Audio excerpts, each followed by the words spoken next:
History by being hit by a pitch 12 times this season. After graduation, Ben will be moving to Crewe, Indiana to work as a systems engineer for the Naval Service Warfare Center.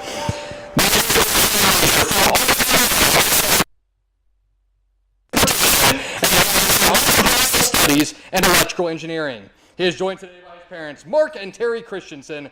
Ladies and gentlemen, Ben Christensen. Today's second senior is Blake Deckard. Blake has appeared in 51 career games with 30 starts at Rose-Hulman, with career totals of 25 hits, 21 runs scored, and 1 home run. He will be moving to Jackson, Wyoming after graduation to begin working as a biomedical engineer for Paustenbach and Associates. The biomedical engineering major from Ellettsville, Indiana is the son of Marty and Jana Deckard. Ladies and gentlemen, Blake Deckard.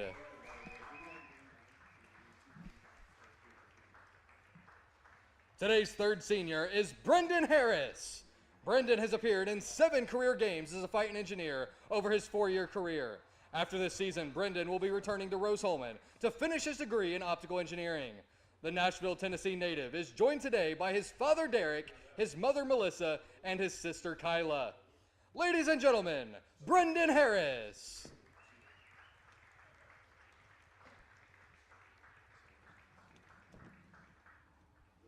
Today's fourth senior is Andy Krajecki.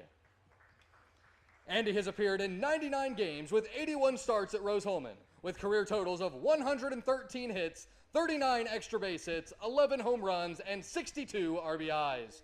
He currently ranks in the top 15 in school history and career slugging percentage at .544. After graduation, Krajecki will move to Broadview, Illinois to begin working for GC Laser Systems. The optical engineering major from Hampshire, Illinois, is joined today by his dad, Ryan Krajecki, as well as his grandma, Pat, and his aunt, Laura. Ladies and gentlemen, Andy Krajecki. Today's final senior is Sam Stevie. Stevie has appeared on the mound in 10 games for Rose-Hulman with 11.1 innings pitched and 6 strikeouts. After graduating, Stevie will begin working as an associate software engineer for Fidelity Investments in Fort Worth, Texas. The computer science major from Hamilton, Ohio, is joined today by his dad, Jerry, his grandparents, Marcia and Bill, and his girlfriend, Mandy. Ladies and gentlemen, Sam Stevie.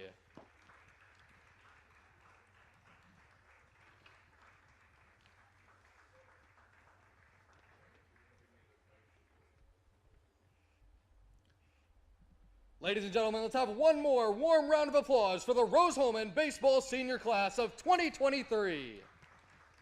And a big congratulations to the Rose-Hulman seniors. As you see on the screen, their families and loved ones here for Rose-Hulman. Such a momentous occasion, as always. To participate in today's ceremonial first pitch with the senior fathers and their sons.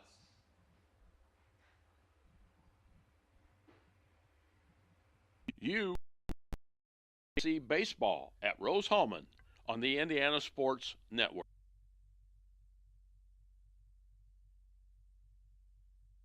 This program is a copyrighted production of Indiana Sports Network and cannot be shown, reproduced, or redistributed in any way or in any form without prior written permission from Indiana Sports Network.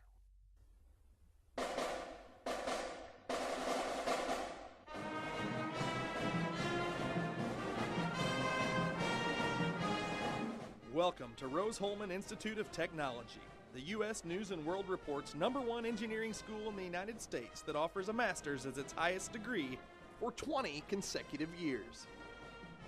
Rose-Hulman, where you come to find yourself. Find yourself through personal growth, through personal development, through study, research, and invention. Rose-Hulman, your home for academic and athletic excellence.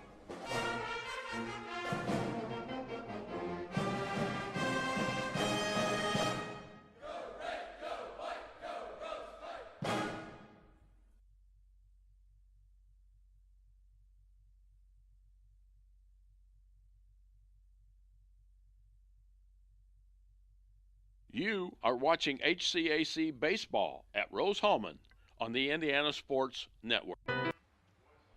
And good afternoon from Rose-Hulman Institute of Technology. It's senior day here at Rose-Hulman.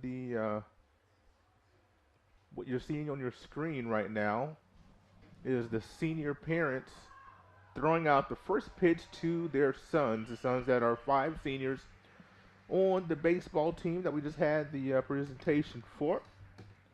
And a big congratulations to those seniors: Ben Christensen, Blake Deckard, Brendan Harris, Andy Krajewski, and Sam Stevie. Their parents were blessed to be able to throw out the first pitch to their sons. And now we will finish up the preliminaries, and we'll have a twin bill today. Manchester's in town to finish out the HCAC regular season, and oh, what an important twin bill it is today. We'll get you set for the action and discuss the particulars, the importance of today's game when it comes to conference tournament seeding and invitations. The top 6 in the HCAC make the postseason conference tournament, and these 2 games that we will play today will loom large in deciding some of those 6 participants. There are some other games around the conference that we'll discuss as well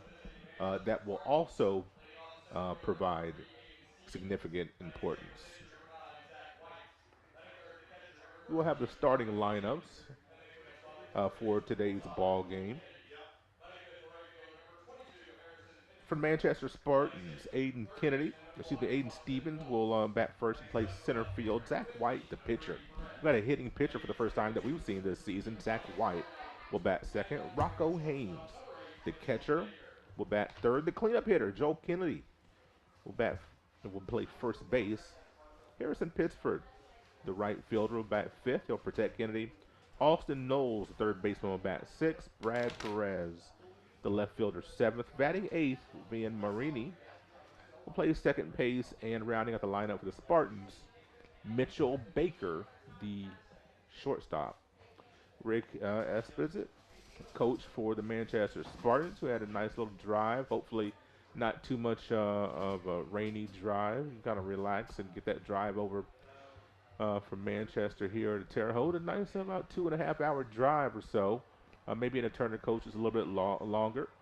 And we'll have the starting lineups here for Rose-Hulman in just in a moment. You see the 2 coaches, Rick Esposito and also Adam Rosen, at the home plate with the umpires. They're getting a last bit of instructions and ironing things out for today's contest. And we'll go ahead and run down the starting lineups for Rose-Hulman. You'll see those here in just a moment. But batting first, the left fielder, Cade Klein. Peter Rogers, shortstop, will bat second. Andrew Krajewski, one of our seniors, will be in center field, manning things there, and he will bat third. Cleanup hitter is our catcher, Dalton Busboom. Mason Rasmussen, the DH, will protect Busboom and bat fifth. Caleb Frakes, second baseman, will bat sixth. Connor O'Connell, playing first base once again, will bat seventh. Colton Brown in right field will bat eighth. And Jonathan Oliger, the third baseman, will round out the lineup. Rose-Hulman 19-19 on this fine season, 11-9 in the HCAC, needing a win in a major way. Manchester 21-16, and they are 12-8 in conference. This is the final day of the conference regular season, and like I said, we'll talk about how the conference is shaping up, and we will talk about how these 2 games will impact the seedings for the conference tournament. A big thank you to our sponsors while we have a moment: Great Dane Hamilton Center, Lynn's Pharmacy, Riddell National Bank, and York Automotive. York has locations in Greencastle, Brazil, Crawfordsville, and Plainfield. A total of 5 to serve you. So all around this region of Indiana, you go to York Automotive for your new and pre-owned vehicles. And now it's time for the starting lineup for the Engineers.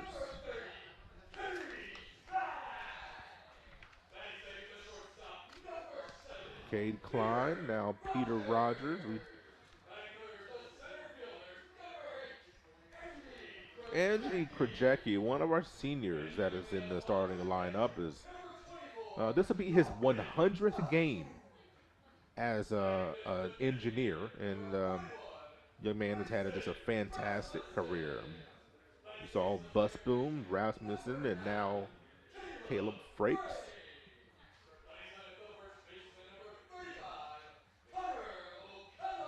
Connor O'Connell has played a very nice first base as of late.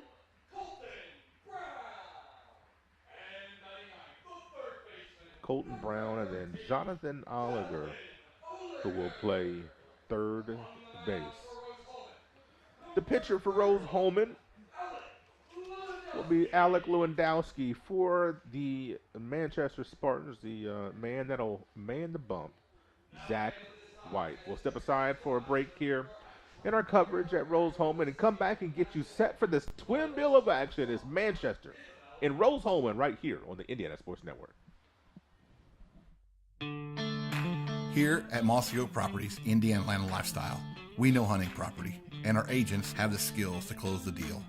But what is it that separates us from others? We have field experience. We speak the language. We use targeted marketing. We cast a wide net, and we have local contacts. When it comes to buying or selling your hunting ground, let's just say, we're killing it. Treatment for those with mental illnesses and addiction issues has evolved over the years. In the late 1960s, Indiana's mental health system began to take shape. From 1971 to 2021, Hamilton Center has touched the lives of thousands of people in central and west central Indiana. We are committed to the latest therapies to improve the quality of life for those with mental illnesses. Treatment works. Recovery is possible. And thank you, Indiana. I'm All-Pro running back Jonathan Taylor for York Automotive. York is my #1 pick for your next car, truck, or SUV. Shop from over 600 vehicles at yorkautomotive.com today. You're #1 at York.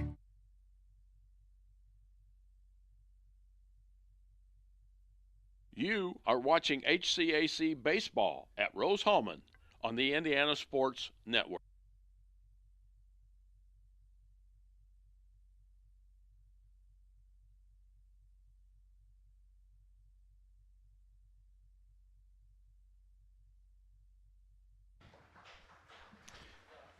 And welcome back to Rose-Hulman for this afternoon's ball game doubleheader with Manchester University.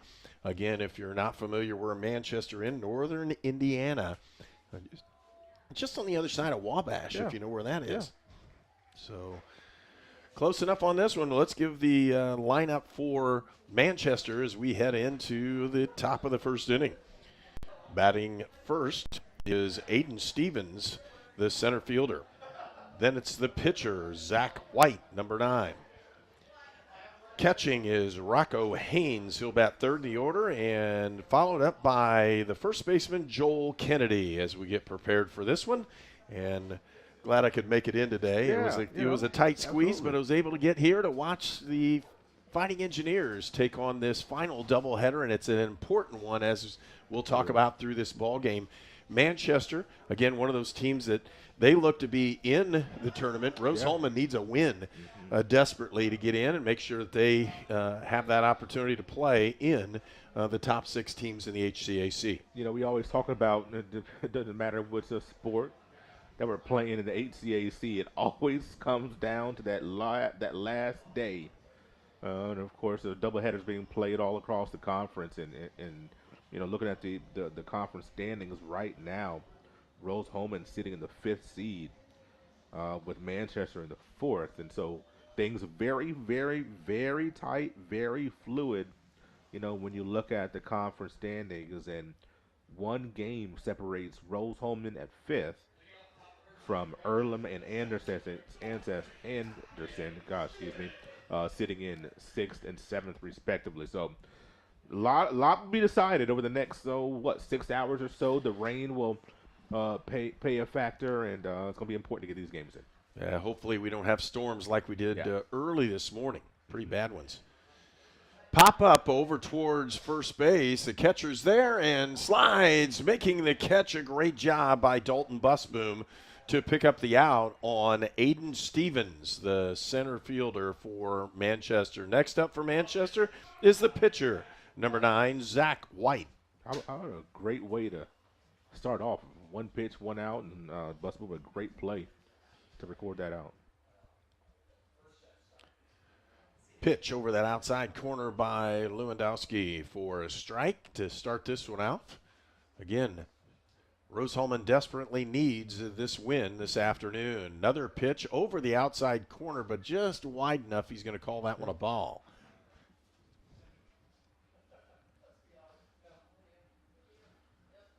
Fire down the middle, hit up to the middle of the field, and it'll bounce in for a single. So the first runner's on for Manchester this inning in Zach White. Next comes up is Rocco Haynes. Sophomore, he bats .329 on this season. Lewandowski comes in with a 1-4 record and now his 10th appearance. Coming into this game, was pitched 36 and 2/3 innings. It's the third most on this Rose-Hulman squad. Curveball misses outside for ball 1. Not a whole lot of difference going from pitching with a runner on than with bases empty. Does it kind of pitch from the stretch even when the bases are empty, as you saw a moment ago. Misses again at just a little outside. Yeah. He's got to find that range and find that corner. He's wanting that, and I like a pitcher that will try to command that outside corner, and he's really hunting it. Haynes pushes one up. It's a deep fly ball to left field. Does it have enough to get out? It doesn't. Hits the top of the wall. It'll bounce in for potentially a double, and it is. Haynes will stand at second base with that double. And no runs have scored yet, but we do have runners on second and third for Manchester here in the top of the first inning. And that will bring up number 45, and that's Joel Kennedy. He's a freshman batting .369. Look at Cade Klein out there and right. Thankfully, there's not a lot of breeze. I thought that ball was going to carry a little farther. I thought that was trouble. So thankfully, the breeze kind of died down right now, and just a tough play out there in right field. Left field. Joel Kennedy, the cleanup hitter here for Manchester, comes from Monroe Central High School, North Central Indiana. Fouled that one off. Some healthy cuts off of Lewandowski already. A lot of his pitches are very straight, not a whole lot of movement on his fastballs. Manchester really trying to square him up right now. Lewandowski delivers another one fouled off. 1 ball, 2 strikes now the count. He's definitely going to have to stay down in the zone, especially these righties. Stay down in the zone around the knees and hit these corners. And you see him trying to locate that outside third. Kennedy, ground ball to the shortstop, backhands it. He'll go for the out rather than going to home with it, and 1 run is scored as Kennedy will pick up the RBI here in the top of the first inning. It's 1-0 Manchester and a runner on second base. A good job by Rogers to kind of look the runner back, and you're not going to run into an out there, try to be too frisky. You got the out, but do yield that run. It's a big run to get on the board first. 2 outs in the inning, swing and a miss for strike 1. And that's where he wants to be, around that outer third, or maybe even a little farther off the plate if he can get these Spartans to chase a little bit, like he got Pittsburgh to chase right there. Lewandowski from the stretch puts that one over the outside corner, just misses again, and he's close. He's not completely off the area where he wants to throw that one, but he doesn't get an offering that time. Lewandowski from Sterling, Virginia.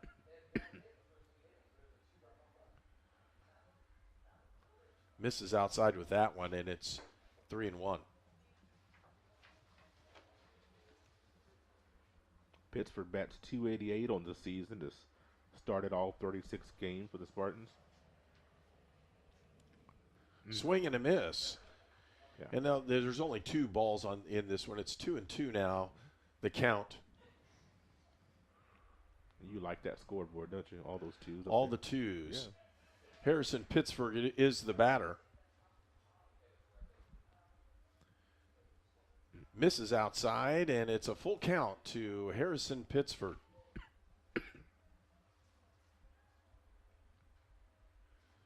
Pittsford,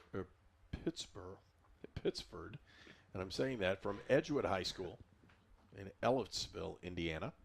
The local product. Just missed outside, and it'll draw a walk.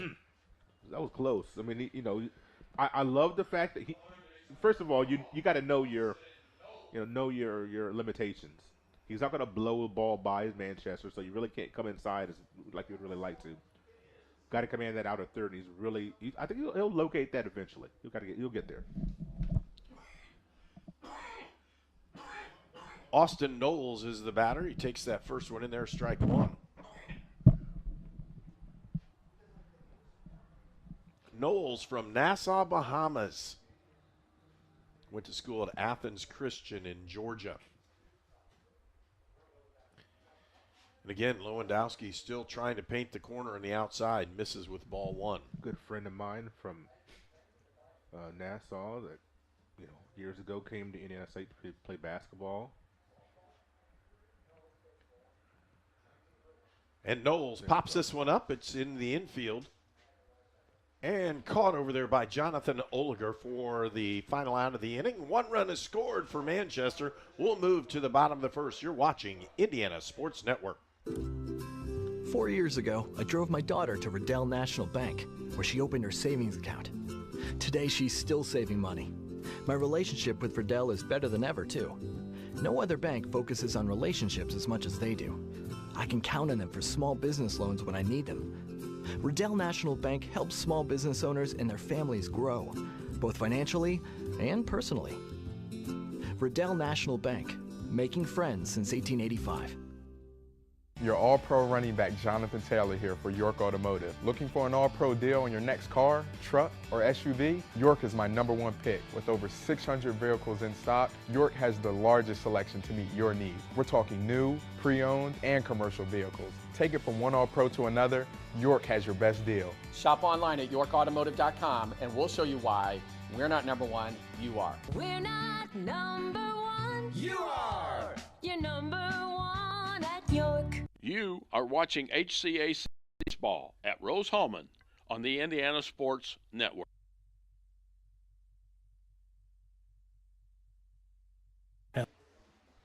And welcome back to Terre Haute, Indiana. And again, it's Rose-Hulman taking on Manchester University here in the final ball game of the regular season. Both these teams trying to solidify their run in the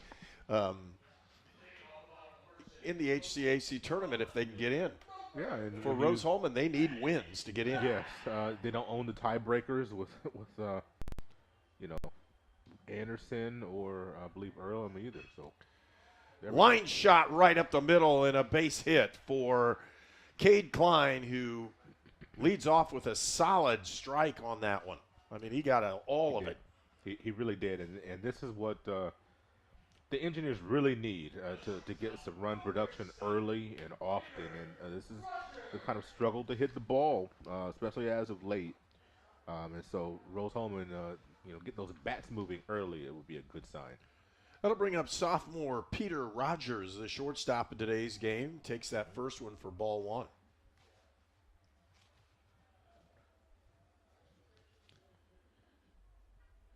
So Klein on first base for Rose-Hulman. Almost caught him leaning there. Yes. He took that step off, and he's fortunate he got back in time. And that was not, you could tell, that was not the pitcher's best move. No, and Klein inclined to take off as 19 of 22 in the stolen base category. And, of course, Manchester knows that. The coaching staff knows that. Zach White knows that. Quick move there. There's a shot into right field.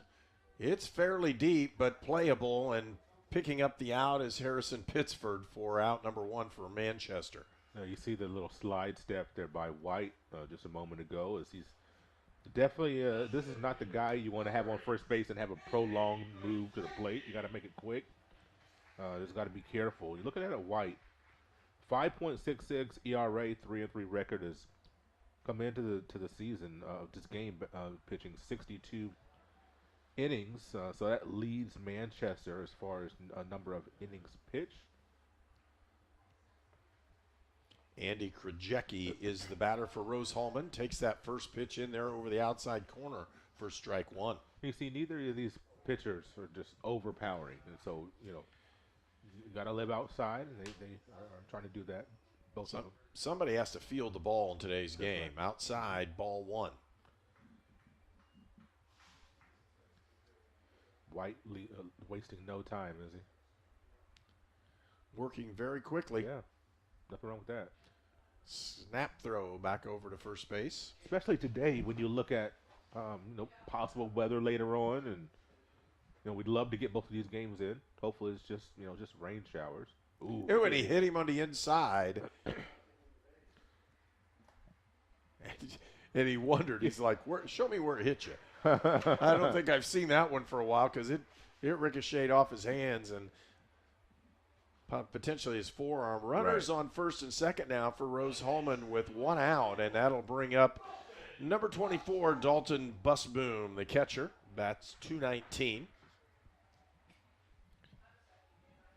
He'll be expected to see if he can get somebody in on this one. One out in the inning. Mm-hmm. Nice breaking ball over the inside corner. When you look at Mariani holding the runner at second base, hopefully Busboom can hit something to the right side. It'd be nice. Get through that gap. Check swing on that one.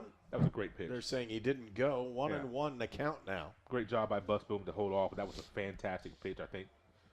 Coming off of the breaking ball to start him off, then give an outside corner. And then, but that great pitch sequencing once again. You're looking at, White really trying to craft some of these at bats, keeping batters off balance is the name of the game. 1-2's the count. 2 runners on. They held up on that one. Evens the count at 2-2. One out in the inning. Now Busboom's get a pitch here. Manchester scored 1 run in the top of the first, and a swing and a miss. That'll be a strikeout for Rose-Hulman, and 2 outs in the inning, and will bring up number 41, Mason Rasmussen. White did a great job of moving the ball. It was a fastball, breaking balls, and then you got to that 2-2 count. It just really challenged Busboom. We might have tied him up just a slide tad bit, but just came right down and tried to get him with that fastball, and Busboom could catch up with it. He must have heard me saying nobody's going to be overpowering today. Well, White keeps painting the outside corner. He's done a little bit better job than what Lewandowski did in the first inning, but he's still living on the outside. Yeah. 1-1 the count as he misses with that one. I would try to sing, Living on the Edge, but my voice is a little raspy right now. I'm not going to try it. I won't be able to speak the rest of the day. 2 outs, it's a potential, gets through, and it does. They're going to wave him in, and here comes the play at the plate, and he's in standing up. Rose-Hulman with 1 run on the scoreboard. And runners at first and second with 2 outs, so the score is tied 1-1 here in the bottom of the first inning. And that's what we needed, to move those runners around, and Cade Klein being on second base. You have Mariani having to hold him on and not able to get back to his normal depth. That ball going right through that hole, and that's a good piece of hitting by Rasmussen.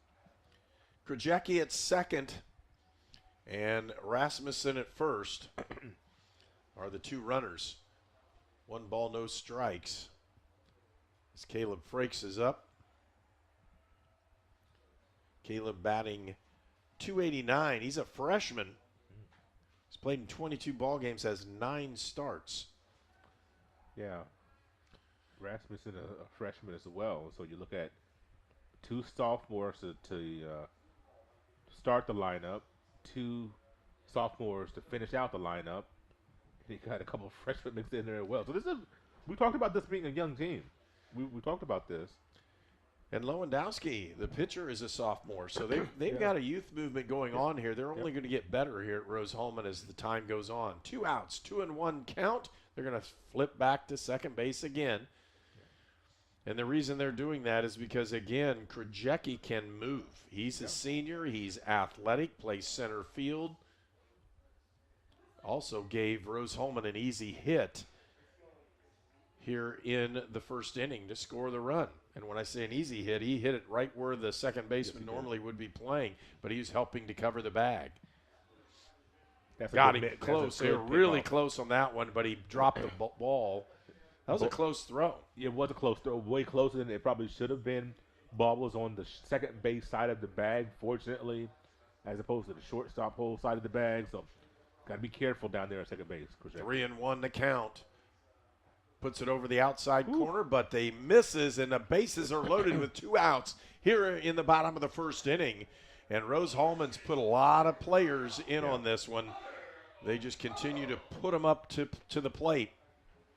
Now you just got to get a hit and move some of them around. O'Connell batting .248. Good swing there. Fouls it off. A little chopper right there at the plate. But this is a big opportunity for Rose-Hulman with these 2 outs. You're in the game that you desperately need. You got to put some of these runs across. Misses outside for ball 1. You just hate to leave a lot of ducks on the pond when you're Rose-Hulman, even though you're glad to get them on. White already with 21 pitches here in the first inning. It's a lot. Inside almost hit him, and he wanted to wear that one in the worst way. He really did, and a great job by Rocco Haynes behind the plate to slide to his right, keep the ball in front. Here we go. Hits that one deep into center field. It's going to hit at the fence. 1 run scores, 2 runs scoring, and they're going to wait the third one. He's going to clear the entire bases and a 3-run double. A nice shot out there by Connor O'Connell, the freshman. Picks up all 3 runners that were on base.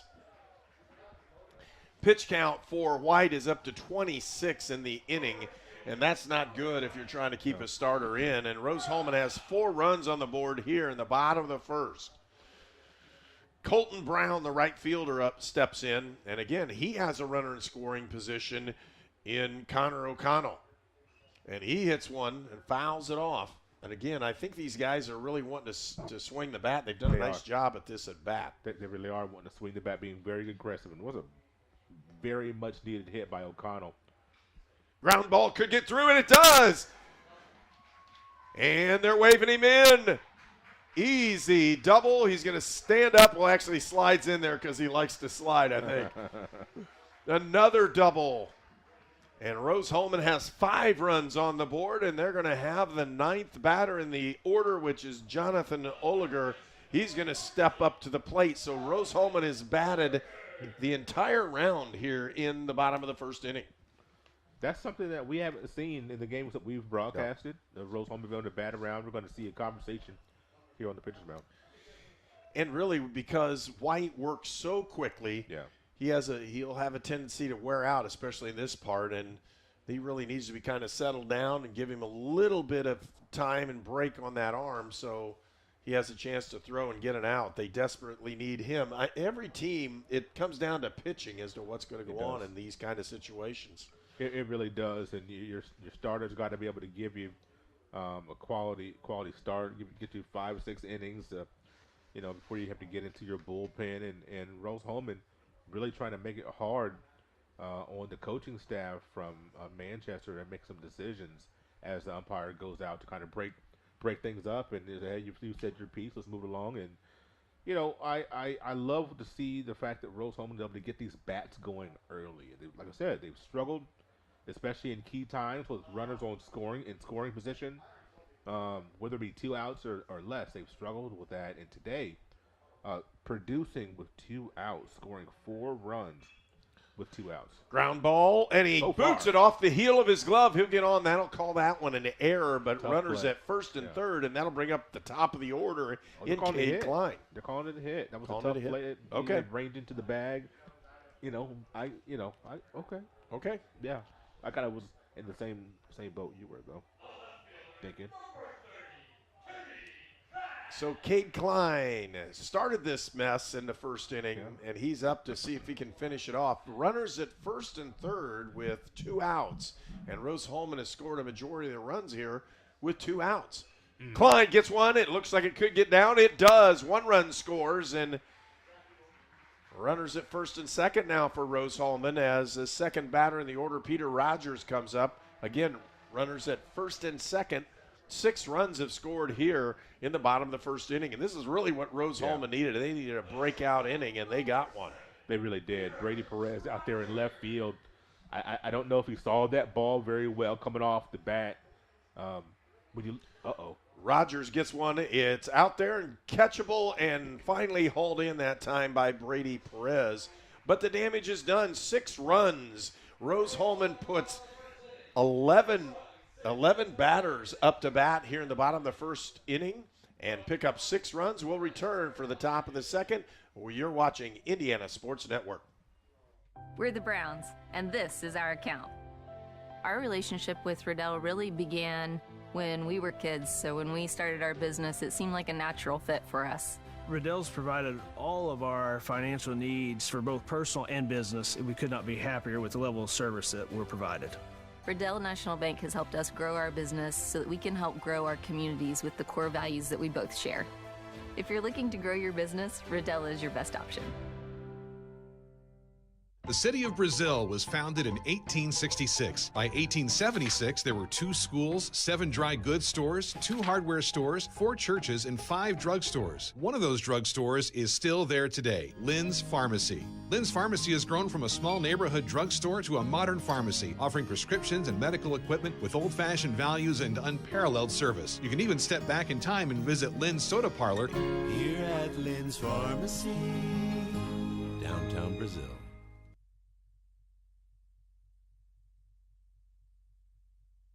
You are watching HCAC Baseball at Rose-Hulman on the Indiana Sports Network. 6-1, Rose-Hulman with the lead. Lewandowski is going to put that first pitch in there. Ground ball, they'll get a base hit out of that one going to the right field, and a nice hit that time for Manchester's Brady Perez, the left fielder. It might be one of those days. I was talking about Perez there in the left field before he went to break on one of the base hits, and I don't think he saw the ball all that well because the ball landed maybe 5 feet in front of him, and so he kind of seemed to have gotten a late break. I thought it might have been a catchable ball, but got a late break in my estimation. Just kind of unfortunate for him, but he gets on base to try to make amends. Vian Mariani, sophomore, up to bat for Manchester. Healthy whack at it that time. Mariani from John Adams High School in South Bend. These 2 teams combined, the starting lineups, you're looking at, I think 5 seniors, including the starting pitcher for, that's 4 because I just counted him twice because he's in the lineup. So 4 seniors between these 2 teams today. A lot of youth being served, man. Well, in years past, I know I've sent a couple students to play, and they played baseball at Manchester. Really enjoyed their time there. Pitch over the outside, couldn't get it to fall in there. 6-1 is our score, and again, we're in the top of the second inning. Nice facility there, the ballpark at Manchester. You know exactly where you are when you pull up to it. Those big block letters there. He got that strike over the outside corner for a looker, and he's going to take a seat with a strikeout. That's the first one again for Lewandowski. He really needed it. Runner at first with 1 out now. You talk about how do you respond, sometimes with adversity, but then getting 6 runs in the bottom of the first. How do you respond when you come back out in the bump to start the second? You got put those strikes in there. Let your fielders work. Mitchell Baker up. Takes the first one outside for ball 1. Baker rounding out the lineup, batting .314. And a good shot into center field on his horse play back there, and he'll make the play in deep center field. It was Andy Krajewski. hold the runner at first base as he had gone halfway. 2 outs now in the inning. You could just see Krajewski with the jump that he got, the line that he was taking, that he saw it the whole way. Yeah. And you could tell that he was going to make that play. A great job to get on his horse and make that play, which really was not easy. He made it look pretty routine. Aiden Stevens now at bat for Manchester. They'll take the top of the order. Just missed inside with that one.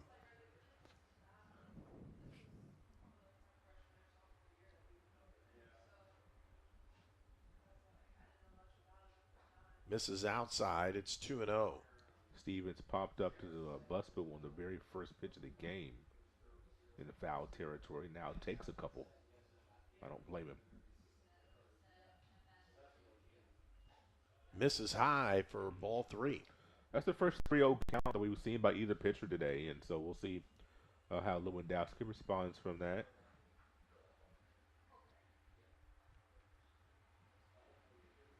Right down the middle for a strike 1. Fastball seemed to have a little movement on it, kind of tailing inside, didn't it? Yeah, it did. 3-1 now the count. 2 outs. One runner on. He walked him. Yeah. Couple walks right now for Lewandowski. That's his second base on balls given up. I was just looking down there at Brady Perez down at what was first base. One of the smallest leads off first base that you'll see when you're facing a right-handed pitcher. He was not far off the bag at all, and still isn't down there at second. Not tailing, but drifting movement, kind of coming right in on the hands of those right-handed batters. I didn't see that in the first inning. Did you? No, but it could be throwing that four-seamer, and with that three-quarter angle, it's going to tail back to the batter. He misses outside, ball 1. Boy, if he can get that corner, he's going to be tough this afternoon. Coming inside of these riders and right-handed batters and going back onto the outer third, he's really wanting that. It's close. 1-1 to count. Fouls it off. Yeah. 1 ball, 2 strikes. I didn't even see where that went. It fouled off so quick. Like, wow. Close to the dugout area? I think it did, yeah.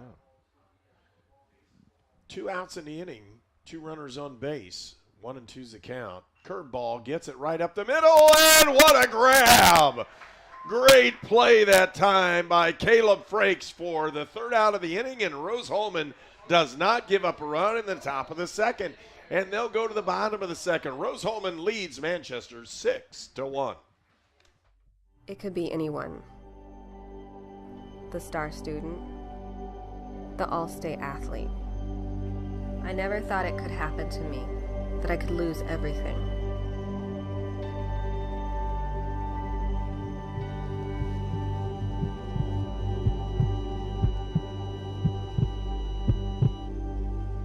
I found help, I found hope, I found recovery. I regained something lost. I'm Ryan Luce with State Farm in Clinton, Indiana. We're here to help life go right for you and your family. Our team takes pride in helping families in the Wabash Valley with all of their insurance and financial needs. We are here to make your claims process simple, like a good neighbor. At ServPro, we offer cleaning services, including the removal of biohazard containments. We have the specialized training and products to get your property back to business. We are here to help get your business back to normal. ServPro in the Wabash Valley, here to help.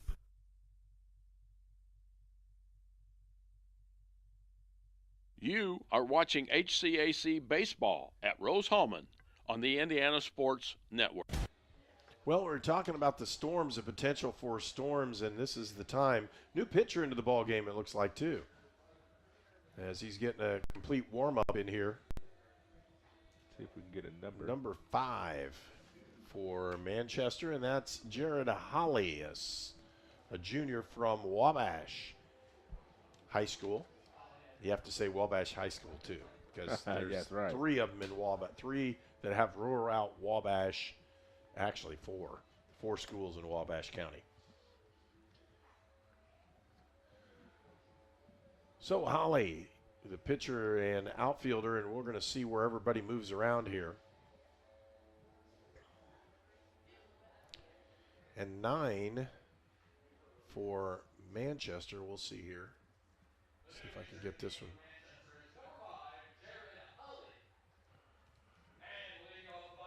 So they're going to move people around, and actually they just took out Zach White. So Zach White will not be in the ball game. So he is out of the ball game, and just a simple switch. Well, Jared Holly, you look at his delivery. What it reminds me of, the old school pitching machines with the arm that swings right over the top. The little metal arm with the little cup from the ball coming out of there. They don't have the shoot. The old school had the arm. Wow, old school as far as back as I go. And he gets lined into left field, and a nice shot that time for Andy Krajewski, who leads off the inning with a base hit. My point in bringing that up was I always thought that's the easiest ball to see come out of a guy's hand when he comes straight over the top like that. So Rose-Hulman, could potentially see him pretty well. We'll see how this goes. They saw the ball really well last inning, and they had to make a move. Dalton Busboom is up for Rose-Hulman. Busboom bats .219 on the season, but more importantly, plays very well as a catcher. Had a great sliding catch there in first inning for Rose-Hulman. Strike over the outside corner. That looked a little wide to me, but again, if you're going to give it, you're going to take it away at certain points too. Terrell North, we had them on Friday. Their catcher is going to be coming to Rose-Hulman. Found that out. So there'll be somebody that hopefully can be able to be under the wings of Busboom for a little while. 1 ball, 2 strikes, nobody out. Runner at first base. Line shot into right field. That could go. Misplayed. Wow. And with that one, Busboom ends at second and potentially almost put the runner across home. Yeah. As that was a nice shot. And again, 2 quick hits for Rose-Hulman to start this inning. Nobody out. Runners at second and third. And the batter is Mason Rasmussen. Yeah, I'm kind of surprised that Krajewski wasn't sent. But I think with 0 outs, you don't want to potentially take away a big inning and run into an out. Rasmussen from Lake Barrington, Illinois, and Barrington High School takes the first one for ball 1. Rasmussen already has a hit in the ball game. He misses inside with that one. 2-0 now the count to Mason Rasmussen. Engineers are playing like this is a big game. And they need to. Yes, I love this. A lot of excitement, enthusiasm. Fouls that one off, and he was right on it, too. He was on it. That was headed toward the gap in left center, possibly. Wow. Big pitch right here for 2-1. 2-1's the count. 2 runners on. Ground ball. That should score a run, and it does. Rasmussen with an RBI. Ground ball to the second baseman. I absolutely love the fact that Rasmussen knew he had one job, is to get the ball to the right side of the infield to score that run, move the runner over to third base. He waited the ball, got deep. He made contact, did exactly what he was supposed to do. Frakes has the opportunity to do the same thing as Caleb Frakes steps up to the plate. Interesting that the infield is in all around, going from third to first. Everybody in on the edge of the grass. Frakes from Pendleton Heights, and he grew up in Middletown, Indiana. Pendleton Heights High School. You've been there too, right? I wasn't making eye contact with you on purpose. I could felt you looking at me. I'm like, I'm not looking at this guy. 7-1's the score. Takes that one high, but it's a strike. I am not. 2-1. I was offered a job there at one time. Really?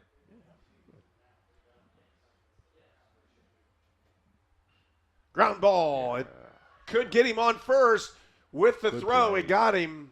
Good play. Nice play by the third baseman for Manchester, Austin Knowles, with that pickup and throw. 2 outs now in the inning. Runner at third base.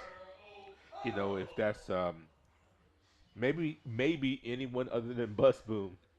They score. Maybe.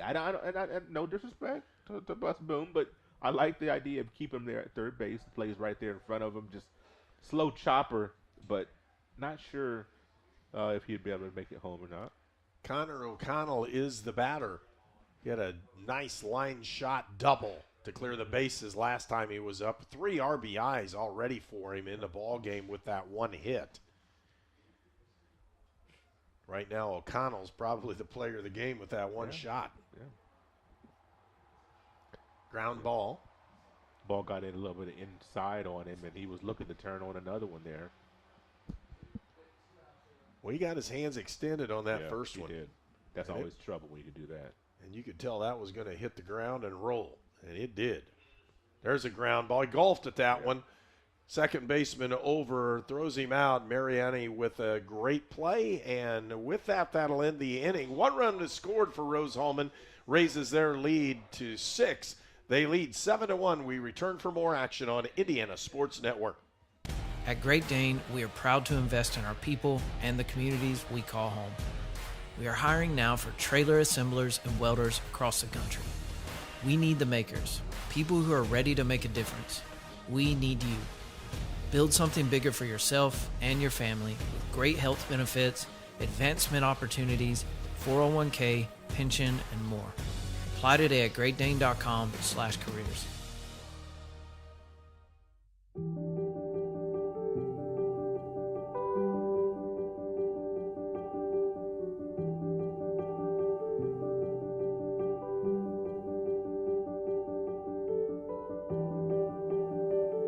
Grace Clinic Health Professional. Affordable, compassionate, comprehensive healthcare for the whole family. In Terre Haute and Greencastle.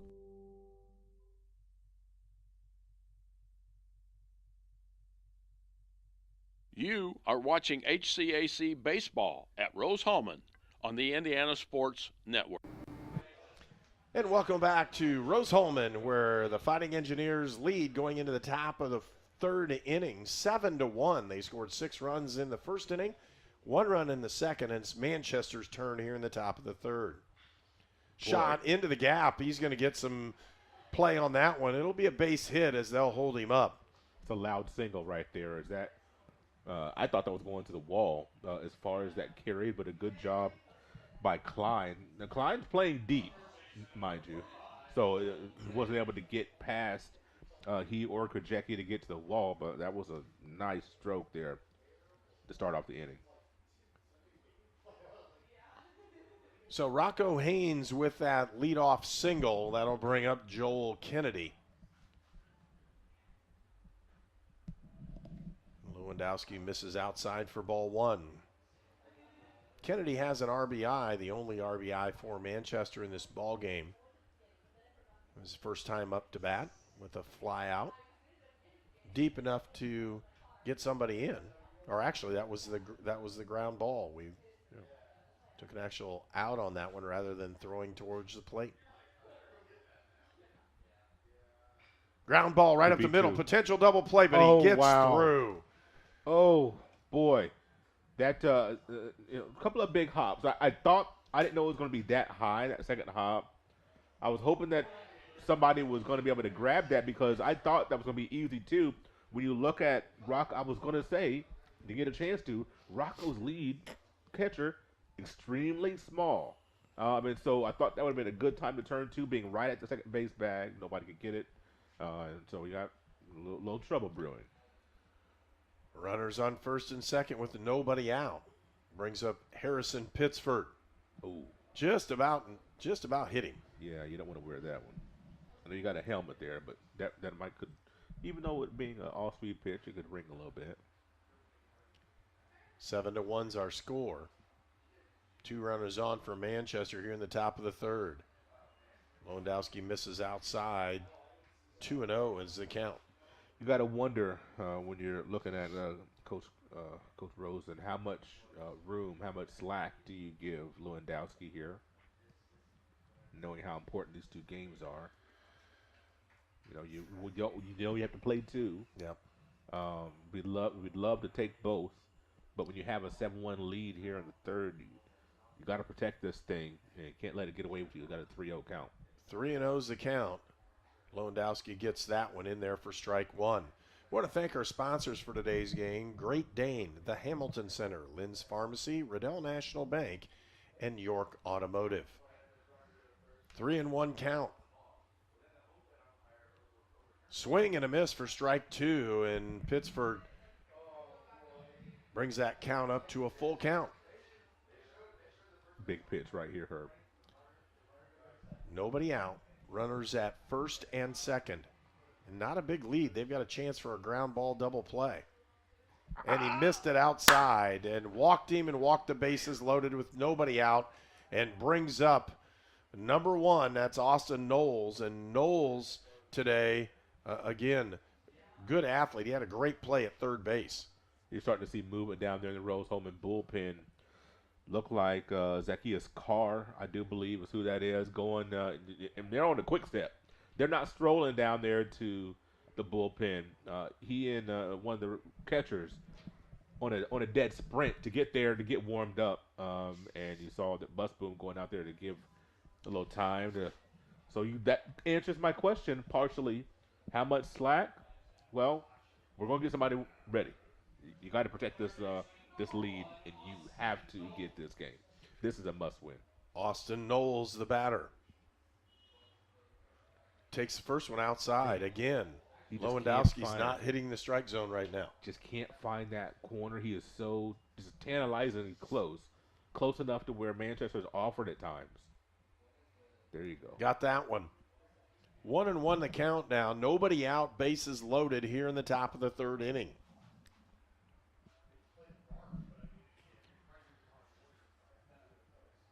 Alec Lewandowski with the pitch. Right in there and a ground ball, but it's foul. Boy, that would have been you just kind of wish that was fair. You know what I'm saying? Just kind of step on third and throw to first, get your double play, and pretty much end the major run production. But it's not. Bases loaded, nobody out. Knowles, the batter. Whoa, puts that one in there, gets him on a called third strike for out number one. Boy, I tell you what, just froze Knowles. Absolutely frozen. When you are caught off guard like that, sometimes there's nothing you can do. You just kind of, sometimes you look a little silly, and that's one of those times where Knowles tips his cap to Lewandowski. Said, "Okay, you got me that time." Perez, the batter, gets that curveball. That was pretty close to being in there. Brady Perez, senior, batting .323 on this season.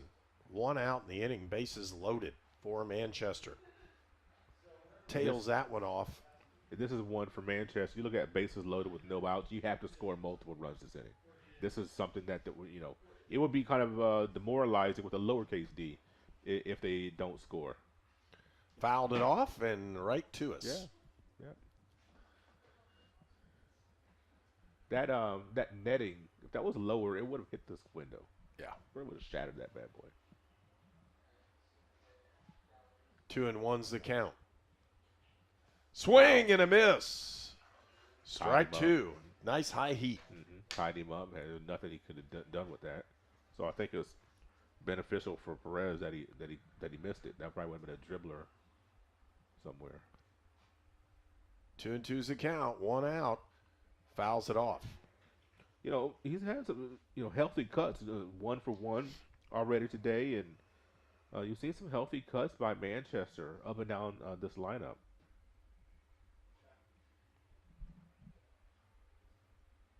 Oh. Almost offered on that one. Yeah, they're going to ask, close. but he didn't. He held up just enough. That was a nice pitch. Got a full count, though. But for that 2-2, you're kind of hoping that he would extend the zone a little bit.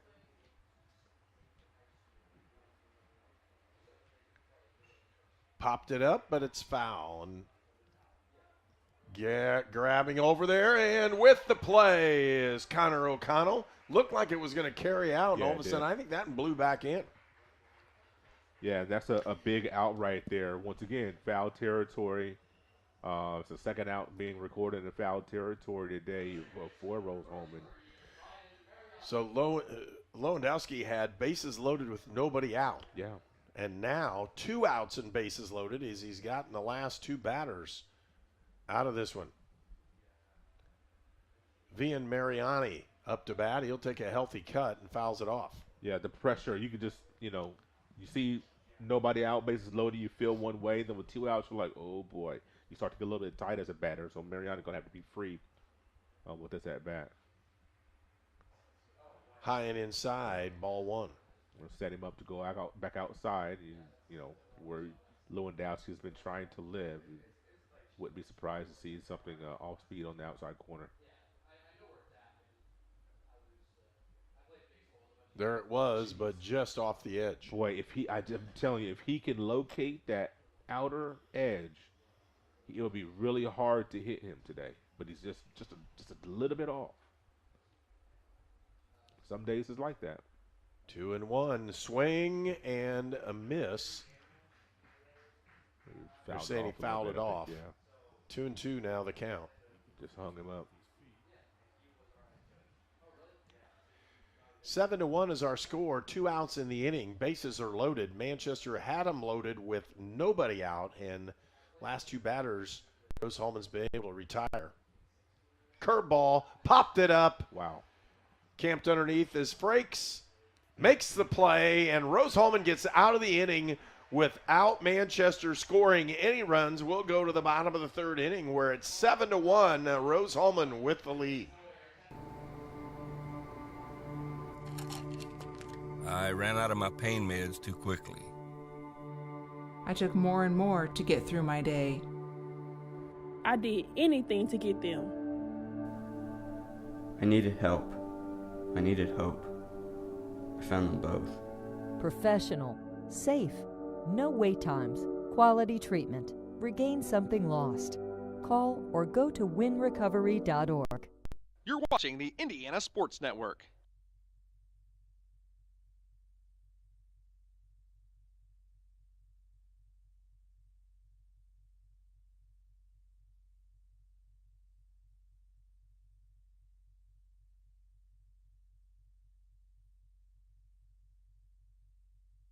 You're watching the Indiana Sports Network.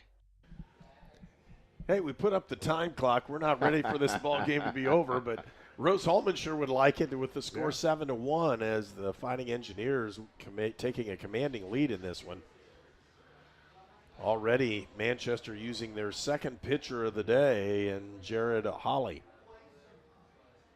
Yeah, and, I know that they're very reluctant to go make that move so early, but given, what's at stake, you have to make that move. We talked about the standings. Manchester 12-8 in conference, 4th seed. Rose-Hulman 11-9, 5th seed.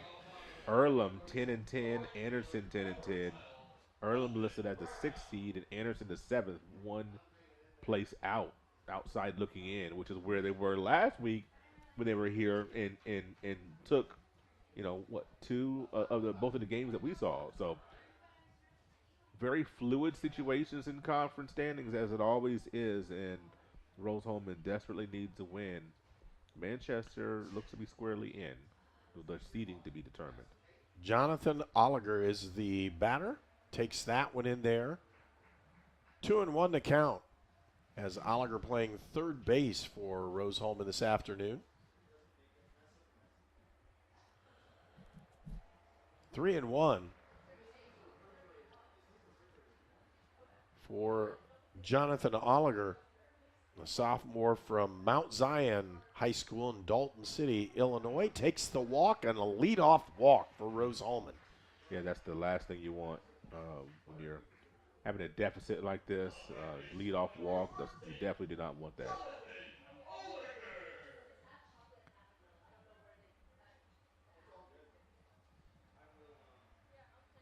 And I got that one wrong. That was Colton Brown who took the walk.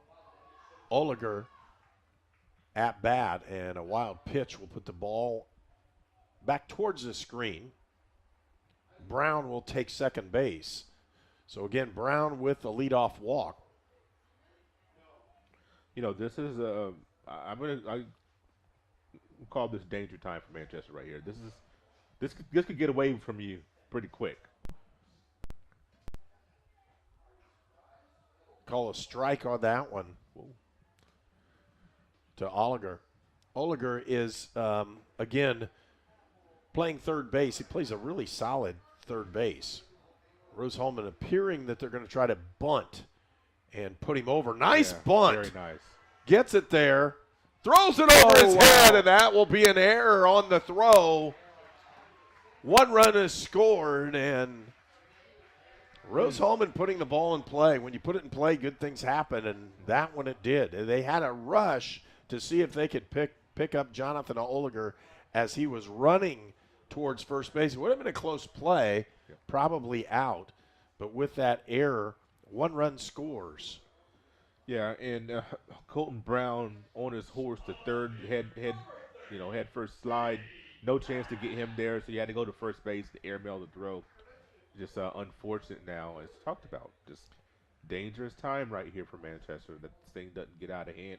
Another wild pitch as it bounces off there. Lost it. He's going to make the turn, and he's not going to go. But this is where you just need, that's quite frankly, Herb, you just need a reset button. The inning is not started the way they definitely would have want. We've already had two balls get by the catcher. Runners moving around all over the place. You had an error on a throw off of a bunt. Man, this is you had to walk to lead off the inning. There's been no hits this inning for Rose-Hulman. They've already scored a run, and this is just the third batter of the inning. So this is just one of those situations where, this game could balloon. You could be looking at a 15-1 game at the end of this inning if you're not careful. Things like that. So they're going to have to keep their wits about them. Stay to their discipline. Sometimes it's hard to not get your posture, your body language, your mental aspect down. They've got to stay in it right now. Klein fouls that one off. 2-1 now the count to Cade Klein. No matter, of course, we love Rose-Hulman, the two of us, and we want to see them succeed. The one thing that even as a supporter, you don't want to see.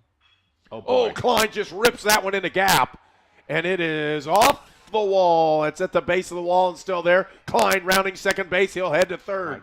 Relay will not be there in time. It goes over his head and potentially almost bounced into the dugout. And if it did, it would have been a dead ball. He'd have scored. And Knowles is limping. I don't know if Klein slid into him, but he is kind of smarting right now. He was hopping around. Klein checking on him right now to make sure he's okay. But Knowles, that's another bad part about that is that your third baseman, kind of hurt right there. So for Klein, he has 3 batting attempts, and Klein is just ripping the ball today. Yep. He just is. One thing I was going to say, and we're going to get another pitching change. We'll talk about it in a minute. We'll talk about it in a minute. Here comes the new pitcher. Rose-Hulman leads 9-1. The Fellowship of Christian Athletes has the mission of leading every coach and every athlete into a growing relationship with Jesus Christ and His church. Through camps and huddles, character coaches, and special events, we are making an impact in West Central Indiana. Check out where you can get involved at our website, wcindianafca.org. FCA. We are the heart and soul in sports. We were choosing colors for the house, and I stopped and looked at Mike and said, "We're really doing this, aren't we?" The process was challenging, but Riddell was there for us every step of the way. The mortgage, closing, they eased our stress. It made sense when Mike said, "We're really doing this." Mortgage loans made easy from Riddell. Making friends since 1885.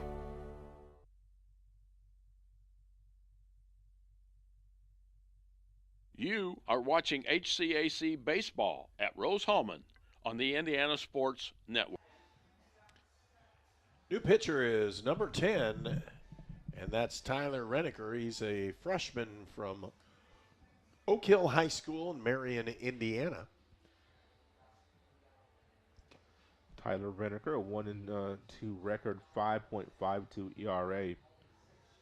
This will be his ninth appearance in his freshman season. 14 2/3 innings, is giving up, 9 earned runs. Walked a few, struck out a few. Batters batting .313 against him. And so when you look at the way this game is going, this is I mentioned kind of a dangerous situation for the Spartans.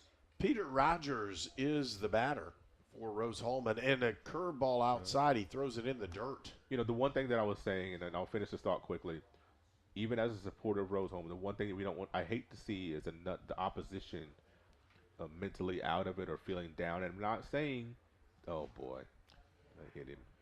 Nope, they're going to say it fouled off the bat. He tried to sell it. He tried to sell it, and it was a good attempt. And I'm not saying that Manchester is out of it mentally, but they're on the brink, so I just hope they can stay with it. Ground ball, it's short, and it's booted. Yeah. And with that one, that'll score one more run. Let's see if it goes to an error and a hit. Let's see what they put up there. I'm going to say an error on that one, and it is. And that's what I'm saying right there is when it starts to snowball and things start to go against you, if you can't reset, it just continues. And here we are, the fifth batter. We've had one hit, but we've had 3 runs scored already this inning. It's hard not to slump those shoulders, Herb. These are humans. I know they've been playing baseball a long time, and they're adults and whatever. But it's hard to not your mind start spiraling and say, oh, man, here we go again. I've seen this before. Man, this is a tough one. Krajewski drills that ball into left field for a base hit, and runners at first and second. Nobody out. We're in the top of the third inning. Rose-Hulman leads 10-1. 3 runs have already scored in the inning. And right now, Tyler Renneker is the pitcher. He's brought in. Both of the runners on first and second are his issue. The problem is Rose-Hulman just continues to pound the ball. They've done a nice job. Dalton Busboom is the batter. A wild pitch will advance the runners to second and third. It's the third one this inning. The third pitch that is gotten by Rocco Haynes. And it's a tough. Now let me flip this. I'm talking about Manchester, and I'm hoping that they stay with it mentally. For Rose-Hulman, you got to put the doggone hammer down. Yep. One thing that you're thinking of is we have to make this thing over in 7 innings. Ground ball. Should be an easy out, and it is, as ground ball gets Dalton Busboom from third to first, and a nice play by Austin Knowles. Rose-Hulman is thinking about ending this game early. It should not be a 9-inning game. You're at 10-1 in the third inning. Okay, 10 after 7. We got to make sure, get some more runs across, keep the hammer down, apply as much pressure as possible. And there's the pressure. Base hit into right field, and a nice one by Mason Rasmussen. 1 run scored. Wow. And runners at the corners, first and third. Rose-Hulman leads by 10. It's 11-1 here in the bottom of the third inning. 1 out. Again, 1 out. Runners at first and third. Surprised Krajewski got held at third base. Yeah. I thought that was a surefire run, but Caleb Frakes is the batter playing second base, and he had an outstanding play early in this ball game where he climbed the ladder in the second inning and held him out. And almost a wild pitch that time by the pitcher for Manchester. Again, it's Tyler Renneker.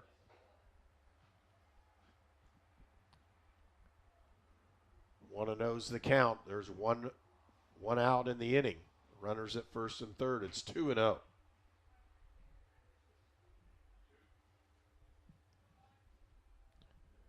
Renneker pauses, still trying to hold the runner on first base. See if they can keep it in a double play mode. Ball low. 3-0. And a potential to load the bases with 1 out. Caleb Frakes is the batter.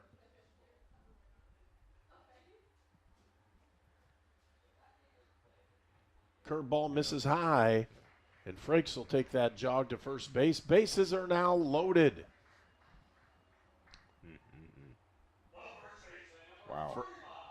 So for the second time today, Engineers will bat around unless O'Connell hits into a double. I shouldn't have said things too early. I said it one batter too early. And O'Connell has ripped the ball today. Yes. 2 at-bats, 1 hit, 3 RBIs. Takes that one high. 1-1 now the count.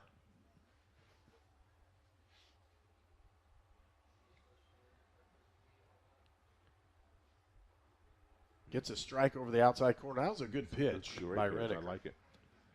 11-1, 12 hits already for Rose-Hulman, and we're just in the bottom of the third. And he gets a base hit into right field. That's going to score 1, and they're going to hold up on it.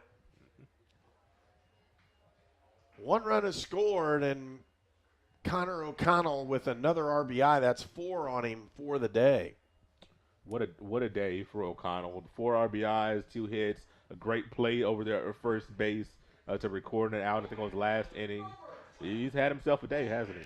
And we're not even into the ball game. Again, if this is supposed to go 9 innings unless we have the 10-run rule. It's 12-1 right now. Fouls that one off, does Brown.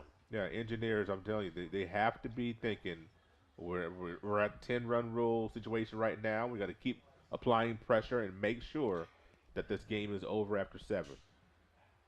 And Brown pops this one up, and it's out of play. Last thing that you want is to let them hang around and keep, be sloppy in the field. Now, they're going to hit the ball, but to be sloppy in the field and give a base on ball, that's the one thing that you don't want to force them to get base hits. It's called no smiles. Yeah. You don't smile. You just play. Just play. Oh, catches a strike on the outside corner, and he'll set Brown down. That's for out number 2. And up comes the third baseman, number 13, Jonathan Oliger. Bases loaded, 2 outs, and Oliger has a chance to knock a couple runs in. I like no mercy. Apply that pressure. Keep that hammer down, man. Now there is a point at which you slack up, but then we're not close to that right now. And the strike zone has widened. And those last 2 pitches were not in the strike zone, but he's calling them strikes. And so those are the outside corner. We're talking about establish the outside corner. It's been established. He misses that one. So Lewandowski should take note. All you got to do is get it out there now, and it'll go. 1 ball, 2 strikes, 2 outs, bases loaded, bottom of the 3rd inning. And there's a ground ball. Gets it up to the shortstop. He's going to fire and just gets him. That'll be the 3rd out of the inning. But Rose-Hulman does some more damage. 5 runs score here in the bottom of the 3rd inning. And Rose-Hulman takes a 12-1 lead into the top of the 4th when we return on Indiana Sports Network. There was a time when your local pharmacy defined your community. Before the days of long lines and drive-through national chains, pharmacists gave your health personal attention, and you always met with a familiar face. Back then, your questions were always answered, even when you forgot to ask. In Brazil, Indiana, that friendly local pharmacy has always been Lynn's Pharmacy since 1872. We are a modern pharmacy with the latest technology, still deliver that old-fashioned, friendly personal service today. Experience the tradition with your family at Lynn's Pharmacy in downtown Brazil. Here at Mossy Oak Properties, Indiana Land and Lifestyle, we know hunting property, and our agents have the skills to close the deal. But what is it that separates us from others? We have field experience. We speak the language. We use targeted marketing. We cast a wide net, and we have local contacts. When it comes to buying or selling your hunting ground, let's just say, we're killing it.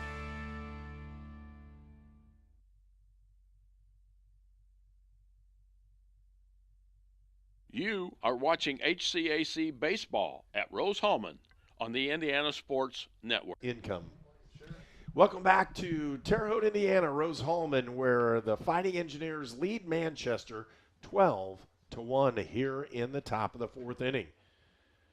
Up to bat for Manchester is Mitchell Baker. And for Rose-Hulman, they gave up their 1 run in the first inning, top of the first. Lewandowski is the pitcher for Rose-Hulman. Count is 1-1. Love him to be able to go all 7. Could really use that one. Nice fastball down and away, and he gets him to foul it off. 1 ball, 2 strikes now the count.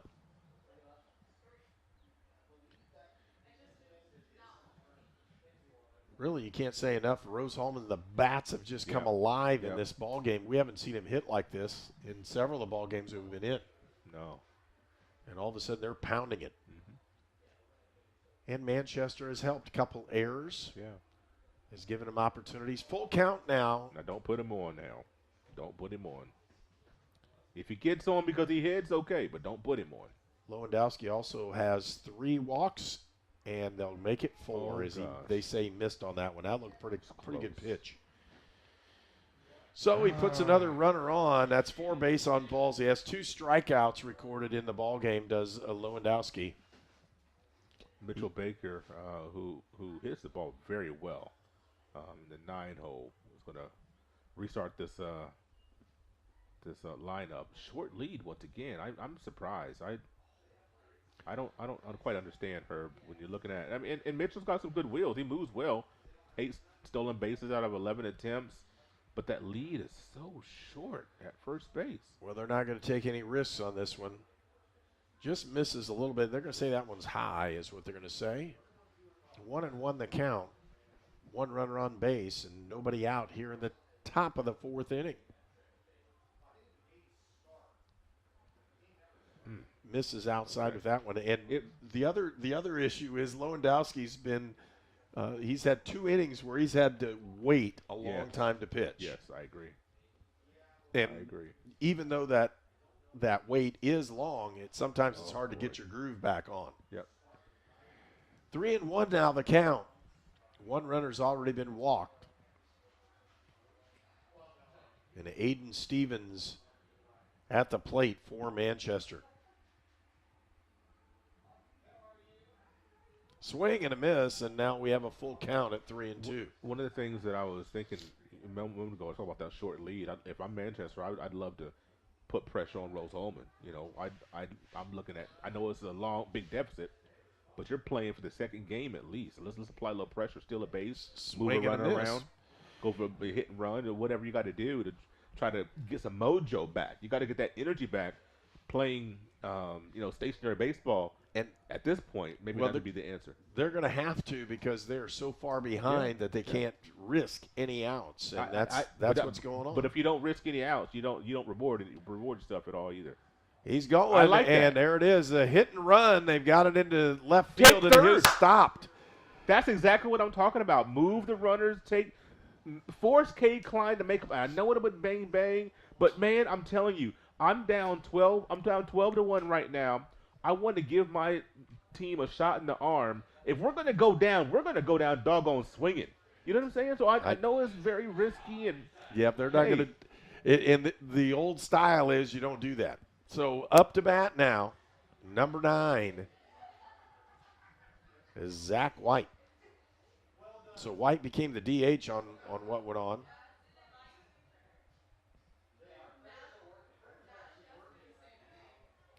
Takes that first one for ball 1. We want to thank our sponsors.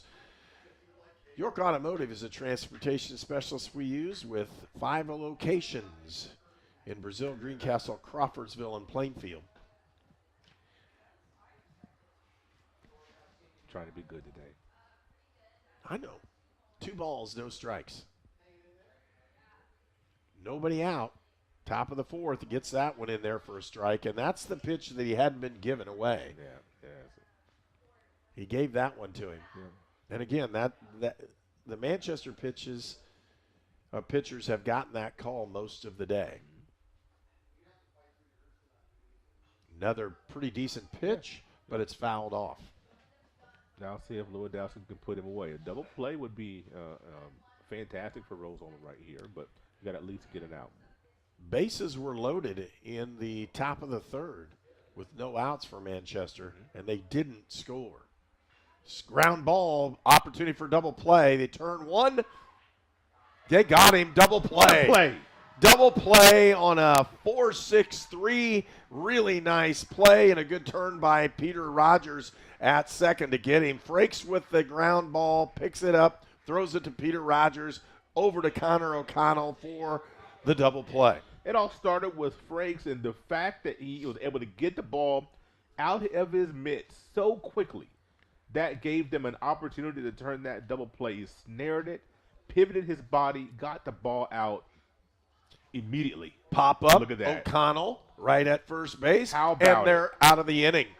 How about So with runners at first and second and nobody out, Rose-Hulman with a double play and a pop-up to end the inning, and Manchester takes a seat. Rose-Hulman comes to bat at the bottom of the fourth. It's 12-1. Treatment for those with mental illnesses and addiction issues has evolved over the years. In the late 1960s, Indiana's mental health system began to take shape. from 1971 to 2021, Hamilton Center has touched the lives of thousands of people in central and west central Indiana. We are committed to the latest therapies to improve the quality of life for those with mental illnesses. Treatment works. Recovery is possible. And thank you, Indiana.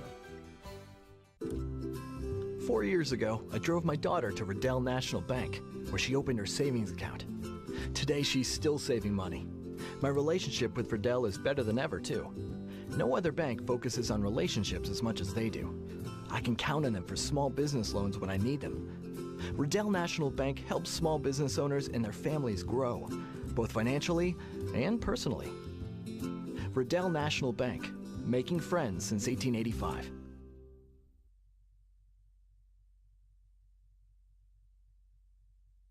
You are watching HCAC Baseball at Rose-Hulman on the Indiana Sports Network. And Rose-Hulman leads 12-1 going into the bottom of the fourth inning. We'll see if the Engineers can continue the hot bat. 6 runs in the first inning for Rose, 1 in the second, 5 in the third. And leading off will be Cade Klein. That means Cade Klein has appeared in the first, second, third, and now the fourth inning as a batter in this ball game. It's unbelievable. Unbelievable. Strike one on the inside corner. Actually, he batted second twice in the first. Yeah. He missed the third. Missed the second. Missed the second. That's right. Sorry. Yeah. And unbelievable. That's his fourth at bat. Fourth plate appearance, and we're in the fourth inning. Doesn't happen very often, folks, but 12 runs are on the board for Rose-Hulman. Missing inside, I almost had to skip a rope on that one. 2-1 the count. If there's one person that does not want to wear one, it's Cade Klein, the way he's swinging the bat so far. And he hits a deep one to center field. It's deep. It's back. And it makes the catch, turning around twice. Aiden Stevens hauls it in for out number one, although it looked like a great shot. He hit it about as deep as you could in the ballpark. 386, and it hit 384 probably on the whole thing. Out number one. Cade was looking for home run number 4 with that swing. And kudos to Aiden Stevens out there in center field making that catch, because it didn't look like he saw the ball immediately. Well, it went directly over his head, and he had to get an angle on it. Yeah, it was tough. And it looked like he didn't see it, and he actually wind did. Swirling right now. It's not. It's kind of a nice breeze at the moment, so that caused it a factor. So it ended up being a good out and a good play by Stevens out there in center. Peter Rogers, the batter, takes that one high, and it's 2 balls and no strikes for the Rose-Hulman batter. And a big out there for Reneker as well out here for a second inning of work. That was a big out. For his psyche, foul ball, barely foul. About as close as you could get. Yes, pitcher, you want your fielders to make the plays for you. Makes you feel good, gives you a little shot in the arm, a little extra energy. Whatever you can do, if you're Manchester, to give yourself a boost right now, make you feel a little bit better about the way things have gone, because they haven't gone well. Ooh, he just about wore that one, and that one the umpire wore it. Yeah, and when you're talking about hitting somebody, it didn't hit the batter, but the catcher didn't catch it either. And the trainer for Rose-Hulman springs out immediately to check on him and make sure that he's okay. He gets the thumbs up, but when those situations where, there's some concern. Now, normally, if you're doing this, the catcher's going to go out and talk to the pitcher for a little bit on that one, but he didn't this time. Yeah. Had to go get the ball, though, so that gave him a little time. Yep. Boy. Full count. Rogers fouls that one off. Peter Rogers playing shortstop again this afternoon for Rose-Hulman.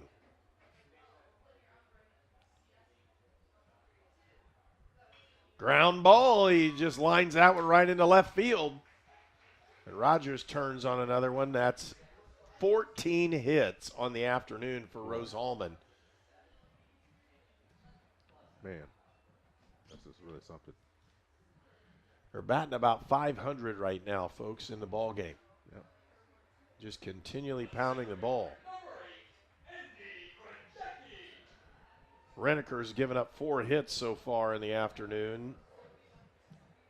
Two runs, 1 earned. Has 1 strikeout and 1 base on balls. He's thrown 34 pitches before that last pitch. And he's the 3rd pitcher.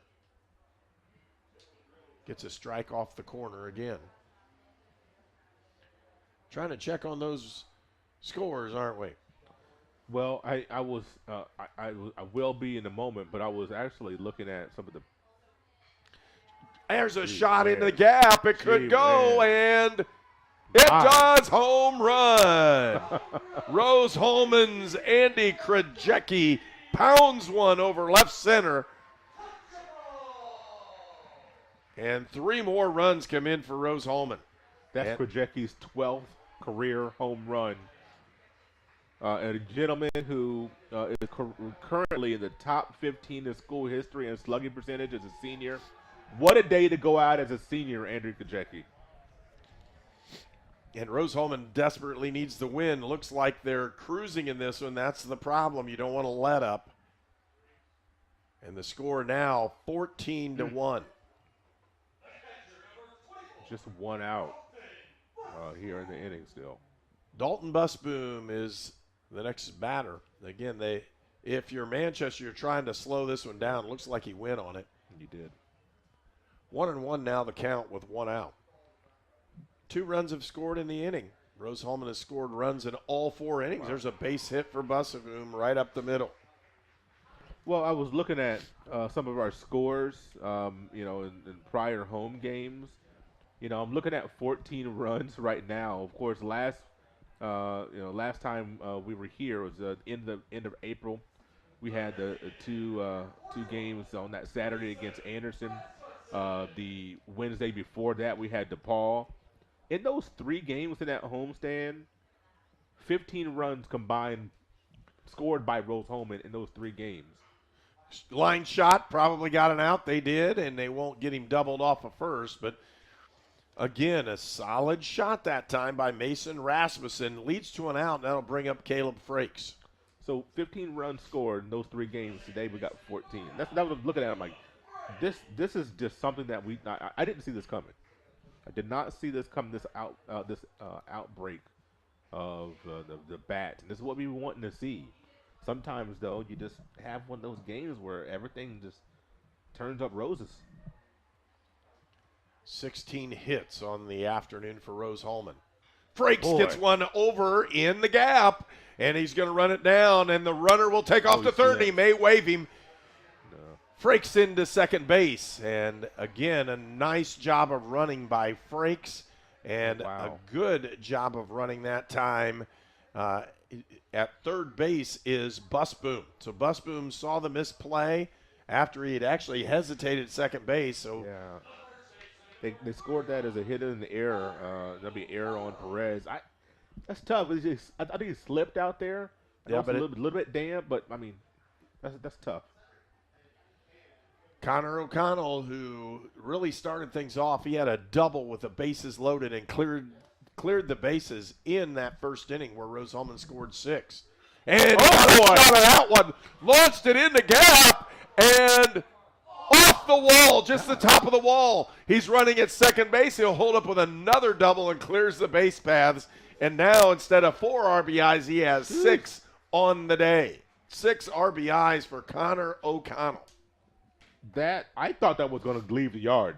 I don't know. They just got up so high It's awful deep. My goodness. And if you look at where it hit, it had to hit at about 370.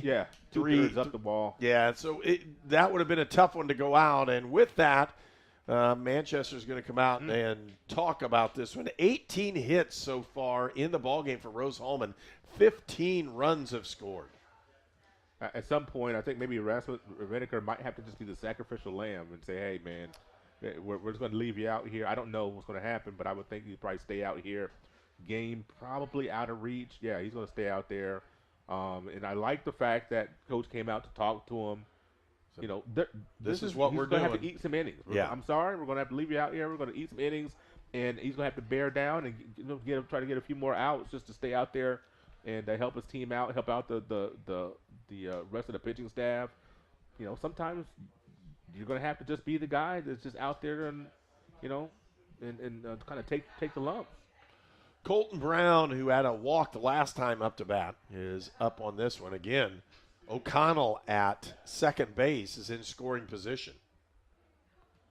Man, how well you look at O'Connell and Klein. The way they have hammered the ball today is unreal.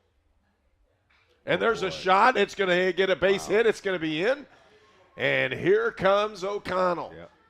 He'll score another run, and it's 17 runs on the board. 17 runs on the board. 5 runs in the fourth, 5 in the third, 1 in the second, and 6th in the first inning. And Rose-Hulman is just pounding the ball. Most runs that Rose-Hulman has scored in a game this season is what you're seeing right here today. Oliger, the next batter for Rose-Hulman. Previous high was 15 at Franklin on April the 23rd. They won that game 15-7. Yeah, but here, the 17 runs. And this is a huge ball game for Rose-Hulman. Huge. So their back's kind of against the wall. We want to thank our sponsors for today's game. Great Dane, the Hamilton Center, Lynn's Pharmacy, Riddell National Bank, Luce State Farm Insurance. Fouls another one off. We want to thank Mossy Oak, Serve Pro, and York Automotive. Transportation for Indiana Sports Network is provided by York Automotive. They have 5 locations in Brazil, Greencastle, Crawfordsville, and Plainfield.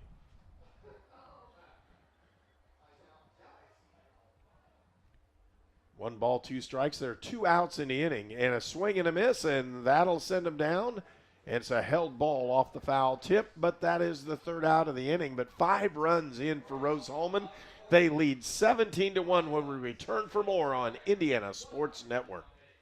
Your All-Pro running back Jonathan Taylor here for York Automotive. Looking for an All-Pro deal on your next car, truck, or SUV? York is my #1 pick. With over 600 vehicles in stock, York has the largest selection to meet your needs. We're talking new, pre-owned, and commercial vehicles. Take it from one All-Pro to another, York has your best deal. Shop online at yorkautomotive.com and we'll show you why we're not #1, you are. We're not #1. You are. You're #1 at York. At Lynn's Pharmacy, we're more than just your pharmacist. We're your neighbors. Our kids go to the same schools. We eat at the same restaurants. We sit next to you in church. When I listen to a symptom. When I fill a prescription. When I offer advice, I'm not just helping a customer. I'm helping my neighbor and a friend. My name is Lynn Hofstetter, and I'm the proud owner of Lynn's Pharmacy, a modern pharmacy with old-fashioned values and personal service dedicated to keeping you, your family, and our community healthy since 1872. Here at Lynn's Pharmacy, downtown Brazil.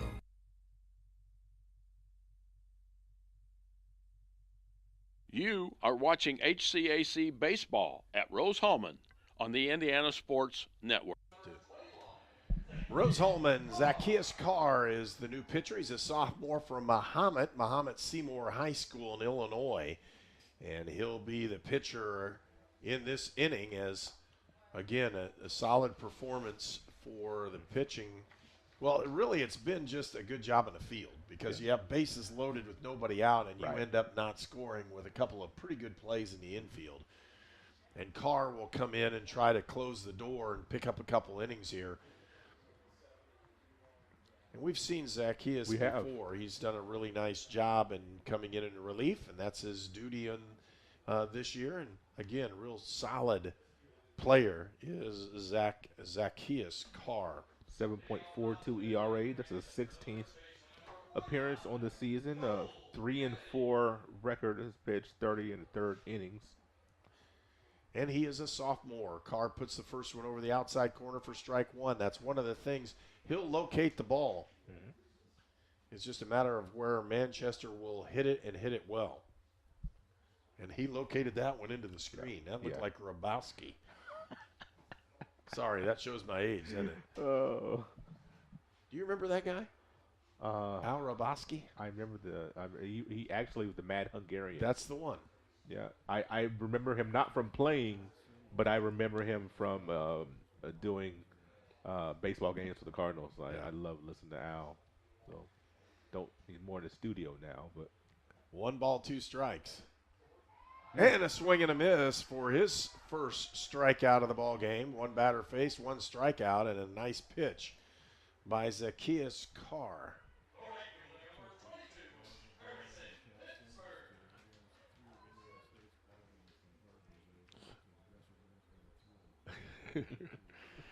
(17-1) is our score. Nice pitch over that outside corner. Carr's doing a really nice job of keeping it close there. And again, he had 1 pitch went back to the screen, but the others have been located very well.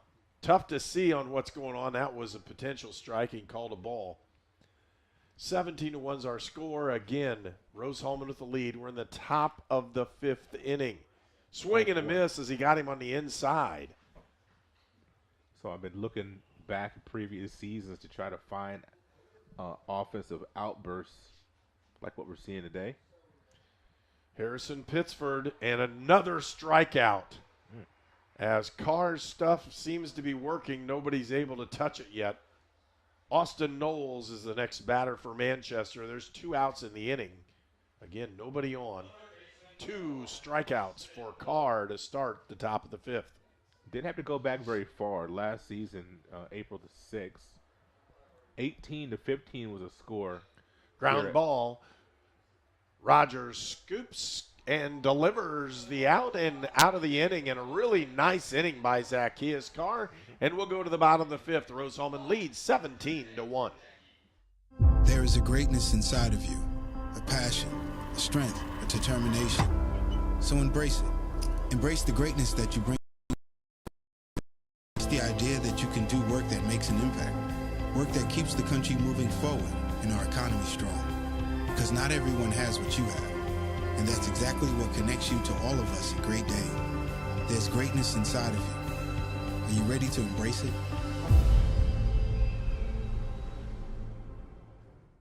At Indiana Land and Lifestyle, we go to great depths to list and sell your property. If your agent isn't willing to go to these depths, 6 acres with bass, to list and sell your property, don't you think that's a little fishy? And there's fish everywhere. Oh! And snapping turtles! For all your Indiana land needs, check us out at indianalandandlifestyle.com. Oh, that's gross.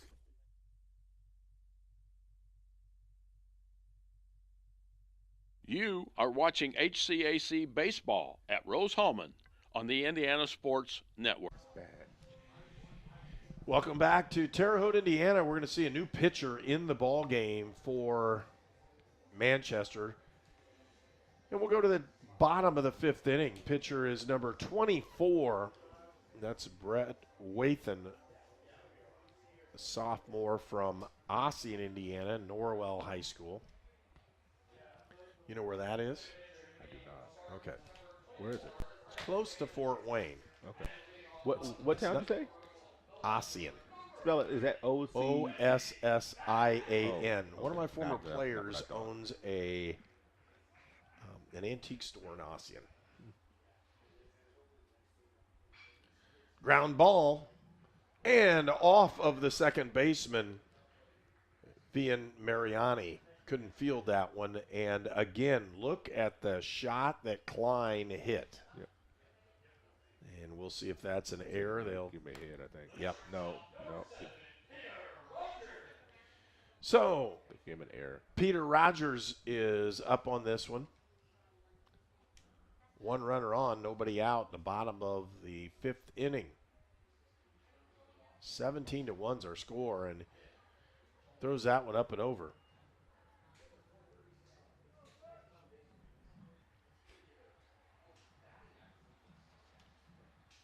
One knows the count. Run at first. That one's low and in the dirt.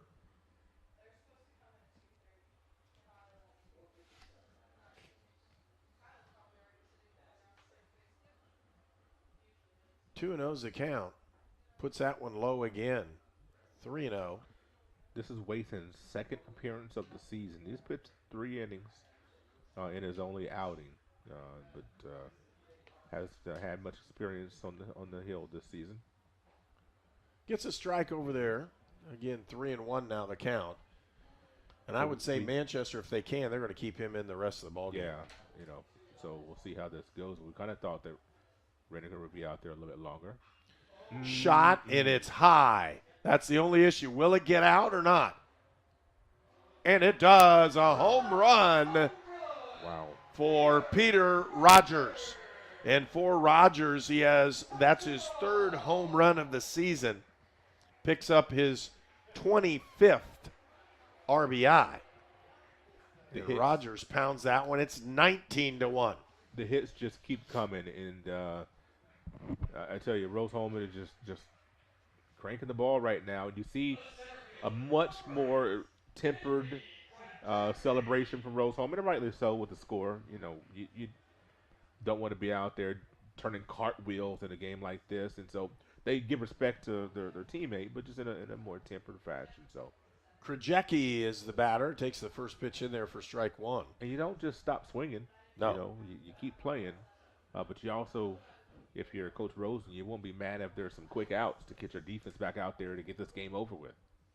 So get this 7-inning affair over with as soon as you can. Move on to game 2, because could possibly have weather looming. If you could take both of these games, that'd be huge today for Rose-Hulman. Foul off. Peter Rogers, when he cranked that one and hit it, we knew it had a lot of distance. Didn't know if it was going to get out, and it was right down the line, and the umpire had to make the signal. He did at home plate. It just wrapped on the inside of the pole. Rogers not known as the most powerful guy with 3 home runs on the season. A little bit different than Krajewski. Yeah. Leading home run hitter for Rose-Hulman. You'd expect him to crank one. He definitely already has. The big fly in the 4th inning. Swing and a miss on the outside. Yeah, fooled him on that one and just out number 1. She tried to foul it off and see another pitch, but just missed it badly. Busboom, the next batter for Rose-Hulman. Hello. Curveball, hung that one high.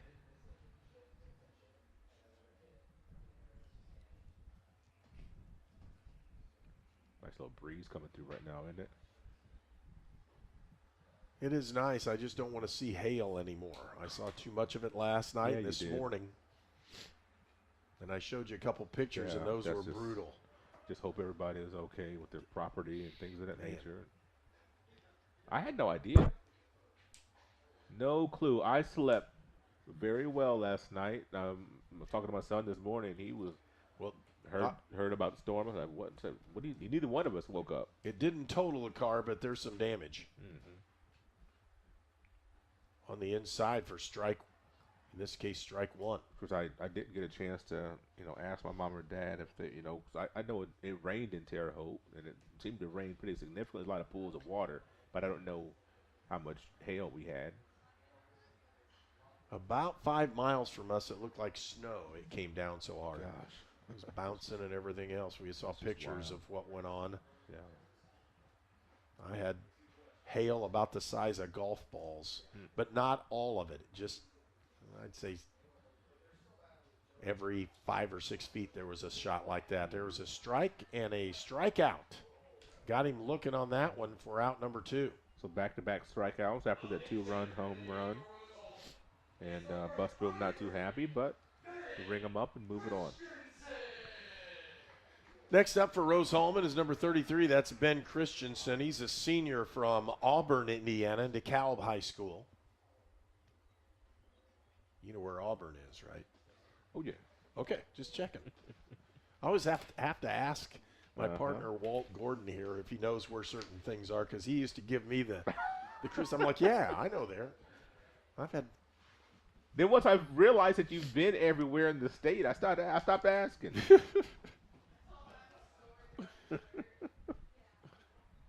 Christensen just wears that one. Oh, boy. They popped him right square in the back. And that's a senior. He wanted to go up and get a shot at hitting the ball. He may have another one later on. The odd thing, I say funny is ironic, is because he ranks 11th in school history because he's been hit by now 13 pitchers.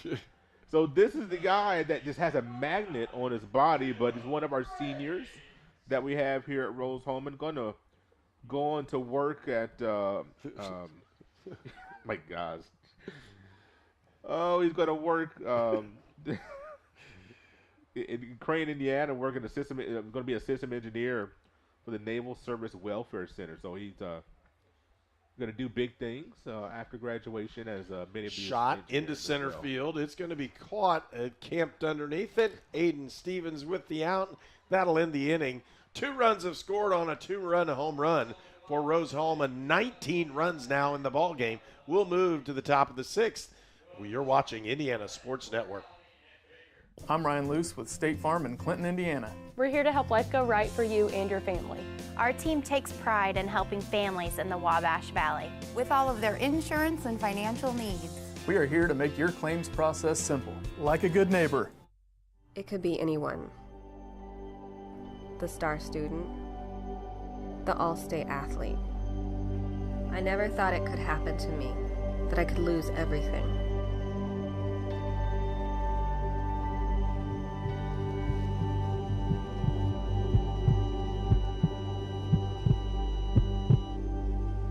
I found help, I found hope, I found recovery. I regained something lost. At ServPro, we offer cleaning services, including the removal of biohazard containments. We have the specialized training and products to get your property back to business. We are here to help get your business back to normal. ServPro in the Wabash Valley, here to help.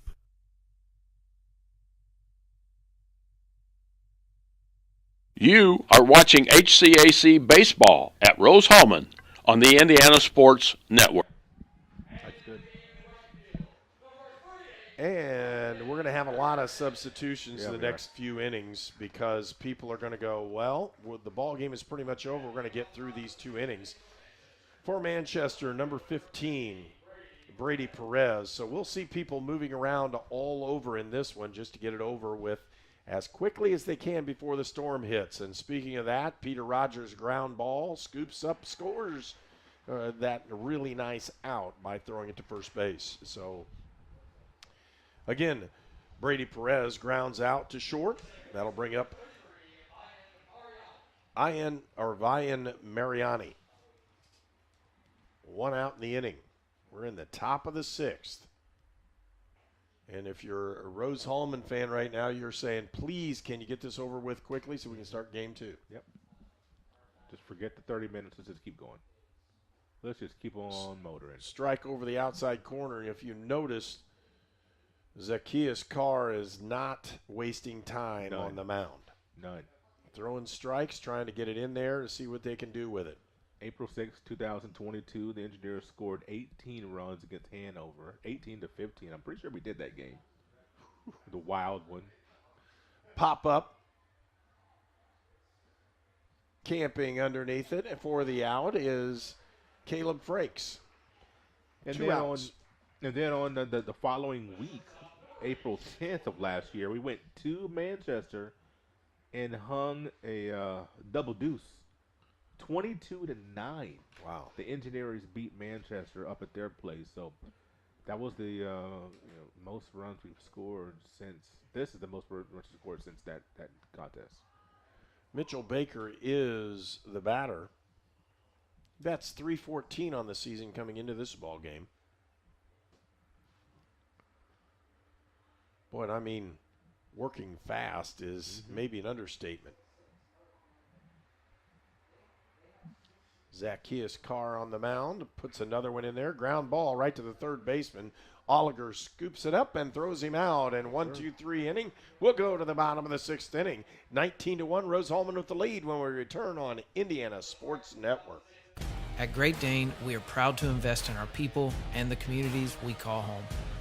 We are hiring now for trailer assemblers and welders across the country. We need the makers, people who are ready to make a difference. We need you. Build something bigger for yourself and your family with great health benefits, advancement opportunities, 401k, pension, and more. Apply today at greatdane.com/careers.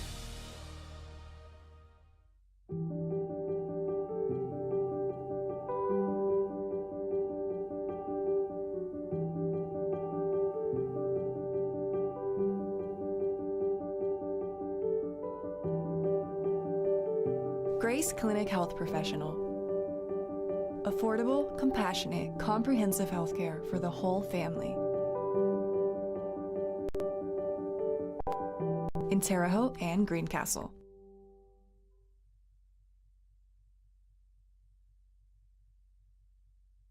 You are watching HCAC Baseball at Rose-Hulman on the Indiana Sports Network.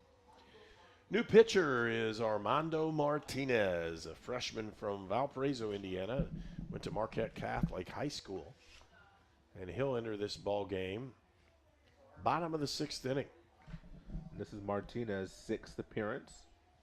He's pitched 5 in the 3rd innings so far this season. So some of the youth, young members of the pitching staff getting some work here today for Manchester. So even though the situation, the circumstances may not be what they want, still, as young pitchers, you treat everything as if it's a tie game and that everything is on the line. You give it everything you can. Number one, just because you're getting some work. Number two, you want to establish some faith that the coach has in you. You want to say, hey, coach, you throw me out there on the mound, and I'm going to perform. So you want to maybe move up on the depth chart a little bit. You want to move up in the rotation for your relievers. Then this is the opportunities where you go out there, throw strikes, let your defense work for you. Don't walk anybody. Your coach may say, okay, all right, there you go. Joel Kennedy is the batter for Rose-Hulman. He lines one into center, or into left center, for a base hit.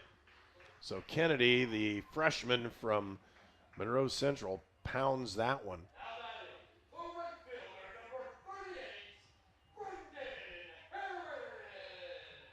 Excuse me. It's Jack Kelly who hit that one, and I flipped the wrong one.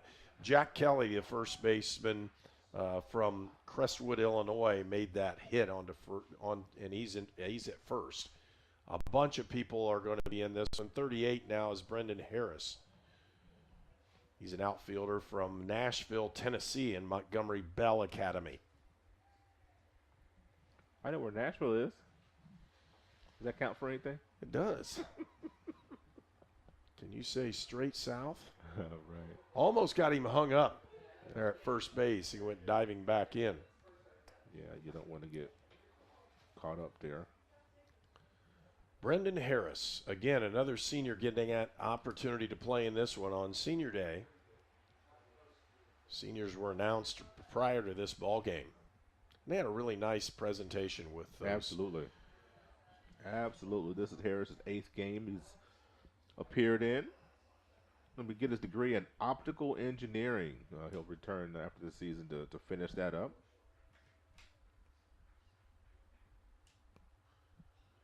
Pop that one foul. Kind of surprised Tony Harper didn't make a joke about him being able to help me in the future, be able to see a little better. Put it right on there on the tee for him. He must not be paying attention. Oh, yeah, see, there we go. There he is. I had a couple myself, but I held off. Ooh, nice pitch. Would have tied him up if he would have offered at that. Would have hit off his toe if he connected. Kind of dove in on him. I like that pitch. Full count, nobody out. Runner at first for Rose-Hulman. I like to see that again right here. They've scored in every inning in this ball game. Fly ball into right field. He could drop, and he makes the catch. That's a really nice job over there by Harrison Pittsford, who runs that one down for out number 1. And that was a fantastic play as the ball was high in the air. We talked about the breeze that's kind of swirling around, making it tough on fielders today. And it's a big out to get that out number 1 here in the inning. Jonathan Oliger up to bat.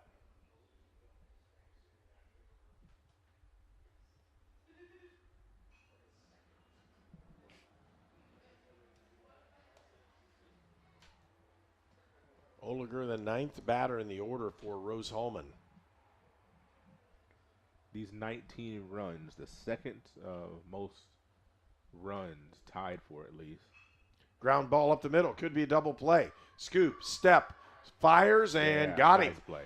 So with the double play, that'll end the inning. We'll go to the top of the 7th. Rose-Hulman leads 19-1 when we return for more on Indiana Sports Network. We were choosing colors for the house, and I stopped and looked at Mike and said, "We're really doing this, aren't we?" The process was challenging, but Riddell was there for us every step of the way. The mortgage, closing, they eased our stress. It made sense when Mike said, "We're really doing this." Mortgage loans made easy from Riddell. Making friends since 1885. There was a time when your local pharmacy defined your community. Before the days of long lines and drive-through national chains, pharmacists gave your health personal attention, and you always met with a familiar face. Back then, your questions were always answered, even when you forgot to ask. In Brazil, Indiana, that friendly local pharmacy has always been Lynn's Pharmacy since 1872. We are a modern pharmacy with the latest technology, still deliver that old-fashioned, friendly personal service today. Experience the tradition with your family at Lynn's Pharmacy in downtown Brazil.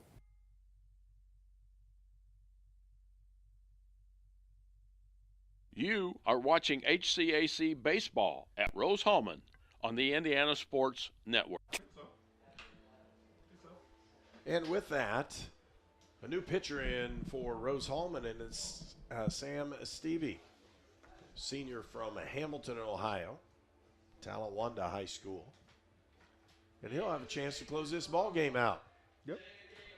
Sam's 4th appearance on the season, one of our seniors, computer science major, and he'll be working as an associate software engineer for Fidelity Investments in Fort Worth, Texas, upon graduation. So, congratulations for Sam. Gonna get a little heat down there in Texas here pretty soon. I know. I think end of this week in Oklahoma it was like upper 90s. So shot into right field by Griffin Garwood, the junior from Fishers, who was pinch hitting in this one. And we have a runner at first base for Manchester. And he ripped that ball. Yes, he did. Yes, he did. Next up for Manchester, number 30. Do you see a 30? Nope. Okay. So they're getting some people some at-bats, and I'm sorry, folks, we don't have that one on any of our roster stuff. It's not even at the it's not on the computer system either. He has a shot into left field. There's 2 base hits in a row. Let's see. Number 26 is up, and that's Gavin Gleason, a sophomore from Delphi Community High School, Brookston, Indiana. Pinch runner in the ball game for Manchester. Look on their website. I'm wondering if it just has a different number on today. Might have one. But we'll find out. How about the base runner? We had a pinch runner there. 31, it looks like to me. And that would be Jake McGrath, a freshman from Carroll High School in Fort Wayne. He's at first base right now. If you look at the bottom of your roster for Manchester on your paper, do you recognize that name? Yep. What do you think? Probably related. Yeah, Probably related. Interesting. I saw that, and I meant to ask you earlier. Score is 19-1. Manchester with runners on first and second. We're in the bottom of the top of the seventh inning. So I know you know people. I've met him once. Okay. All right.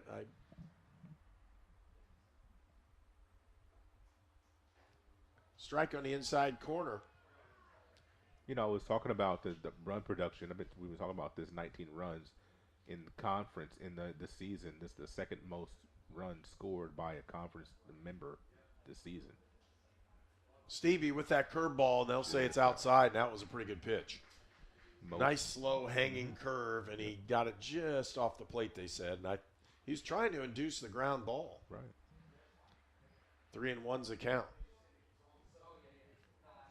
Stevie pitches inside, but it catches the corner for strike two. It's a full count. Nobody out, runners at first and second.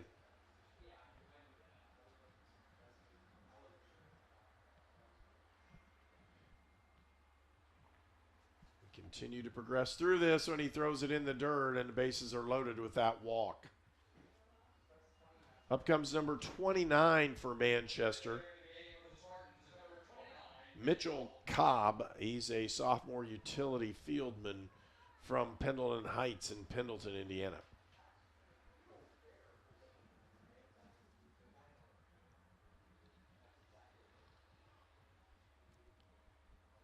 So bases are loaded, nobody out. Last time this happened for Rose-Hulman, they got out of the inning and didn't give up a run.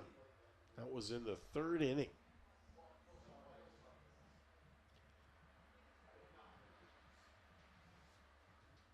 Sam Stevie throws it in there for strike one.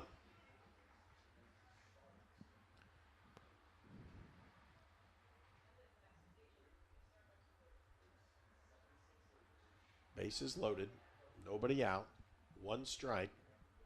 Stevie with a pitch, high heat, gets him to swing, strike two.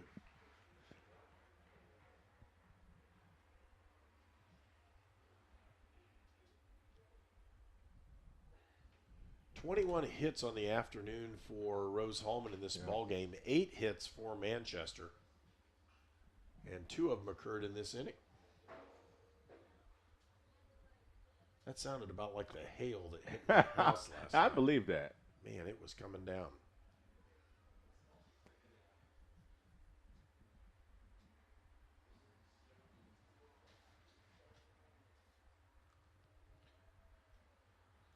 Here's the pitch. And they'll get him looking for strikeout number 1 for Stevie.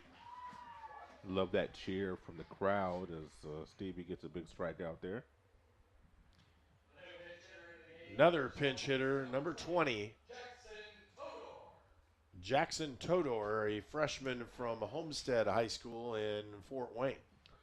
Couple of games of note in the bottom of the 5th inning. Earlham 7, Transylvania 6. That's the bottom of the 5th. Also in the bottom of the 5th, Anderson a 1-run lead at Mount St. Joe's. That's 7-6. So both these games very tight. And then, you know, these are the 2 other games that we're really watching here to see kind of how the doubleheaders progress. Pop up, out of play. So we talked about this. I'm sorry. And if we get to this one, after this ball game, we're supposed to have a 30-minute break. But I know in the past with rain, the possibility of rain, they're going to start this one a little early. So after the end of this ball game, I'd check back if I were you at 20 minutes just to see what's going on as we try to move along in this doubleheader. Yep.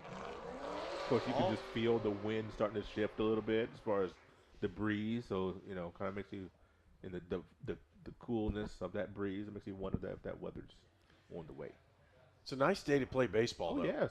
Beautiful. And there's a drive into right center field, and that's going to score some runs. Oh, just barely missed it. I didn't think he was going to get there. Colton Brown almost pulled up with that one. 1, 2 runs are going to score and a double. And they're not going to push it too much. So 3 runs on the board now for Manchester as the pinch hitters have come into the ball game and done a pretty decent job. Next up to bat for Manchester, number 18, that's Crosby Hennesser. He's a freshman from Jay County. And you know where that is, right? You know. Portland. Do you know where Portland, Indiana is? No. I've been through there. Actually coached against Right, Jay County High School one time. Yeah. That was during COVID. They drove clear across. It's on the state line, south of Fort Wayne. Literally, that county is on the state line with Ohio. Swing and a drive, but it's foul, and going over is Connor O'Connell. Does he get it? He does. How about that? Another solid play by Connor O'Connell at first base. More importantly, he's been just driving the baseball. Couple doubles in this ball game. And when I say RBIs, I think he's up to 6 in the ball game. 6 RBIs out of the 19 have come off the bat of Connor O'Connell. Number 2, Cray Young, a sophomore from Gas City in Mississinawa High School.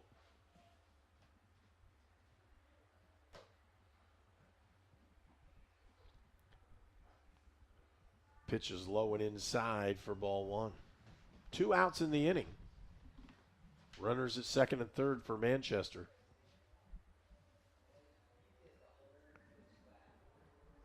Swing and a miss. Strike 1.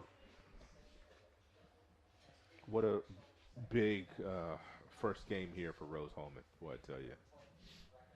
Just what they needed.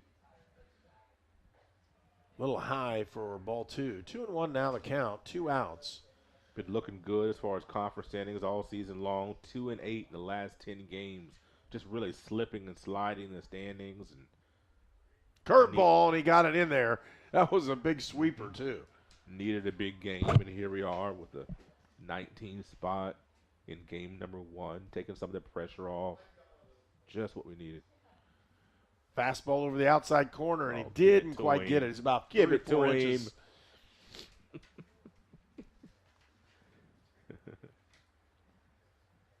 Again, we're in the top of the 7th inning. Swing and a miss, and that should end the ball game. A really nice job for Rose-Hulman, but more importantly, they found the bats in this ball game.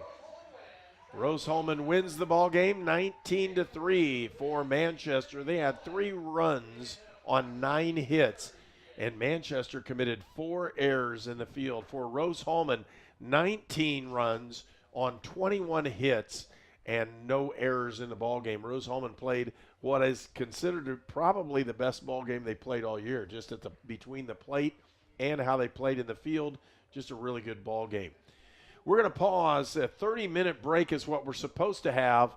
Don't be surprised if we're back on here in about 20 minutes with game number 2 here on Indiana Sports Network. We'll be back, like I said, in about 20 minutes. Check back in here. Don't be surprised if we're playing pretty quickly. Want to move in and move this second ball game before the rain hits.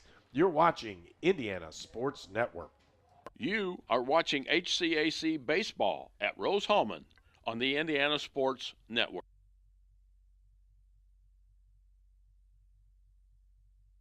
This program is a copyrighted production of Indiana Sports Network and cannot be shown, reproduced, or redistributed in any way or in any form without prior written permission from Indiana Sports Network.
You are watching HCAC Baseball at Rose-Hulman on the Indiana Sports Network. The Fellowship of Christian Athletes has the mission of leading every coach and every athlete into a growing relationship with Jesus Christ and His church. Through camps and huddles, character coaches, and special events, we are making an impact in West Central Indiana. Check out where you can get involved at our website, wcindianafca.org. FCA, we are the heart and soul in sports. And welcome to Terre Haute, Indiana, Rose-Hulman Institute of Technology, where it's Rose-Hulman taking on Manchester University in game number 2 of our doubleheader.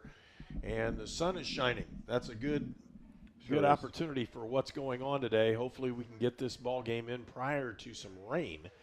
And that's where we're really after things. Last ball game, and again, the first game we had today, it was 19-3 Rose-Hulman taking that first one, as Rose-Hulman scored 6 in the first, 5 in the third, and 5 in the fourth inning. A couple other runs scattered through that, but scored on 21 hits. Manchester had a very rough ball game. They had 3 runs on 9 hits with 4 errors.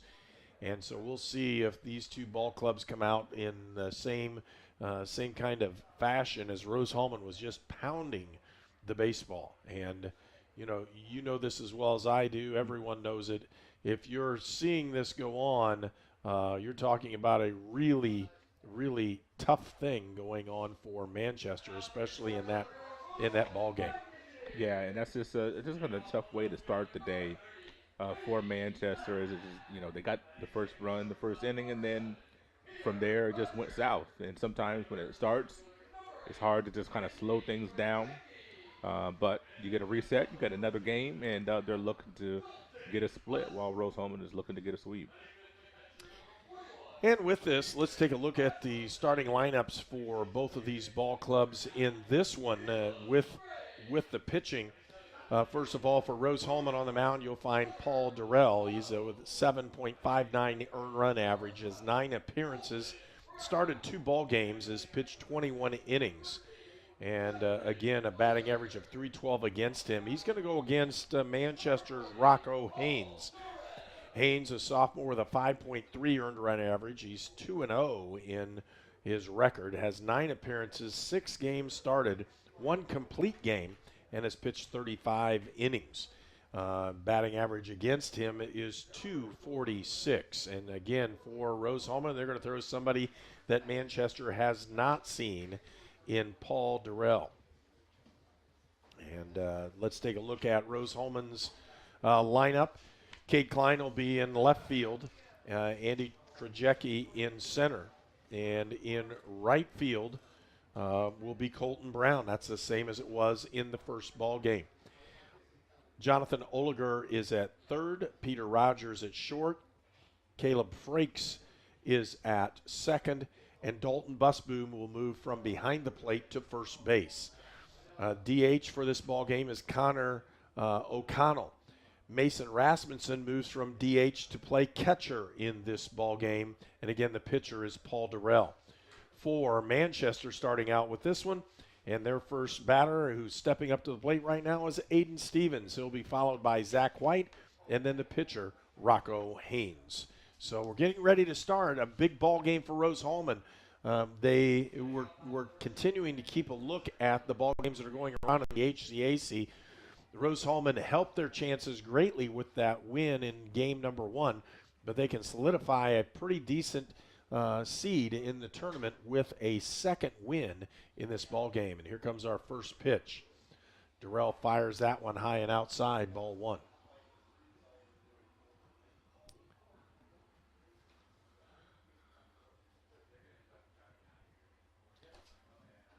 Paul Durrell comes from Plainfield, Indiana. Plainfield High School, fouled off for strike 1.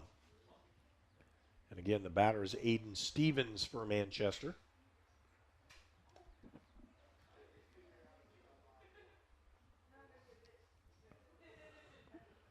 Ball on the inside, just misses with that one. 2-1 now the count.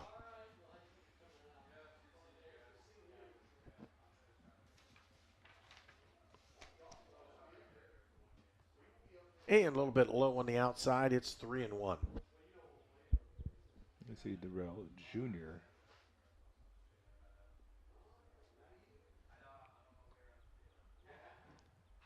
And a shot into left field, and they just miss off the glove, and it's fumbled around out there. And with that, I'll tell you what, a good effort that time by Cade Klein. He just couldn't come up with the catch. He got a good beat on it, took a direct line. I like the fact that he went for the diving catch, and you don't get it, you give up the double, unfortunately. But it's a great effort. You're showing your pitcher, hey, we're going to go for everything. We're going to try to help you out as much as possible. The ball was not going to get rolled to the wall. No. And so, it was kind of a high reward, low risk maneuver, if you will, for Cade Klein. Aiden Stevens is the next batter for Manchester. Curveball just about hit him. Ooh. Also about hit his bat over the top. We've seen that happen. You duck out of the way and it hits your bat and goes fair territory, and you just stand there like, what did I just do? just underway in game number 2 of this doubleheader. Darrell has a nice fastball on that one, fouled off. And you see a little oomph on the fastball from Darrell, but of course, you come inside on somebody or just about hit them, the next pitch is going to be late on it, and just that's what you saw there with White. White batting .331 on the season. Has 1 home run. Swing and foul ball. On deck is Rocco Haynes, who's going to get the start as the pitcher in this ball game. Yeah, you don't often see the starting catcher from game 1 being the starting pitcher in game 2. Usually that arm's a little bit worn. Mm-hmm. I've seen it done the other way. High fastball, high heat. Tried to get him to offer. He actually thought about it. He did think about it. And then he heard his coaches and parents saying, lay off it. You can't hit it. All you're going to do is miss it, foul it off. Don't swing at the high heat. 2-2, nobody out. Another one. Full count now. Every right-handed batter's heard that their whole life. It's like a rite of passage. Offering at the high heat for a right-handed batter. Nobody out. Stevens at second base. Ground ball over to the right side. Frakes scoops it up, throws him out for out number 1. Advances the runner to third base. Very important. So Stevens, Aiden Stevens for Manchester now stands at third, just 90 feet away. Manchester scored in the top of the first as well in game number 1, and then Rose-Hulman just exploded the rest of the time. Manchester looking to manufacture a run here. Runner on third with 1 out. You got to score it. You got to find a way. Rocco Haynes, the pitcher in game 2, is the batter. Takes that first one in high for ball 1.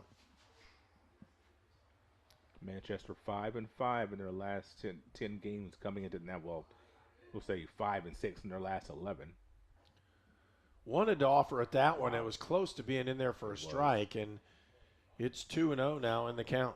We've seen Darrell now come inside these batters. You can see the philosophy. He wants to command that inside corner, doesn't he?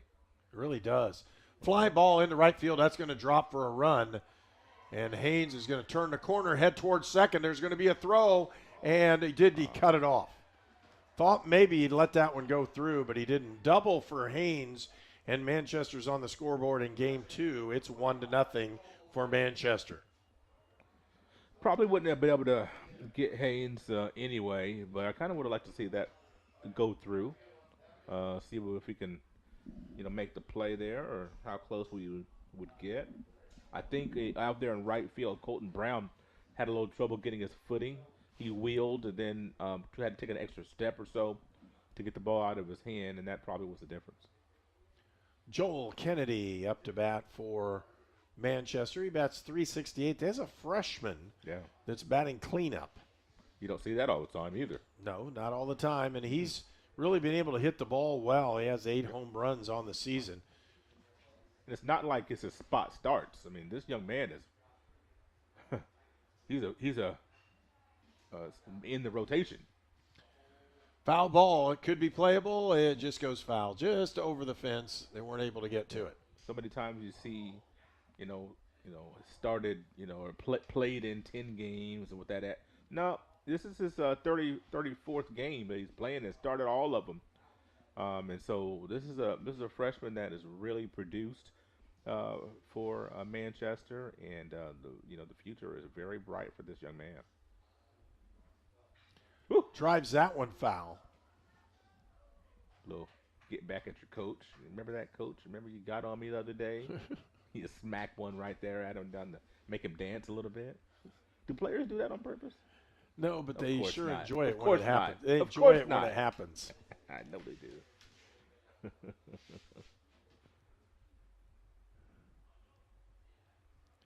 Just because sometimes when I watch football, I see the quarterback throwing one out of bounds. I'm like, do you ever see somebody that's been jawing at you, you throw it at them? They wouldn't do that. No way.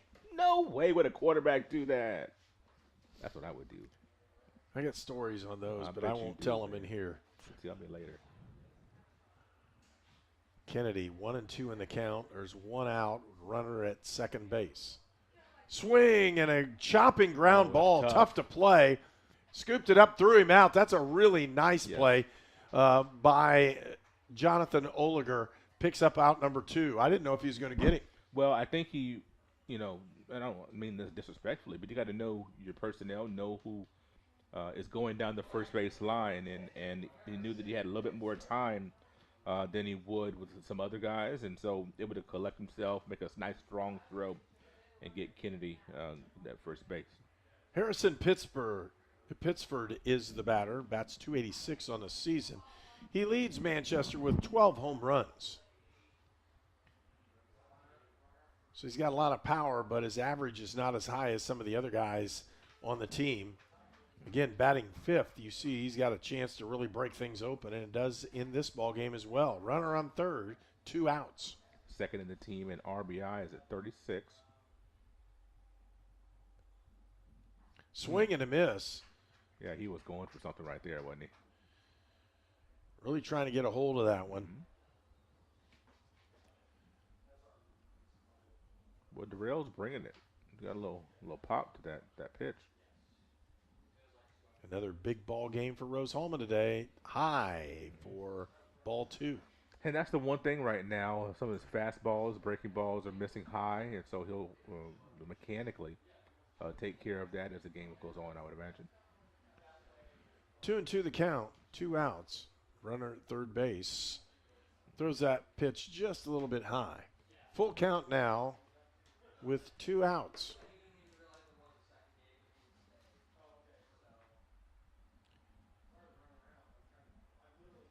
Harrison Pittsford is the batter. Misses outside, draws the walk. There's runners at the corner with 2 outs. And up comes Austin Knowles, the third baseman. He bats .284 on the season. And again, Knowles, a junior.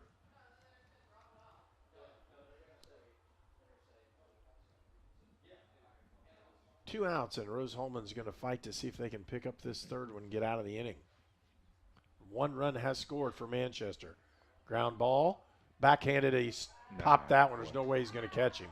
Yeah. 1 run scores.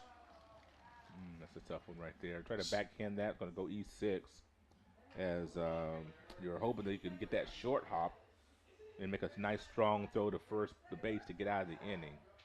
Not quite able to do so.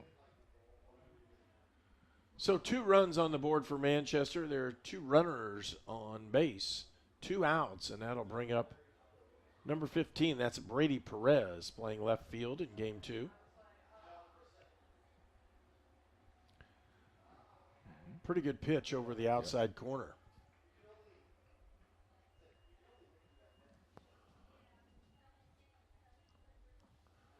And again, Rose-Hulman, if they win this one, they'll pretty much solidify a pretty good seed in the tournament. Top 6 teams in the conference make the conference tourney. Swing and a miss, and a nice slider on that one got him to offer. Couldn't take it back. So nice off-speed pitch that time by Paul Durrell. Runner move. Blocked it. All the runners are moving. Where'd the ball go? It's right in front of the catcher, in this case, Mason Rasmussen. Put it down on the ground. He just wasn't able to see where it bounced. I was kind of wondering if he was trying to pull a fast one of old Pittsford down there to see if he'd get him to round that and charge, you know, trying to fake like he don't know where it is. Of course, he might not have known, but he might have been trying to see if he could fake him out, get a cheap out. Boy, struggle with the release point right now. Herb. Making it tough. It's 2-2 for the count with 2 outs. We're in the top of the first inning, and it's 2-0 Manchester. So they plated 2 runs here in the top of the first. Swing and a miss. He got out of the inning. But 2 runs have scored on 2 hits. There was 1 error and 2 men left on base. We'll go to the bottom of the second. It's 2-0 Manchester.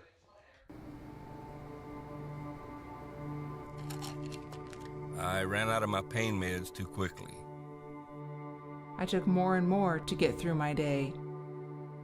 I did anything to get them. I needed help. I needed hope. I found them both. Professional, safe, no wait times, quality treatment. Regain something lost. Call or go to winrecovery.org. Here at Mossy Oak Properties, Indiana Land and Lifestyle, we know hunting property, and our agents have the skills to close the deal. But what is it that separates us from others? We have field experience. We speak the language. We use targeted marketing. We cast a wide net, and we have local contacts. When it comes to buying or selling your hunting ground, let's just say, we're killing it.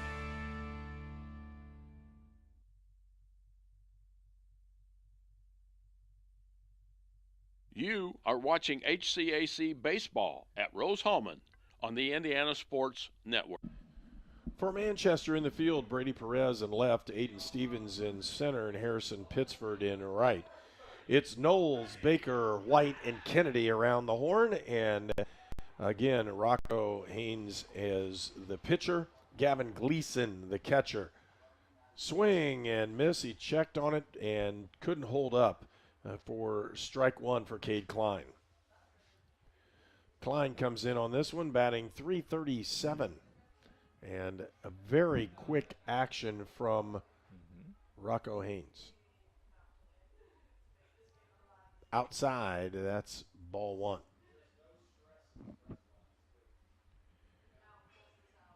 Deep fly ball, but it's playable. And now on the left side, Brady Perez takes that one for out number 1.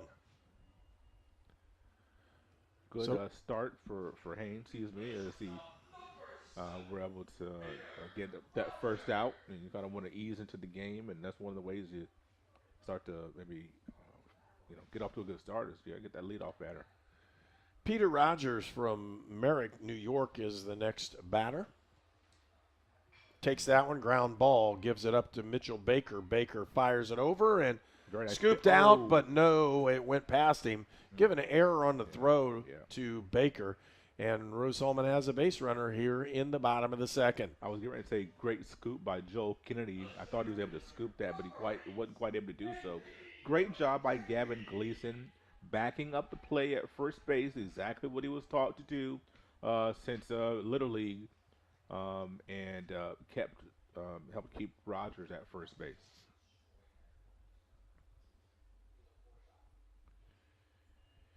Andy Krajewski, the next batter for Rose-Hulman. Krajewski from Hampshire, Illinois, Hampshire High School. Just because the ball's not hitting to you does not mean you don't have responsibilities during the play. It's a great example when you see the catcher back up first base on a throw in the infield. So important. You never know what's going to happen. 3-0 now, the count to Krajewski. Rose-Hulman's bats were on fire in game 1. Puts that one right down the middle for strike 1. It's 3-1. One out in the inning, one runner on first base. That runner is Peter Rogers. Walked him. So 2 runners aboard. Again, Rose-Hulman trails by 2, and up comes number 24, Dalton Busboom. So I, talked about getting the leadoff runner. Then you have an E6 and a walk. So now let's see how Haynes responds. Pitch outside, ball 1. A 2-run lead. He's trying to keep for a squad as Manchester looks to try to get a game here.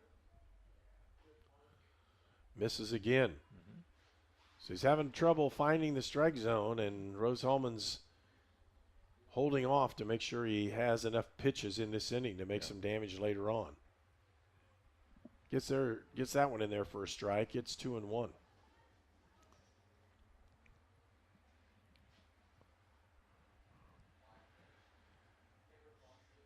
Inside, gets the corner, strike 2. Very nice there.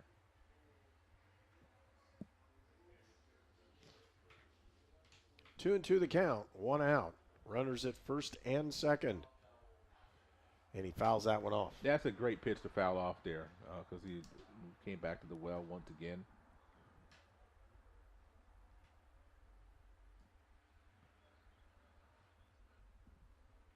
Again, runners at first and second, 1 out. Misses outside for full count.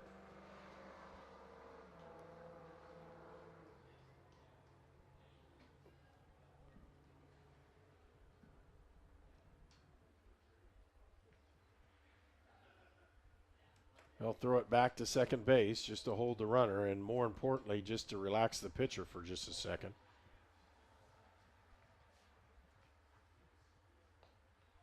Dalton Busboom is the batter. Full count. Hits it into left field. It could drop. It is going to drop. It's going to score at least 1. And all the way around, Busboom at second base. They're going to throw that one in. 1 run is scored as Peter Rogers comes across the plate and scores a run. It's 2-1. Manchester with the lead, but runners at second and third with 1 out. Yeah, Krajewski had to hold up just long enough to keep him from scoring. Had to make sure the ball wasn't caught. Don't want to get doubled up, but Rose-Hulman gets on the board. Mason Rasmussen is the next batter. Rasmussen batting .316 coming into this, and there's 3 freshmen in the order. Ground ball, that'll score a run, and we're all tied up at 2-2 as the ground ball to the shortstop allows the run to score. Again, Rasmussen with another RBI today, and the score is tied at 2-2. So we talk about not giving your opponent extra opportunities. You got an E6 to Peter Rogers, he scores. Andrew Krajewski draws a walk, he scores. Those are your 2 runs for the Engineers. We talk about that fundamental baseball. Limit your errors, limit your walks. Those are the 2 runs that score thus far for the Engineers. He had to throw it back to second base. There wasn't anybody there. Yeah, Fortunately, he didn't throw that into center field. Exactly. That's the danger. If there's nobody at the bag, then, Frakes fouls that one off. I don't like making that. I don't like making that pickoff throw. Stare at him long enough, step off the rubber, do what you got to do. But if there's nobody at the bag and there's nobody breaking to the bag, I don't want that throw. Nothing good can come of it. Only bad. Well, Frakes appears that he's going to try to get it to the outside, and with that, when I say that, he'll try to put it towards second base because the pitch is going to come in on the outside. They may be done throwing it on the inside part of the plate. And now White goes back to normal depth. Tough pitch and a really good stop that time by Gleason. Yeah, it was a very good stop. 2-2 the count with 2 outs. And a line shot right to the shortstop. They're out of the inning. But 2 runs have scored for Rose-Hulman. The score is tied 2-2. Rose-Hulman and Manchester when we return for more on Indiana Sports Network. We were choosing colors for the house, and I stopped and looked at Mike and said, "We're really doing this, aren't we?" The process was challenging, but Riddell was there for us every step of the way. The mortgage, closing, They eased our stress. It made sense when Mike said, "We're really doing this." Mortgage loans made easy from Riddell. Making friends since 1885. There was a time when your local pharmacy defined your community. Before the days of long lines and drive-through national chains, pharmacists gave your health personal attention, and you always met with a familiar face. Back then, your questions were always answered, even when you forgot to ask. In Brazil, Indiana, that friendly local pharmacy has always been Lynn's Pharmacy since 1872. We are a modern pharmacy with the latest technology, still deliver that old-fashioned, friendly personal service today. Experience the tradition with your family at Lynn's Pharmacy in downtown Brazil.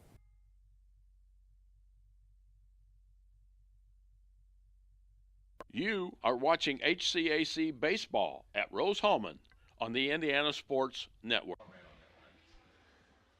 2-2 is the score, and coming to bat for Manchester in this inning,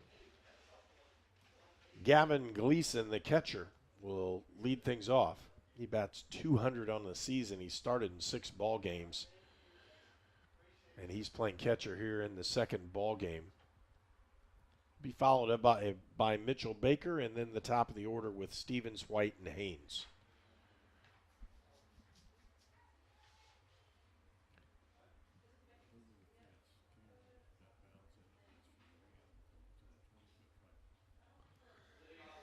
And you're seeing the camera shot kind of bounce back and forth. That's because we have it on a pedestal about 20 feet up in the air at center field.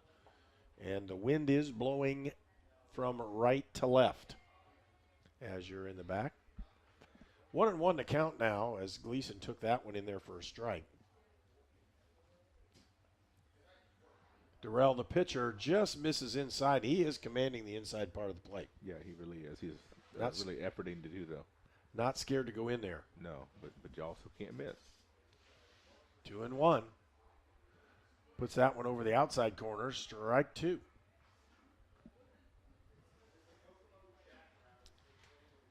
And you know where it is. Again, 2-2 is our score. Both teams scored 2 runs in the first inning, and we're in the top of the second. Fly ball, but it's foul.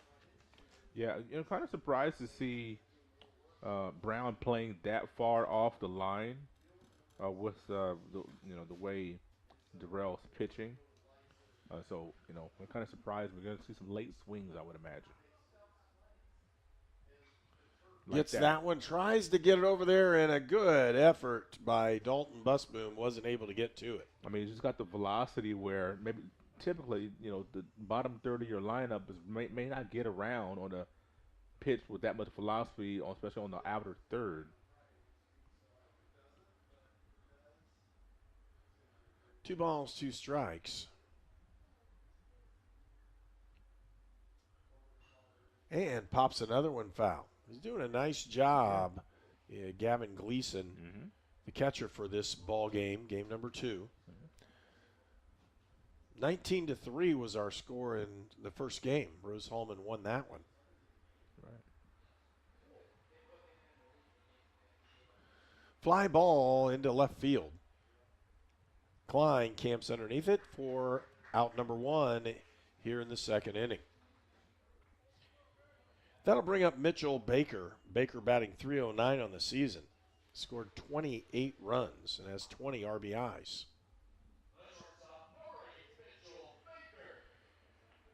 Baker playing shortstop in this ball game.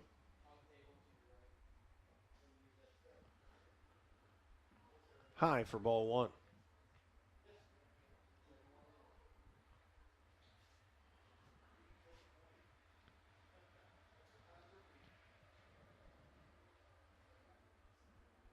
And takes it high for ball 2. Looking at the rain, it appears it's going to hold off on this one, is what I'm seeing. That would be good. Approaching that 3 o'clock mark. Misses outside for 3-0. He's got to bring him down the middle now. Baker is the 9th batter in the order for Manchester. Strike 1. Baker on the take all the way.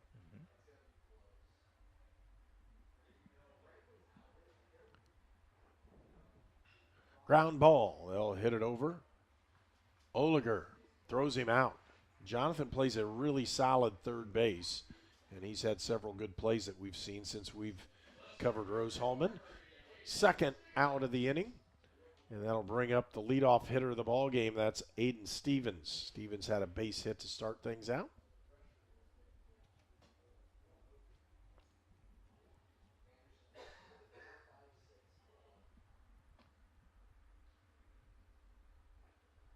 Strike over the inside corner again. They're not brushbacks. He's got enough control on the inside. He's fine. Hit, and it's a shot down the left field line. It's going to bounce in, and again, Stevens with a stand-up double. Yeah, it's 2 at-bats, 2 doubles. Stevens really seeing the ball very well today.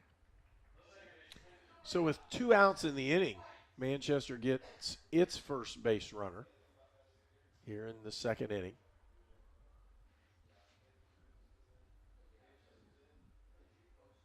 And Stevens again with a very nice job. He turned on that one, put it right down the left field line.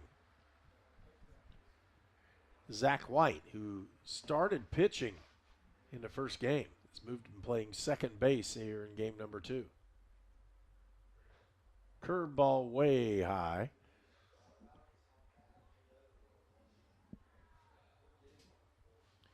When it doesn't break and you just release it just a little different, that's what you're going to get.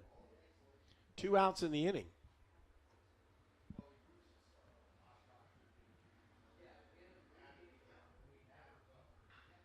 Ooh. It's another one. That's a great catch. And he's out. Got him. What a play. Great play in that one by Jonathan Oliger, and I was surprised he threw it because he had a runner coming right at him, and he easily could have turned around and tagged him. But Oliger with the play, they get out of the inning, and no runs come in on 1 hit, 1 runner left on base. We'll go to the bottom of the second. It's tied 2-2. Treatment for those with mental illnesses and addiction issues has evolved over the years. In the late 1960s, Indiana's mental health system began to take shape. From 1971 to 2021, Hamilton Center has touched the lives of thousands of people in central and west central Indiana. We are committed to the latest therapies to improve the quality of life for those with mental illnesses. Treatment works. Recovery is possible. And thank you, Indiana. 4 years ago, I drove my daughter to Riddell National Bank, where she opened her savings account. Today, she's still saving money. My relationship with Riddell is better than ever, too. No other bank focuses on relationships as much as they do. I can count on them for small business loans when I need them. Riddell National Bank helps small business owners and their families grow, both financially and personally. Riddell National Bank, making friends since 1885.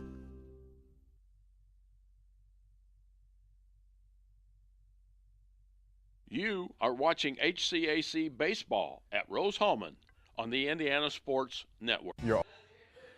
Rocco Haynes is the pitcher for Manchester's thrown 23 pitches in this one, giving up 1 hit, 2 runs, and 1 base on balls. And guess, you can really look at the way Connor O'Connell is pounding the ball. He pounded that one opposite field. Yeah. Foul territory. Counts now 1-1. O'Connell had the big bat in the first ball game. Fouls another one off. He gets a hold of that one, it's going to rip. He's topping it, cutting underneath it, and if he gets to it and hits it solid, it's going to go. He got to it, but it's in left field. It's just going to hold up shy of that warning track. Out number 1. That'll bring up Colton Brown.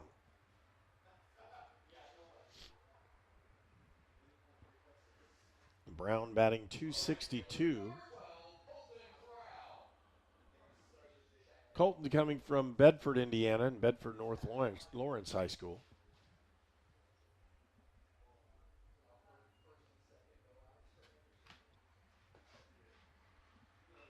rips it, but it's foul.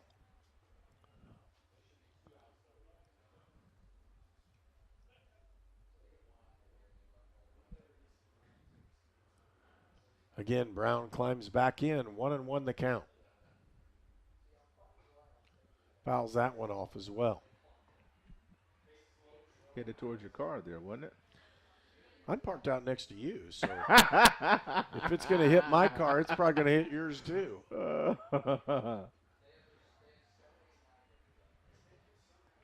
I was wondering. I was like, we haven't had that much rain. I'll park up here on the grass. I did. Yeah. Ball on the outside. It was funny. Full count. There was a motor coach was coming in behind me. It made me think of softball. Oh, you weren't here that day, were you? Foul ball. No. Did we ever tell you about that?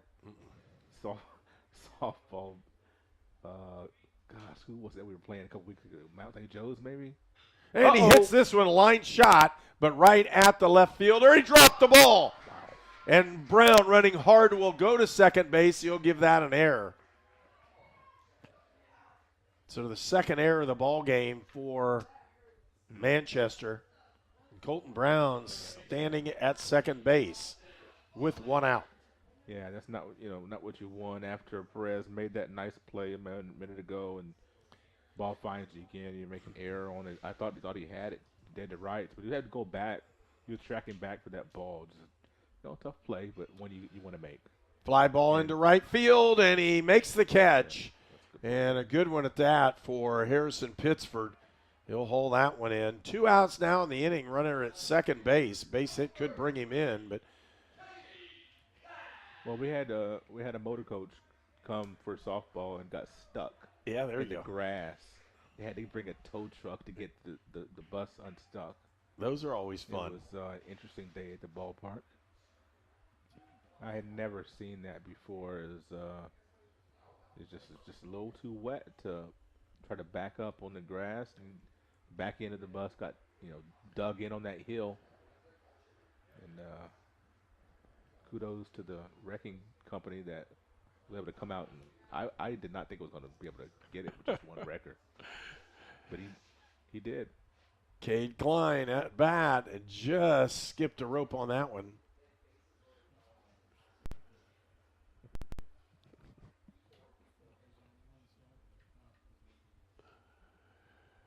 Two balls, no count, or no strikes is the count.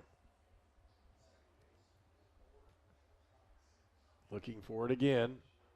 Takes that one, and it's outside. Thought maybe he painted the corner on it, but it's a 3-0 count. Klein, the leadoff hitter for Rose-Hulman in the ball game. He draws the – oh, they're going to call that one the strike.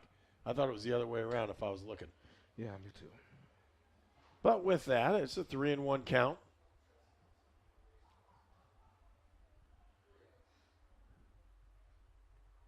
And they're going to call that a strike. Mm-hmm. So a full count, 2 outs.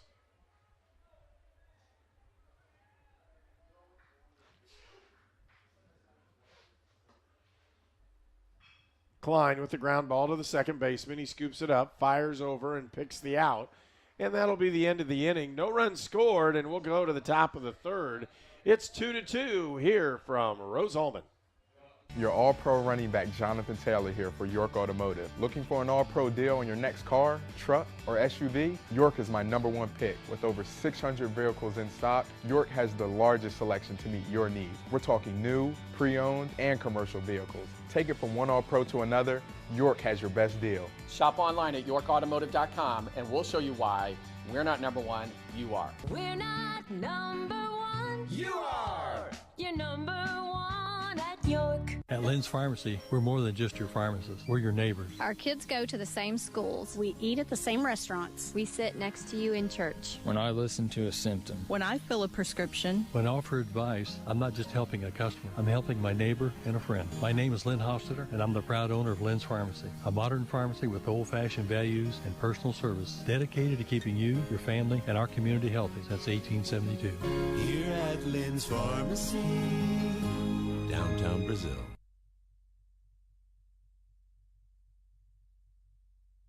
You are watching HCAC Baseball at Rose-Hulman on the Indiana Sports Network. Top of the third inning, and batting for Manchester is Rocco Haynes, the pitcher. Haynes, you can tell, is one of those athletes. He's pitching. He caught the first game. Wouldn't surprise me if he could play first, second, short, third. I bet he's played them almost everything. And he launches one. It's an easy home run over the left field fence. And Manchester takes a 3-2 lead. That is what they call a no-doubter. He got every bit of that pitch. It's only his second home run of the season. Boy. But there was no doubt on that one. As soon as he hit it, you just watched it go because it was a thing of beauty. And Manchester takes a 3-2 lead.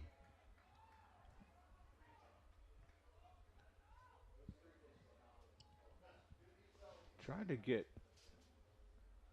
scores, but this is interesting what I'm seeing here. Joel Kennedy next at bat. He lines one into left field for a base hit. That'll bring up Harrison Pittsford. And Pittsford is the big bat as far as the number of home runs. He has 12 on the season, leading Manchester.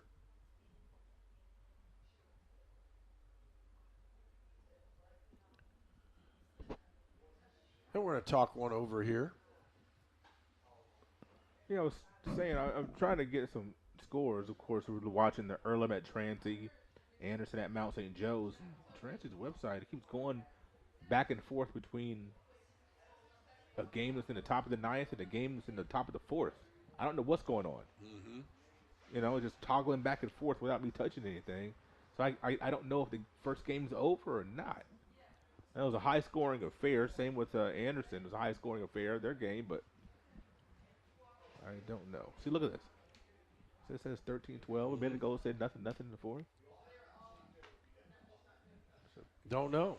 Boogeyman, the internet. Curveball in there. Close. They're not going to give him that pitch.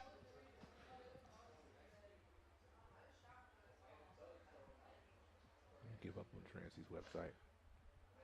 1-0's the count. Runner at first. They're going to hold him in check.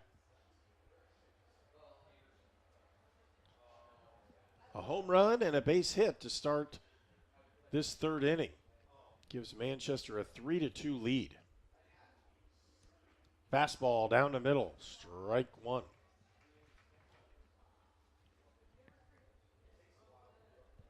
Harrison Pittsford is the batter.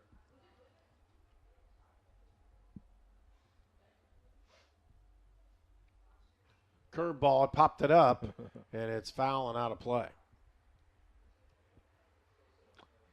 I think Anderson is up 15-12, top of the ninth at Mount St. Joe's. I mean, that's what it says right now. I might say 0-0 in the second inning in a minute. I don't know.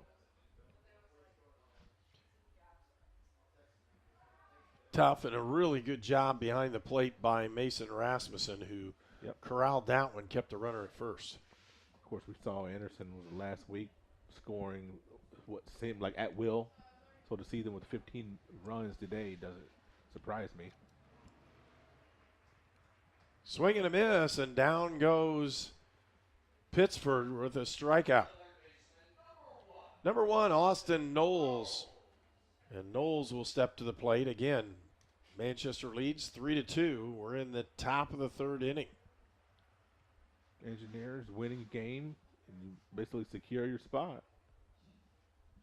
And if not, you have to look at all the scores to see if you're going to make it or not. That's right. And that's why I'm looking at scores, trying to help figure things out. Of course, with these standings, you just, wish you had a little bit more wiggle room, but such is life.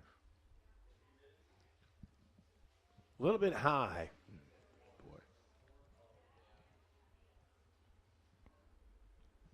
Boy. 1-1 the count to Austin Knowles, the third baseman. Check swing, and 2-1 is now the count. There's one out, runner at first, trying to get him to induce into that double play ground ball. Knowles can run, though. And he gets a hold of one. He launches it down the left field line, and it is foul. And fortunate it is, it went over the fence. If he straightened it out just a little bit, it would have been a home run. Yep. 2 strikes in the count now. It's 2-2. Turned on it, just got it a little bit early. Yeah, that one went quite a ways. Went quite a ways there, Herb. 2-2's the count. 1 out. Curveball and almost hit him. He ducked out of the way. Didn't wear it. Full count. Outside corner here. Here it comes.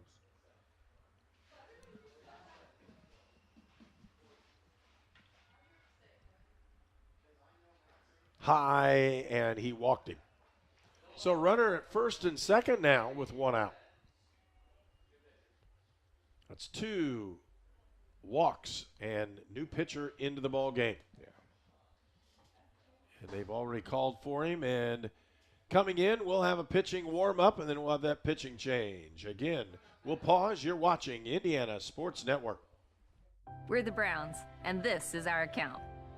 Our relationship with Riddell really began when we were kids, so when we started our business, it seemed like a natural fit for us. Riddell's provided all of our financial needs for both personal and business, and we could not be happier with the level of service that we're provided. Riddell National Bank has helped us grow our business so that we can help grow our communities with the core values that we both share. If you're looking to grow your business, Riddell is your best option. The city of Brazil was founded in 1866. By 1876, there were 2 schools, 7 dry goods stores, 2 hardware stores, 4 churches, and 5 drugstores. One of those drugstores is still there today, Lynn's Pharmacy. Lynn's Pharmacy has grown from a small neighborhood drugstore to a modern pharmacy, offering prescriptions and medical equipment with old-fashioned values and unparalleled service. You can even step back in time and visit Lynn's Soda Parlor Here at Lynn's Pharmacy, downtown Brazil. There is a greatness inside of you, a passion, a strength, a determination. So embrace it. Embrace the greatness that you bring to everything you do. Embrace the idea that you can do work that makes an impact, work that keeps the country moving forward and our economy strong. Because not everyone has what you have, and that's exactly what connects you to all of us at Great Dane. There's greatness inside of you. Are you ready to embrace it?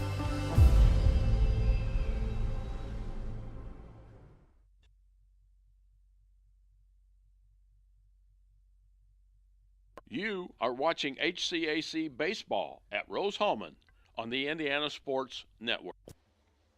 Evan Chung is our new pitcher as he climbs in. And we're going to see if he can get out of this jam that Rose-Hulman's found itself in. 1 out. Runners at first and second. Evan Chung is a freshman from Lake Zurich, Illinois, and Lake Zurich High School.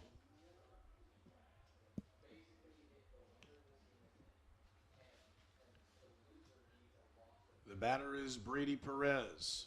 Takes the first one inside for ball 1. Perez comes from Rochester, Indiana.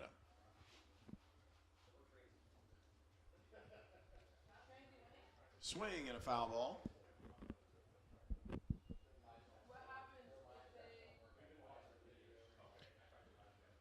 One and one the count, 1 out. Again, runners at first and second.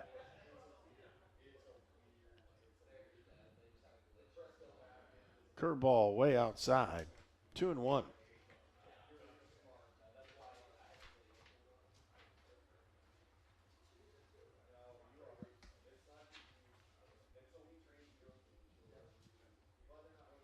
Chung has that one, and Perez fouls it off.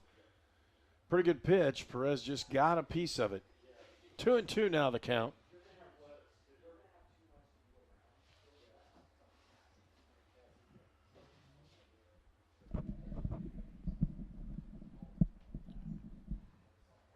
Swing and a miss, and Chung sets him down with a nice fastball, and he had 3 real good ones in that pitch sequence.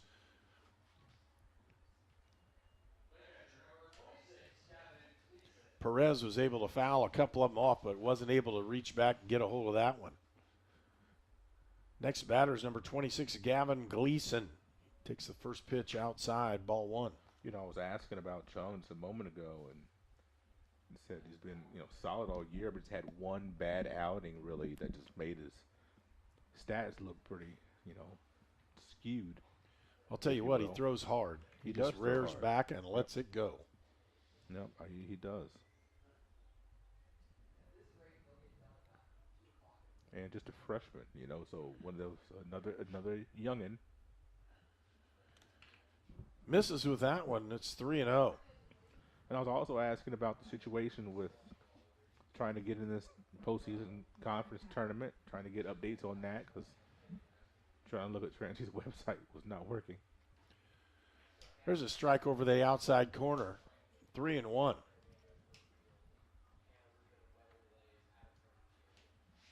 You can see if Chung grooves with this thing, he's pretty dangerous. Swing and a miss, a nice slider. He took just a little bit off of that one as a good pitch. Don't be surprised if we see that one more time. Yeah, you think about a fastball with a 3-ball count and not so fast. It dove right to the bottom. And he threw the fastball and missed with it, loaded the bases. So bases loaded with 2 outs. And up comes number 8 for Manchester, and that is Mitchell Baker.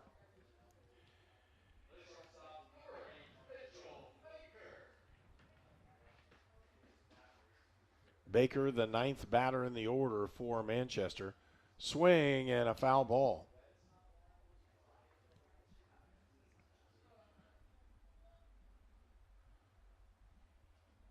Chung is not wasting any time on the mound either. He's getting set, and he's throwing the heat. Good slider off the edge, just missed on it. Close enough he could have gotten him to swing, but off the edge and off the plate, almost unhittable. Misses outside, it's 2-1.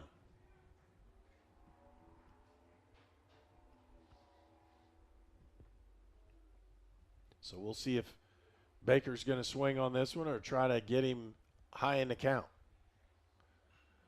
Popped it up. It's playable, and a great play out there by Caleb Frakes. So Frakes gets the 3rd out, and with that, 1 run scores, and Rose-Hulman trails 3-2, and we'll go into the bottom of the 3rd inning when the Fighting Engineers come to bat.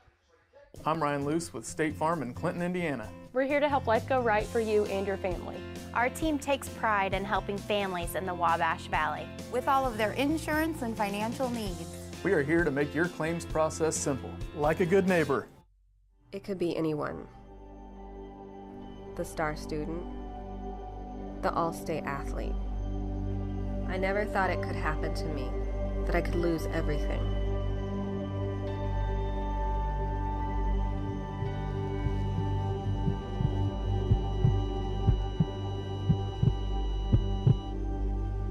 I found help, I found hope, I found recovery. I regained something lost. At ServPro, we offer cleaning services, including the removal of biohazard containments. We have the specialized training and products to get your property back to business. We are here to help get your business back to normal. ServPro in the Wabash Valley, here to help.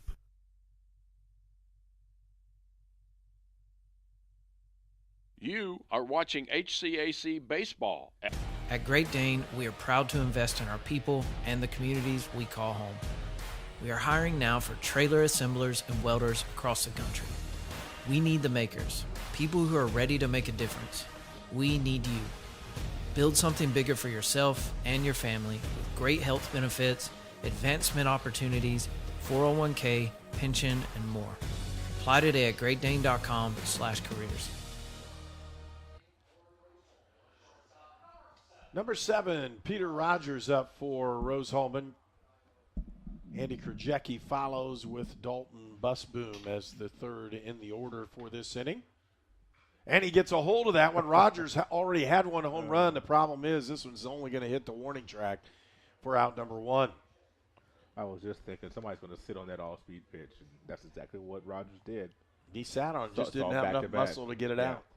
It's all back-to-back, and we'll see what AK does here. Andrew Krajewski, see if he sits on one or if he gets one like that. He shouldn't.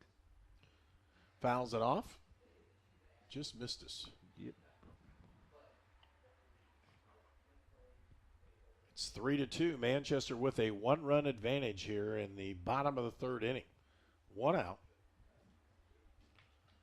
1-1 is the count. 2-1 now as he takes that one inside.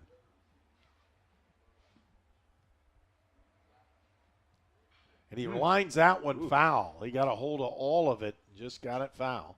Wake up.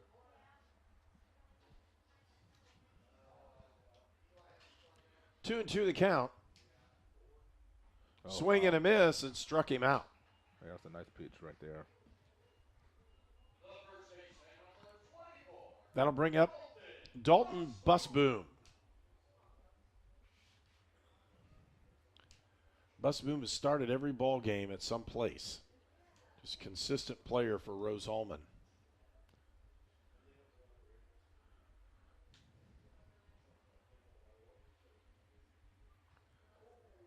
And a comebacker as he bailed out of the way.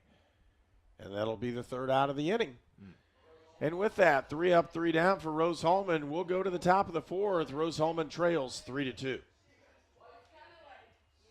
I'm All-Pro running back Jonathan Taylor for York Automotive. York is my #1 pick for your next car, truck, or SUV. Shop from over 600 vehicles at YorkAutomotive.com today. You're #1 at York.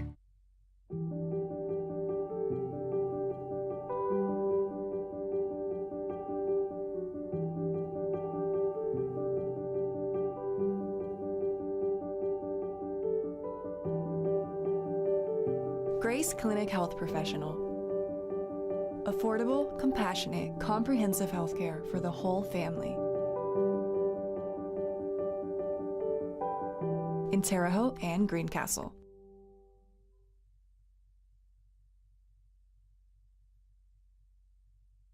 You are watching HCAC Baseball at Rose-Hulman on the Indiana Sports Network. You're watching the Indiana Sports Network. Evan Chung is the pitcher. He came in this previous inning and really did a pretty decent job in getting out of the inning. 1 run scored in the third for Manchester gives them a 3-2 lead as the Spartans come up to bat here in the top of the fourth. Engineers need a spark. This game definitely like a lull to begin this game. I know it's a 3-2 contest, but it just you don't feel the spark that you would want to have in a game that Rose-Hulman again desperately really need this game. So much in doubt for the postseason. Inside, and he hit him. Yeah. So Stevens will trot on down to first base with a hit by pitch. Zach White will be up next for Manchester. Playing second base in this ball game. Was a starting pitcher in game 1.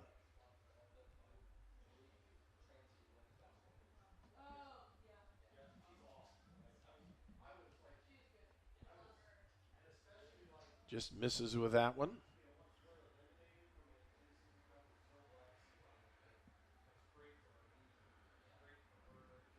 Nobody out, runner at first, a foul ball. Evens the count at 1-1. Rolls under a Chevy there. See, that's why we don't park there.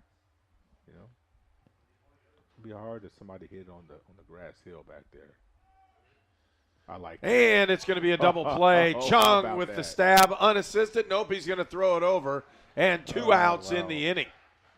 How about that? You know, sometimes you just get a little fortunate and I like the fact that Manchester went for the hit and run. You have, an individual that in Zach White hits the ball very well, bats 331 on the season. Just sometimes you where you place the ball is unlucky for you. Stevens had no idea the ball was caught. That's why he was didn't. standing on second looking around, and the umpire's Right. like, he caught the line That's shot. right. Oh, okay. Uh-huh.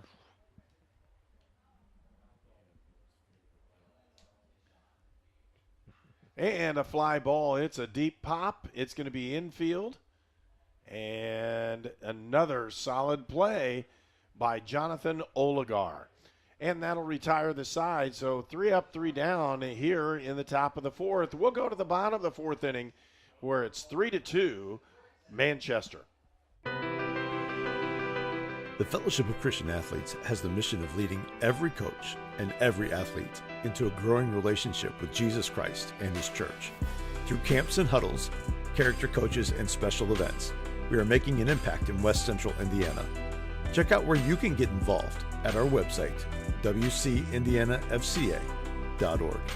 FCA, we are the heart and soul in sports.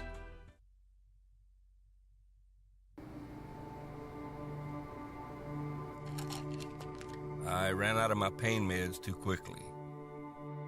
I took more and more to get through my day. I did anything to get them. I needed help. I needed hope. I found them both. Professional, safe, no wait times, quality treatment. Regain something lost. Call or go to winrecovery.org.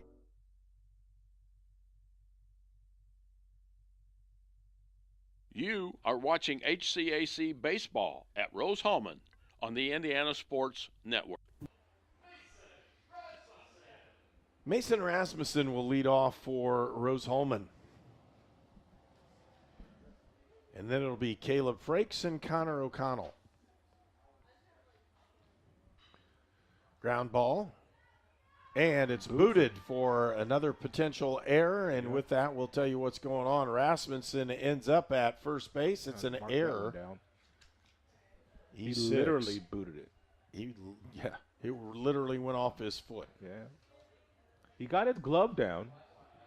Just maybe come up a hair too soon. And then it hit off his foot. And just unfortunate for him. That's his second error of the game. Caleb Frakes is the next batter. Now, if you're the Engineers, you have to make them pay for that. You start off the inning with an error, you have to make them pay for it. Caleb Frakes is the batter. Fouls it off. If you remember in the first inning, the 2 runs the Engineers scored were because of an error and a walk. So you get opportunities to make them pay. Let's see if we can do it again. 2 strikes into the count. On Frakes, he swing and a miss, and he'll strike out on that one. Didn't even get a hold of anything. No, and I tell you, just Haynes has just enough movement to keep you off balance. Boy, these Engineers are struggling just a little bit, and here's a guy that has not struggled much today. And he didn't struggle on that one. Line shot, and it is caught. Good play. Hit it right to the right fielder, and Pittsford hauls that one in for out number 2. But Connor O'Connell, again, hammers the ball. Yes, he's been doing that all day long. Both outs have gone to Pittsford out there and right. He's turned on the ball so well. Just once again, it's all about sometimes the ball placement and being a little lucky. Right there, O'Connell, once again, unlucky, hit the ball on the screws, but a good play out there in the field to record the out. Colton Brown is the batter. Takes that one in for strike 1.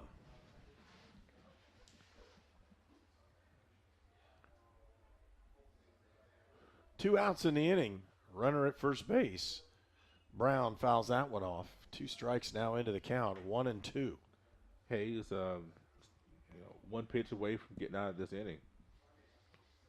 Hayes just throws strikes. Yes, he does. He's not fancy with it. And he got him. Oh, just barely. Oh, wow. Of course, I say barely. I'm up here, and I didn't get hit by a pitch. Well, it doesn't look like it was too bad. No. Runners at first and second now with 2 outs, and Jonathan Oliger is up to bat. Oligar's had a couple really nice plays in the field in this ball game. Strike over the outside corner again. Haynes just pitches strikes. He does. Nothing fancy. He's got a slider, and he just continues to use it. The ball has a lot of movement because of that. Like There's that. another one right in there. Starts it inside and then brings it back. It just. Or he's going to start it outside and bring it off the plate and make you reach and look silly with it. There Like it was. That was it. Great pitch by Haynes, and he gets out of the jam and out of the inning, and it's 3-2. Manchester with the lead when we return for more on Indiana Sports Network. We were choosing colors for the house, and I stopped and looked at Mike and said, "We're really doing this, aren't we?" The process was challenging, but Riddell was there for us every step of the way. The mortgage, closing, they eased our stress. It made sense when Mike said, "We're really doing this." Mortgage loans made easy from Riddell. Making friends since 1885. There was a time when your local pharmacy defined your community. Before the days of long lines and drive-through national chains, pharmacists gave your health personal attention, and you always met with a familiar face. Back then, your questions were always answered, even when you forgot to ask. In Brazil, Indiana, that friendly local pharmacy has always been Lynn's Pharmacy since 1872. We are a modern pharmacy with the latest technology, still deliver that old-fashioned, friendly personal service today. Experience the tradition with your family at Lynn's Pharmacy in downtown Brazil.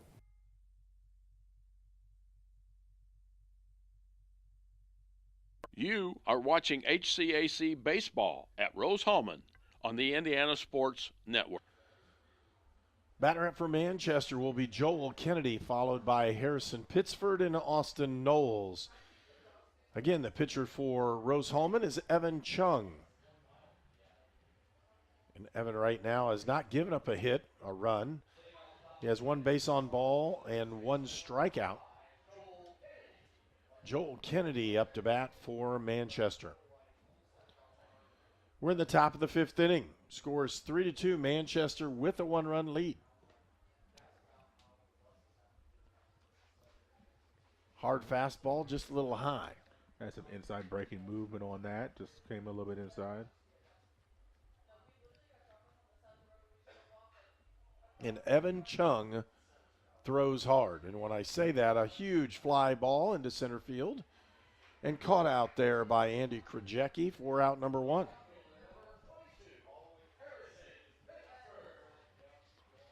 Harrison Pittsford will come up. Pittsford, a junior, and batting .286 before this ball game, now down to .284.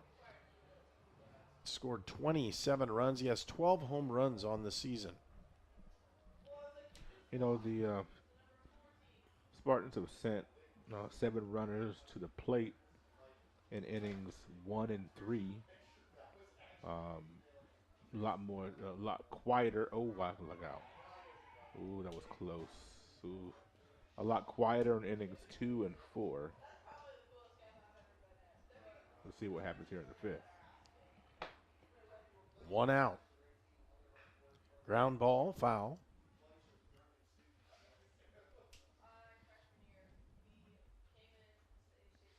Evan Chung with pitch count up to about 23 pitches. But he's been around the strike zone. Just misses with that one. 3-1.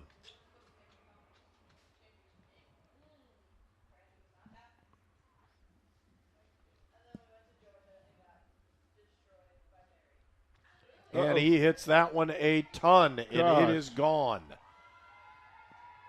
Wow. Home run number 13 for Harrison Pittsford, and a 2-run lead for Manchester. You know, I just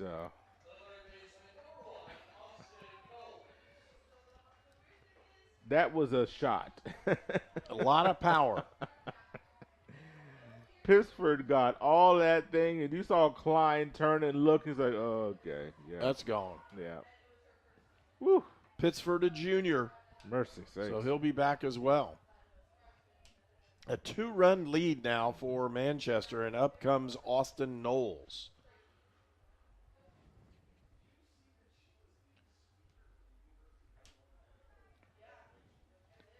So for Manchester, 2 runs in the first, 1 in the third, and now 1 in the fifth. Couple home runs makes a big difference in this one. Oh, and my God. He could have gotten that one, too. He turned on that thing, and just thankfully, a little too early, but whew, they're seeing Chung extremely well. Just depends. A chuckle up by Austin Knowles as you saw him laugh at that one. Threw that one in the dirt. 2-1 now the count. There's one out in the inning. I think you're going to see some guys out get ready. Or maybe there's somebody already getting ready. I can't see down there in the Rose bullpen. 3-1 is the count. Throws that one inside and draws a walk. Yeah, this is a little conversation here. So everybody's going to come out and have a nice little talk. Knowles trots on down to first base. That'll bring up Brady Perez. Yeah, you got some arms starting to get loose in the bullpen. I think we're trying to give him a little extra time here, just in case. Oh, nope, excuse me.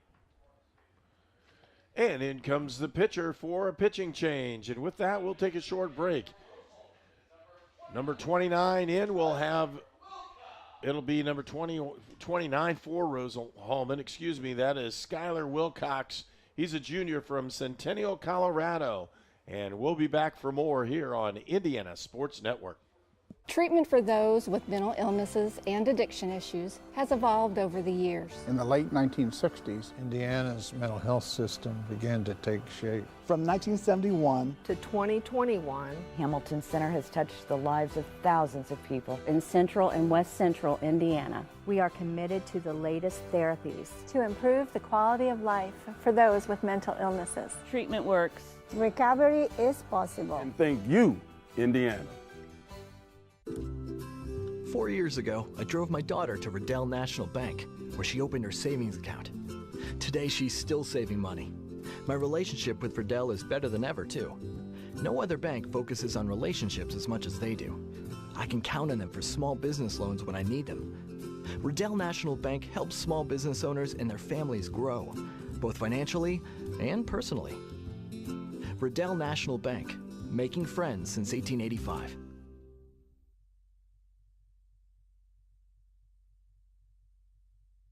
You are watching HCAC Baseball at Rose-Hulman on the Indiana Sports Network. Skylar Wilcox into the ball game for Rose-Hulman. Comes from Centennial, Colorado in Eagle Crest High School. He's a 6'3" junior. 13th appearance on the season, 21 in the third innings. Coming into the game, 7.59 ERA. He's given up 33 hits, 19 runs. 18 of those have been earned. Does have a nice strikeout to walk ratio, 13-4. So I do like that quite a bit. Guy comes in throwing strikes. Brady Perez is the batter for Manchester. Perez from Rochester, Indiana. Swing and a miss for strike two. Gives that odd delivery when I say that. It's not over the top and it's not three-quarter. He's coming sidewinder. Going to give you a different slot.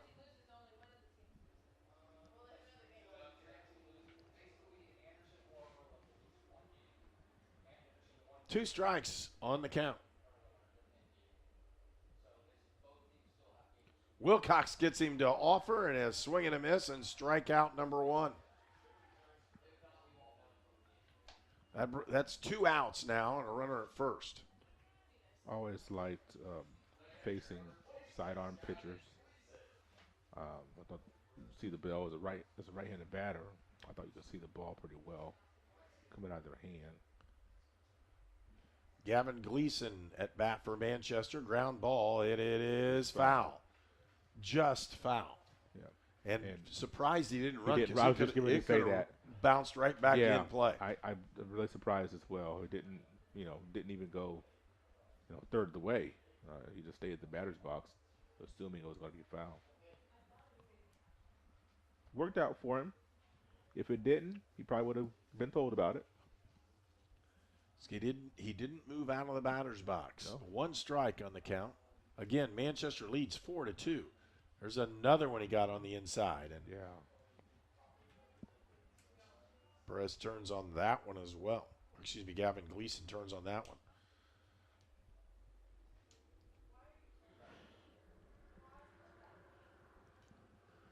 Six hits so far for Manchester in this ball game. Just on the outside, and they couldn't get him. No, it was a good effort there by Frakes. He had to run to the bag to get the throw from Rasmussen, and the ball was on the short side of the bag just a little bit and tried to get the ball, make the tag. It was a tough play. It made it fairly close. They'll give him the play at first base on any kind of hit ground ball. I like to the count. I like Manchester starting the runner, though. I really do. Still trying to manufacture some runs, put some things together. A couple of big flies, but you still have a runner in scoring position now. Putting pressure on Wilcox. Missed that one outside. Full count with 2 outs. Big pitch right here. Love to get this runner. Wilcox from the stretch. Can't get it. Walked him. Couldn't quite get him. But, you just keep applying pressure, and see if you can get a crack, a little chink in the armor by a pitcher making a mistake. We've seen a couple of mistakes on some big flies today. That'll bring up Mitchell Baker.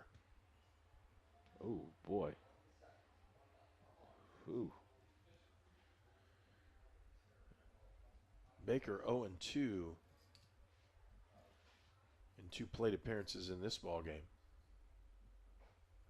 Threw that one high, ball 1. You see, all of a sudden you get a couple of runners on base and the delivery is a little different. Looking at what Wilcox has to worry about, what he's dealing with. You got a speedy runner at second base you're looking at. Ground ball. There you go.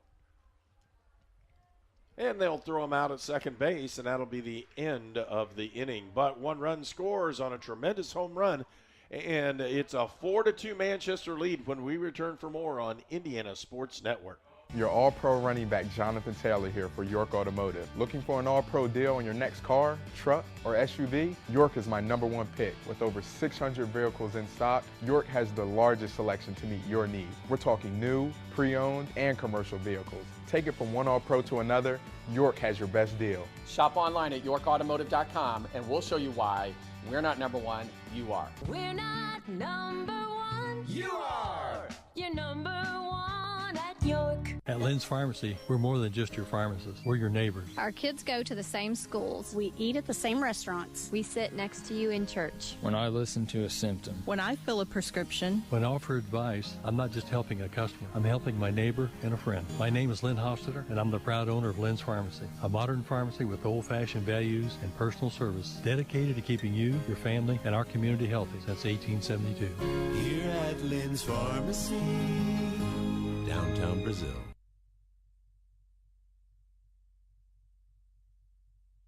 You are watching HCAC Baseball at Rose-Hulman on the Indiana Sports Network.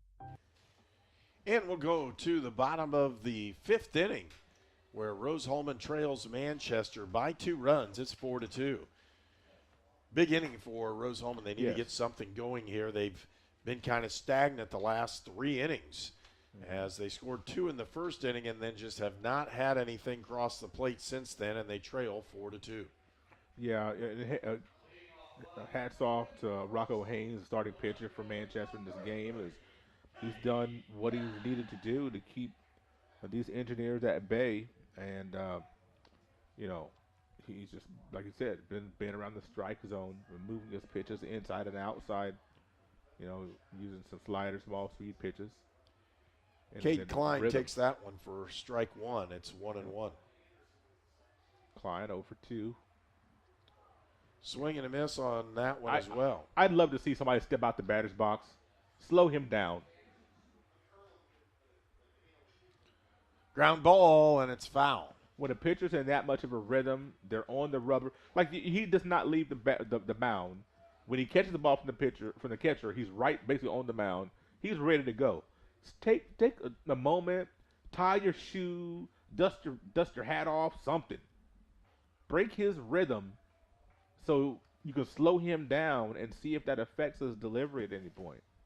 No way I'm getting back in the batter's box every time. 2-2, and he hammers this ball. It's in the gap, and Klein is going to end up on at least second base. Could go to third. Absolutely. Here he comes. They're pushing him around. Don't even throw Lead it. off triple. They threw it in to the side. Does it hit? Just about goes in the dugout. They should not have thrown the cutoff man, the second baseman out there in short right center. Your shortstop, I think that was. You got to just eat that. Do not throw it because you have no chance to get him at third base. Someone should have been communicating. That's the second time today we've seen on one of Klein's triples that the ball airmails the third baseman. So very fortunate that was not a round tripper. Him getting a free bag to come home to make it a one-run deficit. Just hold the ball. Peter Rogers is the next batter for Rose-Hulman. Nobody out, and he fouls this one off back to the screen. Now we're in that must-score situation where you have a runner on third with no outs. You have to score this runner. And if Manchester can keep that runner from scoring and get out of this inning, that would be a big momentum boost. Swing and a miss, strike three. And I'll tell you what, even though Haynes is not necessarily – he was jumping up and down on that one. He loved that. He should. That's his out pitch. He's probably, I'd say, 4 batters he's gotten, right-handed batters he's gotten on that pitch, whether it be a strikeout or to kind of just, weakly hit the ball somewhere. That is just, you set him up and then you go to that little off-speed pitch outside and just nobody can do anything with it. Krajewski takes that first one. Careful there. Kind of stumbled with his plant. Hope he's okay there. Yeah, and he asked what the pitch was because he had no idea. Yeah, you got to manicure things on the mound now to make sure you don't. Now is that in your mind on the next pitch? And the line shot, that'll score 1 run. Very good. And Krajewski delivers with a base hit to score a run. So 1 run is scored for Rose-Hulman, and it's a 4-3 Manchester lead. And up to bat comes number 24, Dalton Busboom. Big scoring update. Top of the 7th inning. Transylvania 1, Earlham nothing. That's at Transy. So, and I'll tell you why that's big here in a moment. Well, Transylvania, if they win, then both Rose-Hulman and Manchester are securely in the 6-team tournament. Seeding still will be decided. But you've got to be able to be in it to win it. If Transy wins, both Rose and Manchester make the postseason tournament. So we're rooting for Transylvania right now. 2 strikes. Threw that one in the dirt. Yes, Lucky it didn't go back to the backstop. Great job by Gleason. Of course, the Transylvania Earlham game got pushed back because of weather and a late start. Ooh-wee! Oh, they call that a strike. What a pitch! What a pitch from Haynes right there on the corner. I'm telling you what. He set him up. Came inside on the last pitch in the dirt and just, he has been mixing up his pitches so well. And he's giving him the outside corner the entire time. And if you're gonna be giving it, go take it. Take another inch too. 2 outs, 1 strike into the count, and he gets that one up. Is it going to drop it close? And it drops in there. And moving on the pitch, they could have gotten him at third, and they didn't let it through. Now runners at the corner, first and third with 2 outs. And up comes number 9, Caleb Frakes for Rose-Hulman. How about the aggressive base running from Coach Rosen and the engineers to go first to third? Krajewski's got the wheels. Strong throw to relay in, but with 2 outs, he was off with the crack of the bat. Had the wheels to get to third base. Base hit should tie this one up. Yeah. Would love to see O'Connell come out this inning. Frakes takes the first one high. I'm taking until I get a strike. I want O'Connell up in this inning. With bases loaded. Or something. Yeah. I want him up this inning. That would be big. And did he wear that one? Just about did. Lean into. No, I'm joking. Well, that's what they do. That's the idea. Yeah. 2-0 is the count. And he popped it up. Oh, man. Tough to handle, but he still popped it way up, and that'll be the end of the inning. Rose-Hulman scores 1. They cut the lead to 1 run. It's 4-3 Manchester when we head in to the top of the 6th. You're watching Indiana Sports Network. We're the Browns, and this is our account. Our relationship with Riddell really began when we were kids, so when we started our business, it seemed like a natural fit for us. Riddell's provided all of our financial needs for both personal and business, and we could not be happier with the level of service that we're provided. Riddell National Bank has helped us grow our business so that we can help grow our communities with the core values that we both share. If you're looking to grow your business, Riddell is your best option.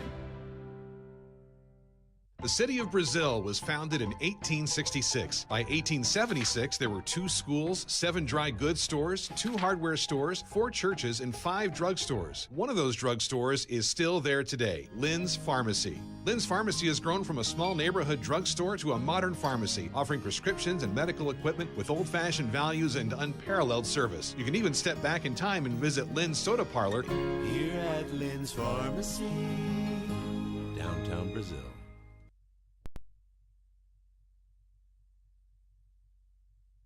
You are watching HCAC Baseball at Rose-Hulman on the Indiana Sports Network. 4-3 is our score. Manchester with the lead. Rose-Hulman picked up 1 run, as did Manchester. Both of them picked up a run in the 5th inning. And Manchester up to bat. Leading off is Aiden Stevens, and he's their leadoff hitter anyhow, and he'll come up to bat. Again, Manchester leads by 1. Yeah, Stevens has hit the ball very well this game. Got back-to-back doubles. First and second inning. Got hit by a pitch in the 4th. So, I mean, you're looking at a 1-run game, and for the Engineers, just keep this thing close. Keep nibbling. Keep it a 1-2-run game as we get late. Try to make them go to their bullpen. See if we can get this. Popped up and caught. Great play back behind for Mason Rasmussen, who picks up out number 1. That's a big play right there. It's an effort play to get over there, get the face gear off, get over there, get in position, concentrate, make that play to help Wilcox out, record an out. Zach White is your next batter for Manchester. You know, I'm just thinking, looking at the way Haynes is pitching for Manchester. If we could just ride that out, as it's going foul, if we can get to the bullpen and take our chances, because we're really struggling to get with. Of course, we got 3 hits last inning on Haynes. He was pitching a 1-hitter up until that point. Fly ball to center field, should be a can of corn out there as Krajewski sits underneath it, makes the catch for the 2nd out of the inning. But then this is what you need. You get a run, and then you come out and see if you can throw a goose egg up the next time you're in the field. So if we can get another batter, get a 1-2-3 possibly. It'll be tough with Rocco, who's already got a double and a home run to his credit in this game. 2 RBIs, 2 runs scored, 2 hits. Ooh, good hold. Takes that one and checks his swing for ball 1. And there's another hit. Haynes is playing well. Not only is he pitching well, but he's Also done a really nice job at the plate. Yeah. Good job to hold him at first base. As Klein was ready to try to throw him out if he got a little froggy. But I'll tell you, Rocco, just one of those guys, just seeing the ball really well this game. Joel Kennedy is up to bat next. Kennedy from Moreland, Indiana. Takes that one over in the outside corner for strike one.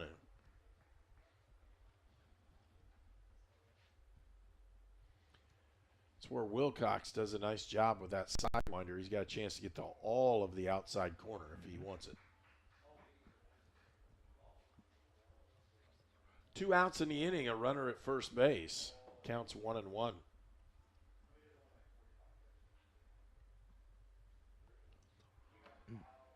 Close on that one, but couldn't get him to offer. 2-1.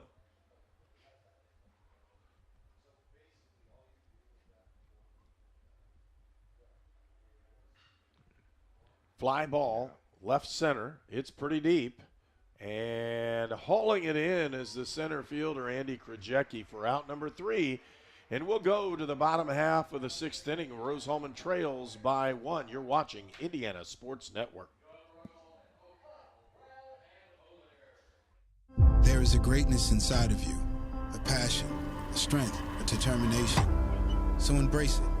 Embrace the greatness that you bring to everything you do. Embrace the idea that you can do work that makes an impact. Work that keeps the country moving forward and our economy strong. Because not everyone has what you have. And that's exactly what connects you to all of us at Great Dane. There's greatness inside of you. Are you ready to embrace it?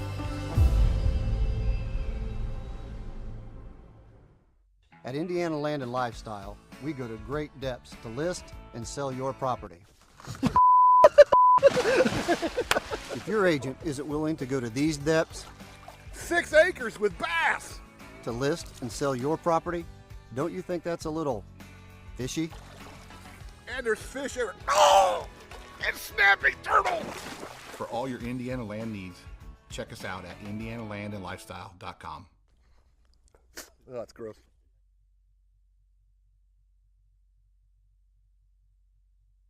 You are watching HCAC Baseball at Rose-Hulman on the Indiana Sports Network. Connor O'Connell, Colton Brown, and Jonathan Oligar. And here we go. Connor O'Connell, who's had a huge day at the plate, takes the first one in there for strike one. It's going to be a tie game. Watch this. Well, he just about took the pitcher's head off.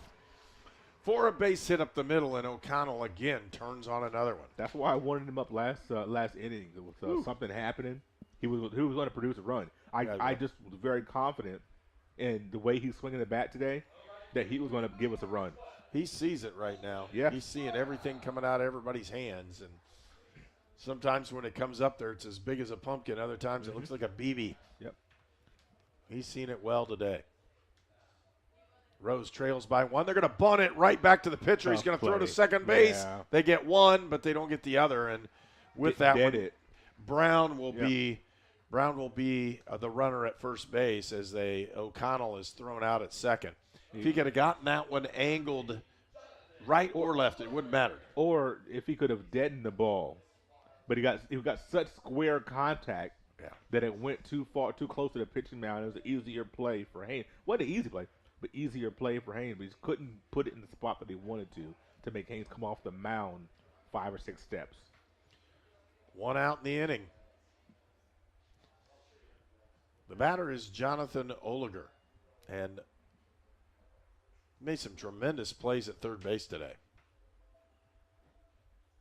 9th in the order.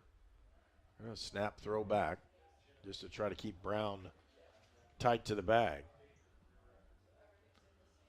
And Colton Brown has not attempted a stolen base this year. That's what I was just looking at. But he can move. He can run. Mm-hmm. So Brown's 13th start of the season. Surprised there's been no stolen base attempts, to be honest with you. Looked like a pretty good pitch from up here, but they didn't give him the strike. It's 3-0 in the count. Let's take one. Maybe two. And they took it. And with that, and again, you're looking at the pitcher, Rocco Haynes, going, where's that one supposed to be? I was wondering the same place. It looked like the last two were strikes. And with that, here we go. Here comes the pitcher. Here comes a pitching change potentially. We'll see what's going to happen. Yeah, look at Hayes' body language. He wants to stay in there. You can just look at him like, oh. He does. He's pitched very well today. He has. And they're going to make a move. Look like the umpires. He's asking. And they're saying no. Okay, I like this. I would keep him in here. You see a good look at the conversation. You know, not a whole lot being said, but just kind of feeling things out. You know what's going on right here. I should ask you that. I'm sorry. He's just what he's trying to do is calm him down. And say, okay, what do you think? And he's like, let me throw. I'll throw strikes. Because, yeah, I know. I'm just checking to see how you're feeling. Is the tank... I was trying to set you up. What's the response? Is the tank empty or the tank full? If he's got the guts to say it, he says, Coach, the tank is always full. Let me pitch. Let me pitch. I'm telling you, that's got to be put on the T-shirt, man. You should put that on the T-shirt for your guy and give it to him. Hey, there's a base hit right to the left center, and it's in the gap. One run's going to score, and they're going to have runners at second and third with one out. And Rose-Hulman has tied the ball game at 4-all. Now you go get him. One pitch later, you go get him right now. Cade Klein, I'm telling you, he's seen the ball very well today. Tripled last, and here he comes. And here it comes. And with that second trip to the mound, we'll take a break again. Rose-Hulman has tied the score 4-all here in the bottom of the sixth inning when we return for more on Indiana Sports Network. I'm Ryan Luce with State Farm in Clinton, Indiana. We're here to help life go right for you and your family. Our team takes pride in helping families in the Wabash Valley with all of their insurance and financial needs. We are here to make your claims process simple, like a good neighbor.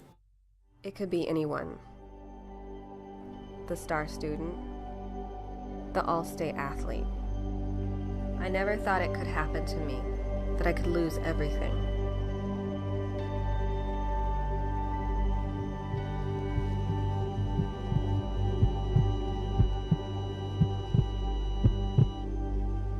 I found help, I found hope, I found recovery. I regained something lost. At Great Dane, we are proud to invest in our people and the communities we call home.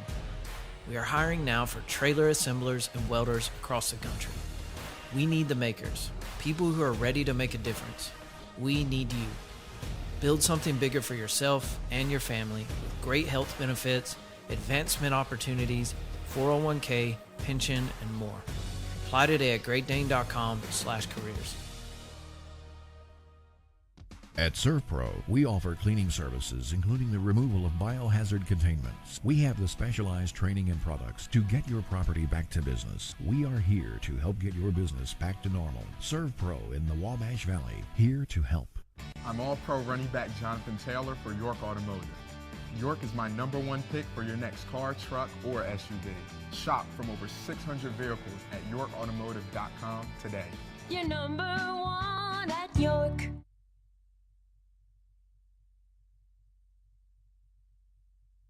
You are watching HCAC Baseball.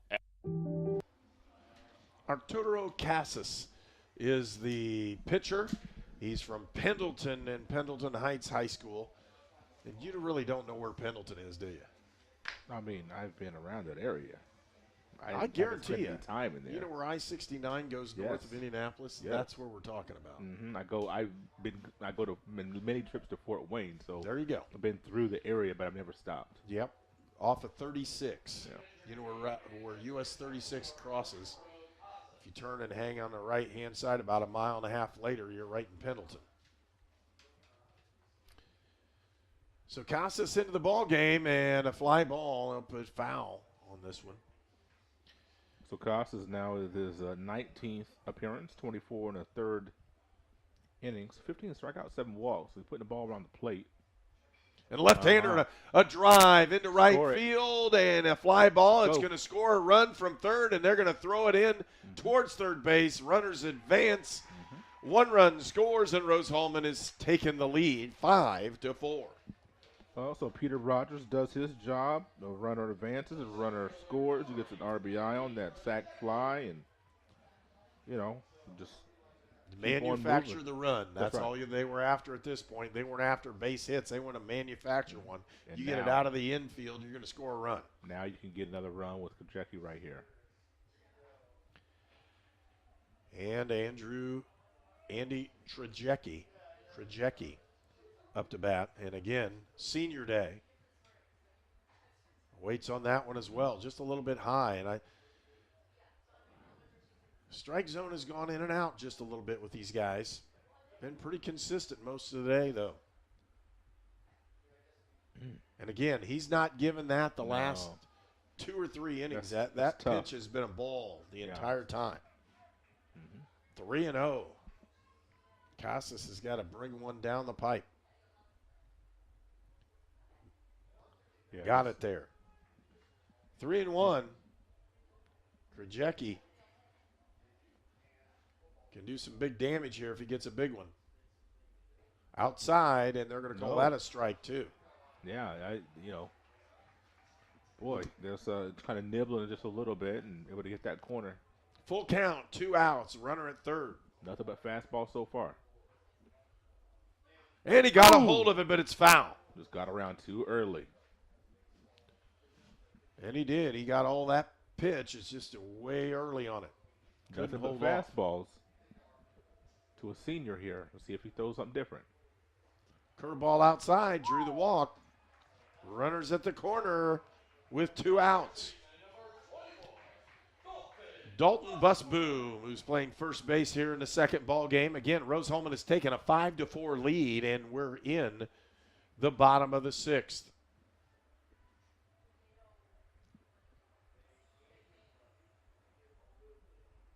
And he hits this one deep. It's right down center field, and they're going to haul this one in. That's the final out of the inning. But damage has been done by Rose-Hulman. They score 2 runs to take the lead 5-4 as we go in to the top of the 7th inning when we return on Indiana Sports Network.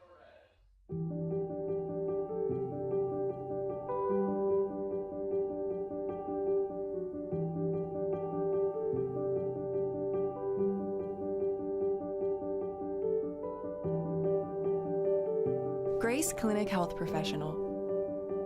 Affordable, compassionate, comprehensive healthcare for the whole family.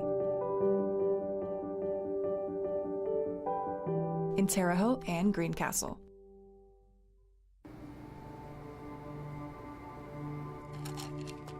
I ran out of my pain meds too quickly. I took more and more to get through my day. I did anything to get them. I needed help. I needed hope. I found them both. Professional, safe, no wait times, quality treatment. Regain something lost. Call or go to winrecovery.org.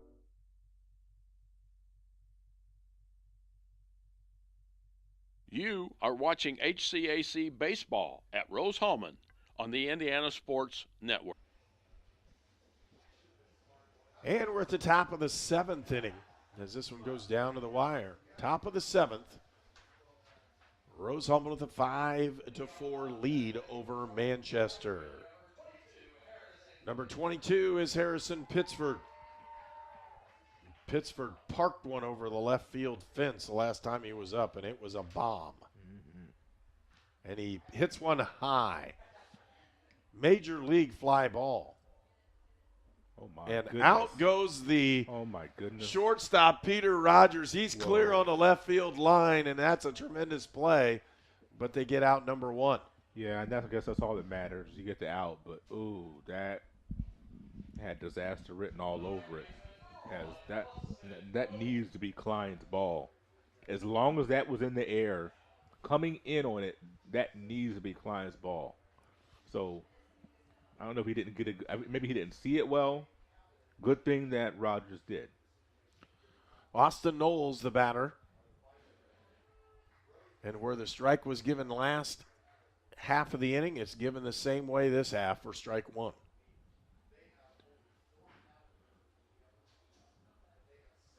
Wilcox throws that one outside.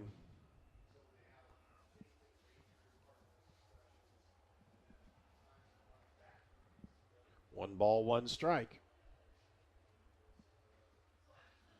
Popped it up. It's into right field in no man's land. Can he get there? Yeah, great play by Caleb Frakes. I'm telling you, it's a good thing that these balls are staying up in the air forever. And Manchester is really having a hard time squaring up Wilcox. He has just enough movement on his pitches where they're not able to square him up. These balls are big flies that aren't going very far. And it looks like we're going to have a pinch hitter. Griffin Garwood, a junior from Fishers and Mount Vernon High School, comes into the ballgame to pinch hit.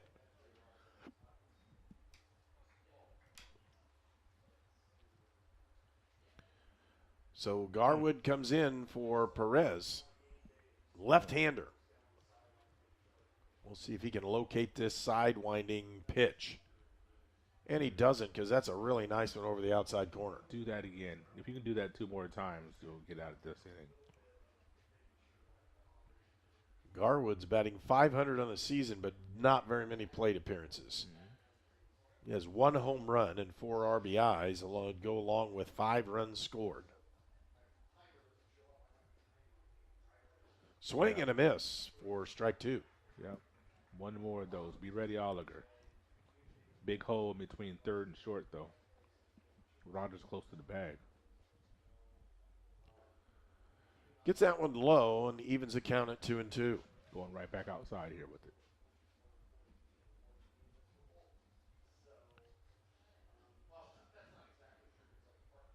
Nice pitch by Wilcox, just off the edge. Full count with 2 outs. Griffin Garwood is the batter for Manchester. And he gets a looper into left field, and he doesn't make the play, but good effort, just couldn't get it in his glove. Yeah, it was a good effort, and that one got a little more of the plate than I think Wilcox really wanted. And he had Klein stretching out for one and couldn't quite come up with it. Good effort, and I think the coach check it on Klein, and is he going to head toward the mound? Nope. Okay, just check it on Klein. Well, because Klein got up a little slow on that one. And he's had probably knocked the wind out of him. Right. He's had a couple of hard collisions with the ground today as he's really laid out for some. Gavin Gleason steps into the plate for Manchester. 2 outs, a runner at first base now. Rose-Hulman leads by 1. It's 5-4. And again, we're in the top of the 7th inning. Quick snap throw, but back. Makes me wonder, how long do you go with Wilcox? You know, this is the 2nd inning of work. How long do you? I don't know, but he hit that one right in the gap, and that's going to potentially score a run. They've got him. They waved him in. Oh my it's got to be the relay to the plate. That's a pretty good throw. He's safe. Going to third. He's safe. Yep. Oh, man. Relay throw was there. He just had it off to the left side of the plate where the runner was able to slide to the inside and a side slide. Now we got Rogers not getting up too quick and kind of smarting there. Going to need to check on him. So we'll go out and check on Peter Rogers and see if he's all right. I don't know if on the relay home kind of fell to the ground or when he threw. I think when he threw. Didn't feel something that was right. Yep. They just seeing it right there. Checking on him and see if his day is over or if we're going to be able to continue. Don't know.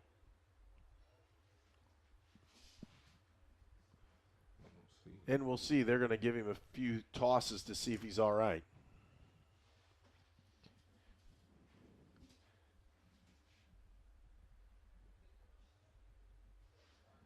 Okay. And they think he'll be fine. So good relay. Just wasn't able to get the tag applied because the ball bounded just a little bit to the left of the catcher.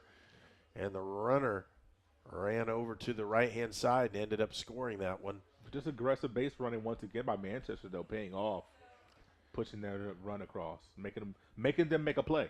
Tie score, 5-5. They're going to squeeze it, and he didn't get it down. I like it. I absolutely like it. When you look at Baker being 0 for 3, and you're wanting to turn this lineup over to get it back up at the top of Stevens and company. You got to run on third base, not expecting it, not in on the grass anywhere. Well, they're going to make the pitcher field it if he bunts it. Tied him up. Jammed him in there, strike 2. Can we get out with this next pitch? You don't want to prolong this at bat. You want to get him as soon as you can. 2 strikes in the count. Ground ball right to the third baseman. Scoops it up. Oliger with the fire and throw. And out of the inning is Rose-Hulman, but the score is tied 5-5. We'll go to the bottom of the 7th inning. You're watching Indiana Sports Network. We were choosing colors for the house, and I stopped and looked at Mike and said, "We're really doing this, aren't we?" The process was challenging, but Riddell was there for us every step of the way. The mortgage, closing, they eased our stress.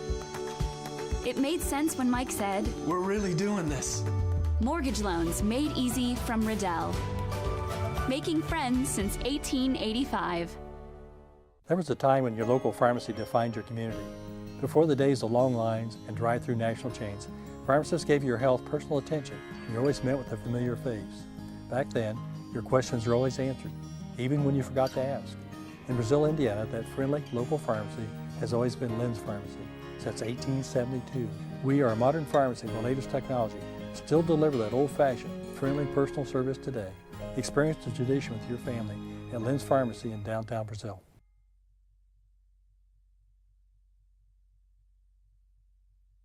You are watching HCAC Baseball at Rose-Hulman on the Indiana Sports Network. And we're back at Rose-Hulman. Score is tied 5-5. Bottom of the 7th inning for the Fighting Engineers as they're going to come in and again throw against Arturo Casas. Casas came in and he didn't give up the runs, but at the same time a fly ball induced. Scored 1 run to tie the ball game, or scored 2 runs effectively to tie the ball game at 5-5, because 1 run was scored by Manchester here in the top of the 7th. Mason Rasmussen, the catcher, is up to bat for Rose-Hulman to lead off this bottom of the 7th inning. Let's get a runner or 2 on here. Right off Foul the catcher. ball right off that mask. Connor O'Connell, third up this inning. So if we can get somebody on in front of him, maybe get him in a scoring position, that would give time for the ball boy to get out, get the ball. Ground there ball, you just go. going to find a hole. There you go. Rasmussen with a base hit. You just start things off. We got to stay out of the double play here, so we can have at least 1 on with O'Connell. And here comes some speed on the base paths. I like Number it. 14 into the ball game for Rose-Hulman. And that's Trey Rapogli, a freshman from Covenant Christian High School in Pittsboro, Indiana. Covenant Christian is a high school on the west side of Indianapolis. Pittsboro is the home of Jeff Gordon. Let me go more. Go ahead. No, that's all right. You're going deep in the bag there. You're showing off a little bit. I like that. And a shot into left center. It's going to fly ball. It's going to be caught. And it is for out number 1. Here's the big man.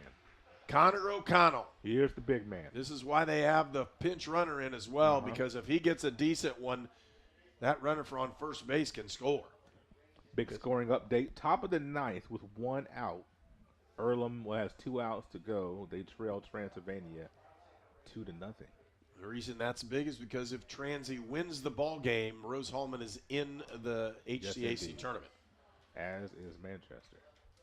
So both of these teams want this to happen. They want Transy to win that ball game, and then you can relax a little bit knowing you're in. And he hits that one a ton, and it's way back, but it's warning track power, and out number 2. Boy, I tell you, he is just cranking the ball. Just that time, just couldn't turn on it as much as he wanted to and didn't square it up like he wanted to. Still, very exciting to see him at the plate today. 2 outs. Brings up number 12, Colton Brown. And Brown hits one to right field. If this one drops, it could be real trouble too, and it's foul. And I'll tell you what, rounding second base, and it was Rapogli. He was on his horse, man. Trey Rapogli. Because when that ball was hit, he was gone. Score's tied 5-5. Runner at first base, and again, they'll snap throw down there after the pitch to see if they can keep him on.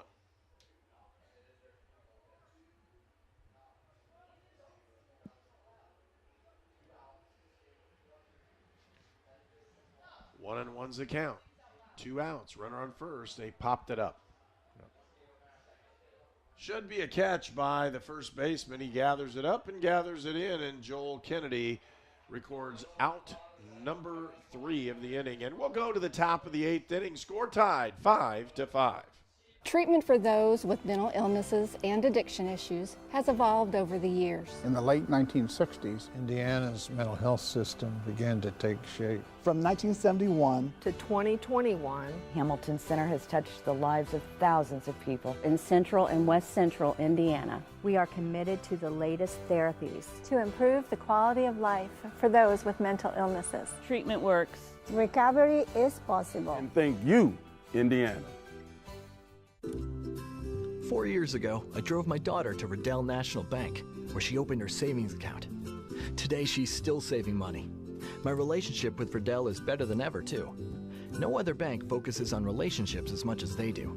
I can count on them for small business loans when I need them. Riddell National Bank helps small business owners and their families grow, both financially and personally. Riddell National Bank, making friends since 1885.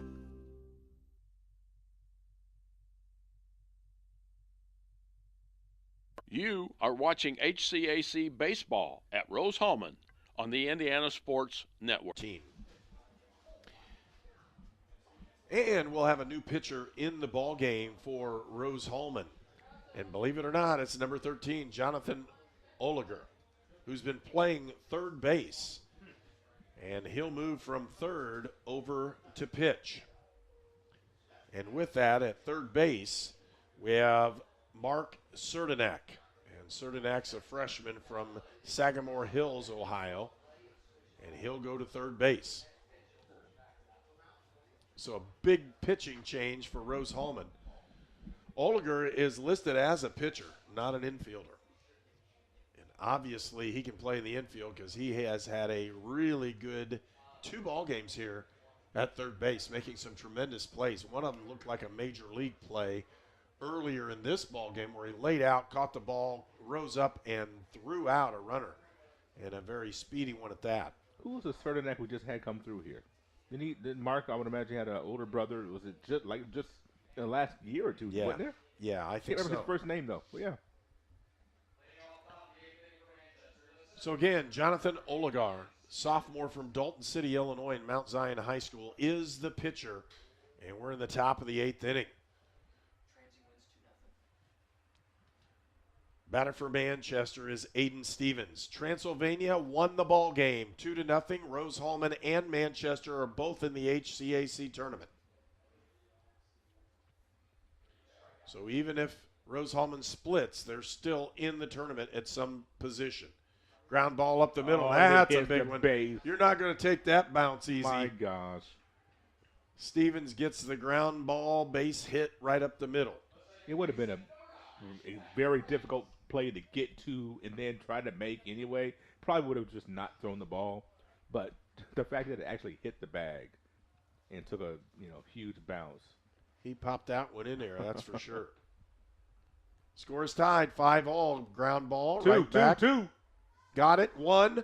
Didn't get the second one. The great effort, though. How about that turn by Rogers?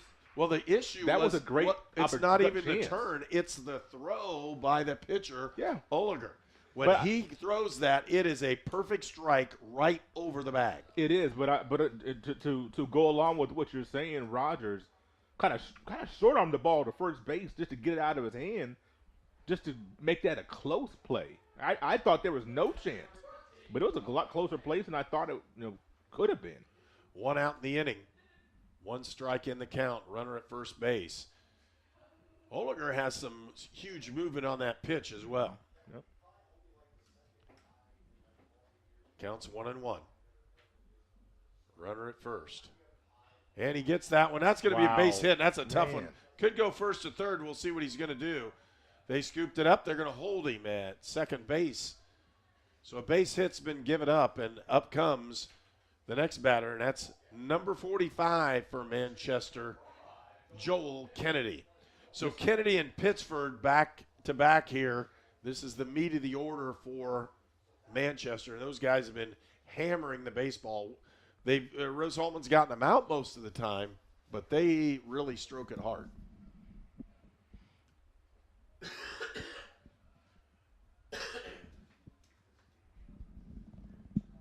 Kennedy takes this pitch right in the inside corner for a strike. That's a pitch that, if you're going to throw that you have to locate it exactly where you. That's a pitch that you can't miss. If you miss it, they probably won't. Ground ball, foul. 2 strikes in the count now. Can you get him on this next pitch? I know you want to, not throw anything off the plate, not throw anything on the plate. Try to get him to extend, throw something in the dirt, and didn't nibble. So a good pitch, outside low, but a great job by Kennedy to stay off, knowing that he wasn't gonna get a good pitch. Swing and a miss, got him to strike out. That's a big strikeout, Herb. Big strikeout with double play, not needed anymore. You got 2 outs. Have an opportunity to get out of this thing. 2 outs, and you sure don't want to offer a good one up to this guy. Nope. Because Pittsford has just pounded the baseball. Inside, just misses. Yeah, if you're going to miss, you got to miss in. You cannot miss over the plate on that pitch. 2 outs, runners at first and second. Curveball got him induced to kind of swing on that one, and he just about popped him up. Yep.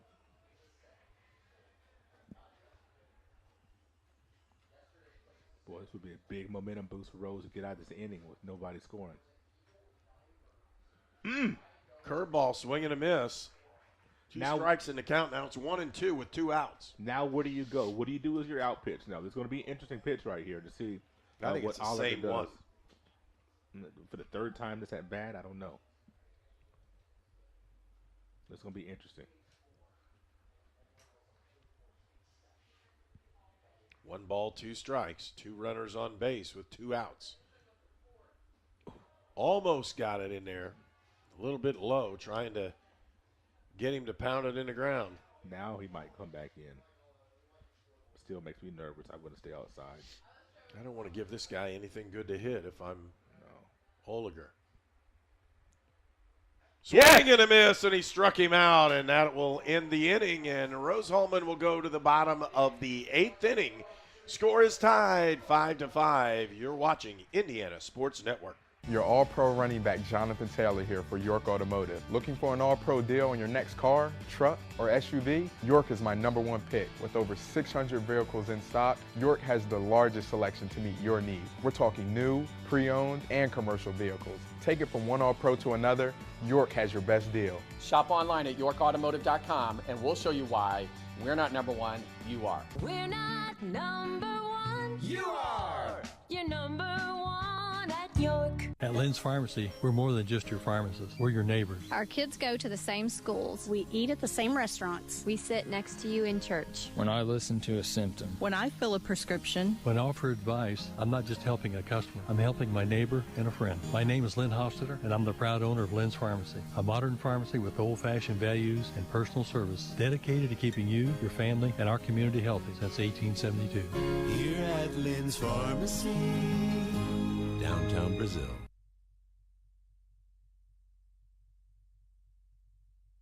You are watching HCAC Baseball at Rose-Hulman on the Indiana Sports Network. Welcome back to Terre Haute, Indiana. Bottom of the 8th inning. Score is tied. And the big player again comes up is Jonathan Oliger, who was the pitcher for Rose-Hulman, moved from third base to pitch.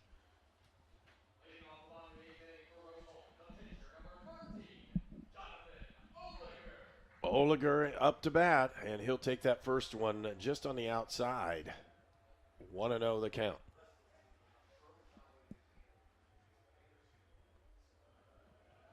Almost skipped a rope on that one. He's got 2 balls and no strikes now. Big one for Rose-Hulman. They want to get a base runner badly. Yes. And with 3 pitches and 3 balls and no strikes. He's got to be taking 2 here. He's going to have to take it, is right. Take 2. See if he can get him on base some way, some shape, and he got him. Oh, they're going to call the strike. Don't toss your bat like that. Wait for the umpire. Tie game. And 3-1 is the count. 8th inning. That what he does, and it's skipped all the way around. Oliger going to make the turn, but he's not going to force the throw. So Rose-Hulman has a runner on first base. Nobody out. And here comes the top of the order. Cade Klein up to bat. Here's a guy in Oliger who was batting .203. So, not a big bat for this lineup. And 2 at-bats in a row, he's drawn a walk. Oh, what a bunt! There's a bunt. Why do you feel that? And he's safe. Oh, they got him out. Got him barely. Yeah, they did. I thought he should have let that go foul, but you got to make a play. It might have died on the chalk. So then they'd have had 2 runners. Yeah, that's why he's playing third base and why I've never played college sports. So that's a good play. That was a great bunt, though. Austin Knowles with another outstanding play. Yeah, trying to manufacture. Klein. 1 out, and they got the fly ball. Gosh. It's shallow. In towards center field. He's running. He gets the catch. 2 outs in the inning. The only thing with that was Klein trying to drop down that bunt, and that's a team player right there. Back-to-back at-bats in the 5th inning, triple and scored. 6th inning, doubled, RBI. I just would have loved to see him swing the bat. I'm not second guessing Coach Rosen, but just for my vantage point, I would have loved to see him swing the bat and not drop down that bunt, given the fact that he's so hot.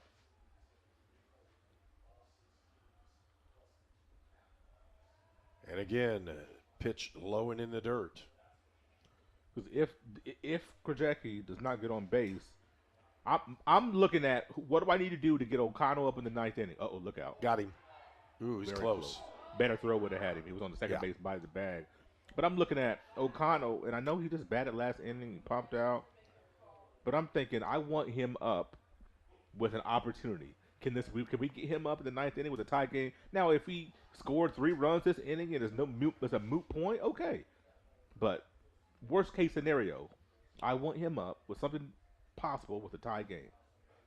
So we got to get runners. So if we don't get a guy on here, he would bat and be the 4th batter in the 9th. So just kind of looking ahead to that. Krajewski has a runner on second. If he can have a base hit, they'll push him towards home. Threw that one outside. They're not going to give Krajewski much at all, is what it looks like. They should not. He's been doing damage. Mm-hmm. Yep. He bats .373 for the season. He's the guy you don't want to have hit because, and it's not home runs, it's just he hits. Almost got him again. I was thinking, just put him on. Intentional pass with 3-0 count. I don't want to, skip one, let a runner get to third. I don't want to miss and groove one. Strike one. It's a 3-1 count now to Andy Krajewski. And the second baseman is trying to hold the runner on. Ball 4, runners at first and second now with 2 outs. Okay. And here comes the catcher. And it's first baseman, excuse me. Yeah. Dalton Busboom. So used to call him the catcher. He normally is. But. They did over the loudspeaker, too. Busboom with an opportunity to pick up a game-winning hit if he can do it. Waited on that one, ball 1. Busboom batting .225. This is your cleanup hitter. He has 24 RBIs, so the 25th one here would loom large. They'll throw it to second base. Yeah, Cassis really trying to keep, and I don't blame him, trying to keep that runner as close to the bag as possible, knowing that they'll probably send him on anything in the outfield. Throws that one in there, and they're saying that's high. Oh my God. 2-0. Or 2 and, yeah, it's 2-0. Boy, these pitchers, you're not getting that high pitch. It's not happening.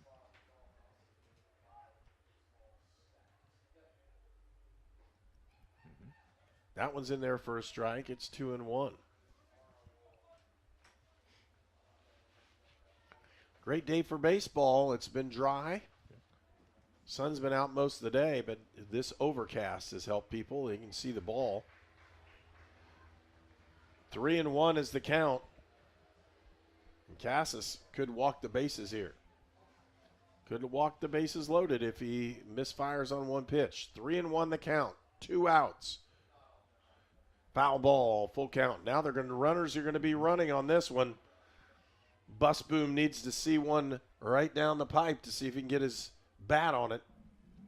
But the runners will be moving. They'll move with the pitch. Here it comes. Got to protect that outer third. Full count, 2 outs. Missed it inside. He walked the bases loaded.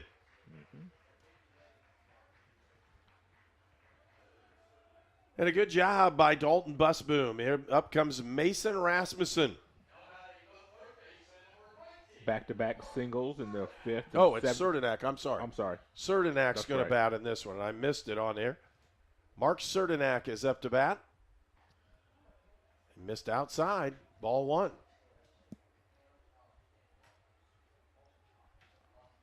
Two outs, bases loaded.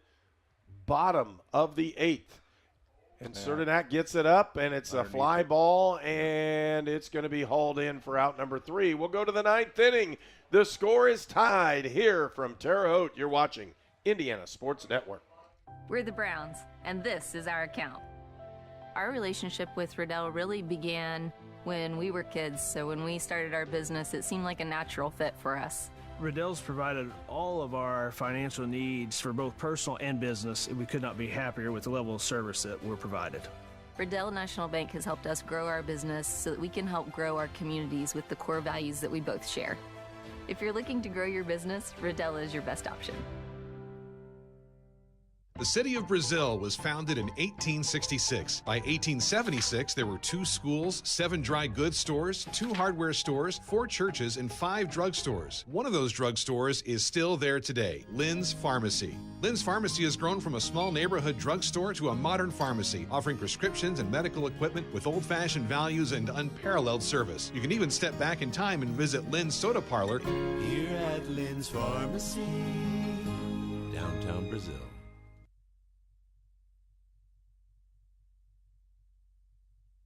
You are watching HCAC Baseball at Rose-Hulman on the Indiana Sports Network.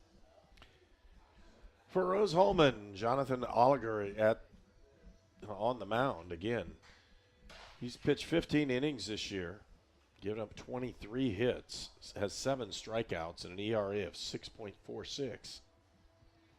today. He's given up 2 hits and has 2 strikeouts. And he may be the most clutch guy in the ballgame because he's had some tremendous plays at third base.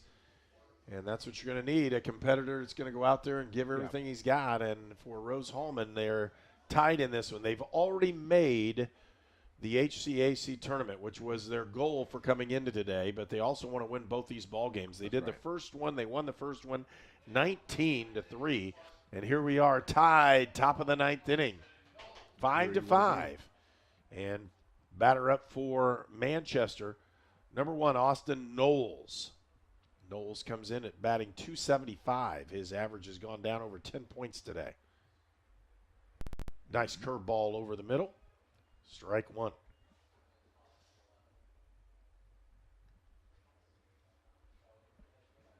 Knowles has drawn 2 walks today, just at this game. Misses high with that one. Evens the count at 1-1. 11 hits on the afternoon for Manchester here in game 2. Oh, boy. It's a pretty good pitch, but he didn't get him to go. Yeah, I could just didn't start enough to get him to offer at that. 2-1's the count. Nice curveball the outside corner for strike 2. He throws another one like that, he may just watch it go.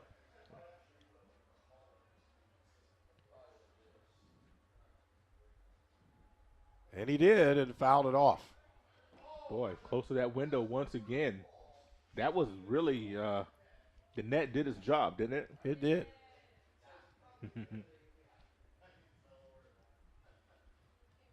Swing and a miss. Strike 3, and another strikeout for Jonathan Oliger.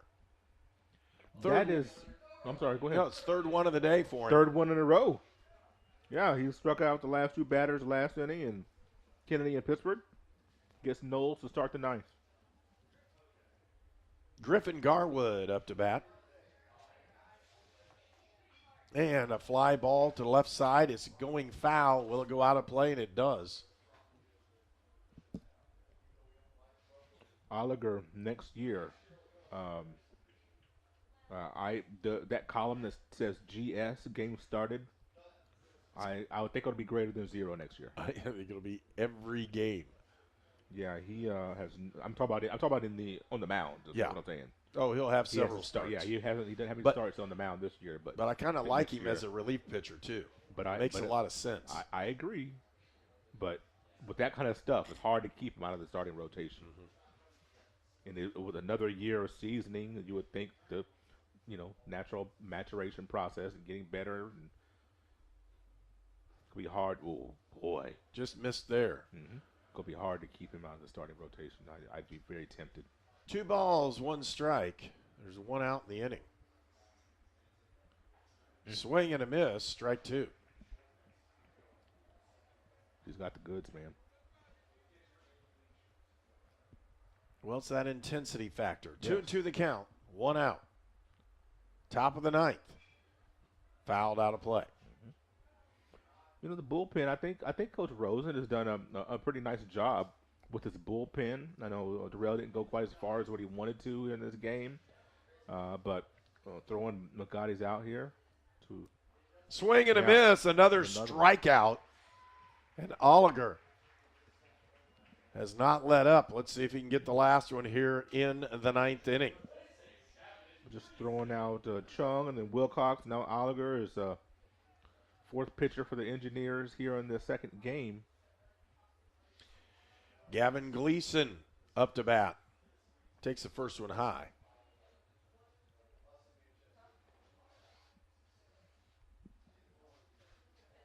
Two outs in the inning.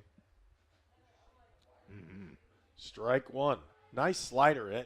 And he threw it on the inside, and it broke right where it's supposed to. Yeah, he just had him leaning back there. Another one, but he threw that one high. 2-1 the count. Don't want to lose Gleason here.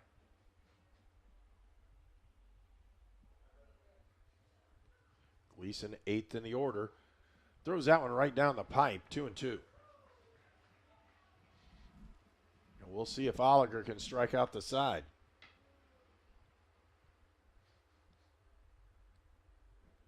And a little pop out of play.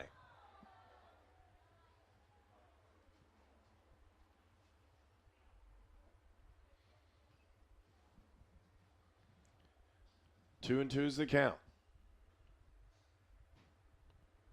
Payoff pitch, and he fouls it off again. And Oliger's around that plate the entire time. Yeah, I would like to see something off the plate here, maybe a little low and away, to see if we can get him to fish, make him nibble a little bit. He's getting a lot of the bat. Yeah, right to the first baseman, but foul. He's getting a lot of the plate right now, and this is an extended at bat. This is a great battle here. Gleason fouling off 3 pitches in a row. You start prolonging at bats, and then the propensity to make a mistake, that likelihood goes up and up and up. So Gleason doing a good job battling in the batter's box. Fly ball. That'll be pop up. They're going to go right to the shortstop. He's camped underneath it. That'll be out number 3. A great outing by Jonathan Oliger. And we'll go to the bottom of the 9th inning. It's all tied up here. Rose-Hulman and Manchester, 5-5. You're watching Indiana Sports Network. There is a greatness inside of you, a passion, a strength, a determination. So embrace it. Embrace the greatness that you bring to everything you do. Embrace the idea that you can do work that makes an impact, work that keeps the country moving forward and our economy strong. Because not everyone has what you have, and that's exactly what connects you to all of us at Great Dane. There's greatness inside of you. Are you ready to embrace it?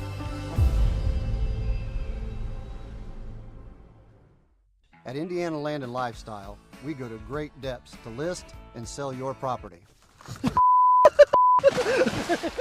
If your agent isn't willing to go to these depths, 6 acres with bass, to list and sell your property, don't you think that's a little fishy? And there's fish everywhere. Oh! And snapping turtles! For all your Indiana land needs, check us out at indianalandandlifestyle.com. Oh, that's gross.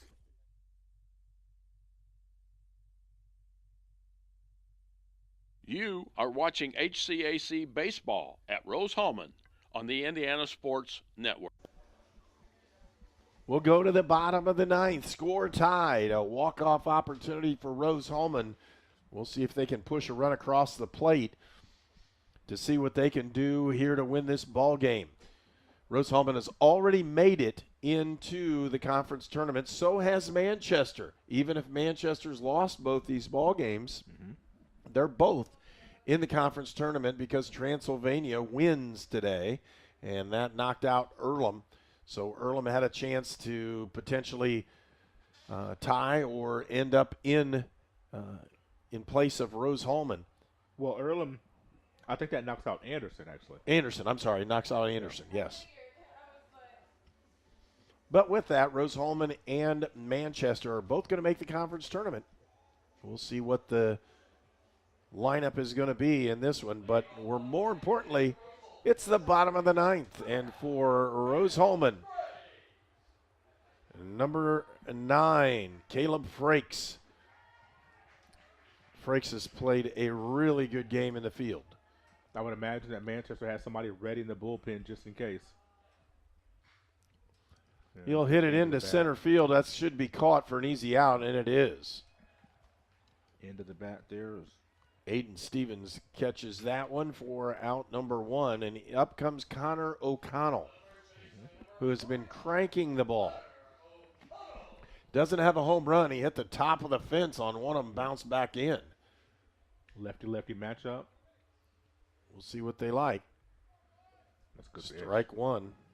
Excellent pitch to start him off with on sweeping curve on the outside corner.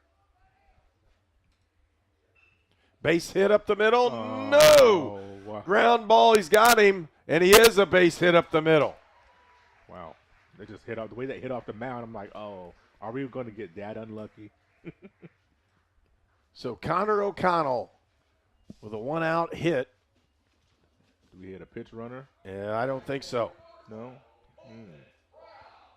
Colton Brown will be up. Brown, the 8th batter in the order for Rose-Hulman. And he hits a deep one. It could be out, is it? It's off the wall. And they're going to have runners at second and third. I thought that might have gotten out of here. We couldn't really tell till it hit the top of the fence, bounded back in. And runners at second and third, Jonathan Oligar. And if you think about it, who else would you want to have this one? He's pitched extremely well. There's one out. The opportunity for a double play is now almost off the table unless they walk him. They really don't want to walk him. So do we did we get a pitch runner at third? Is that what I was? It looks like we did. Yeah. Pinch runner at third. And are we going to get also changes here? They're going to change into right field.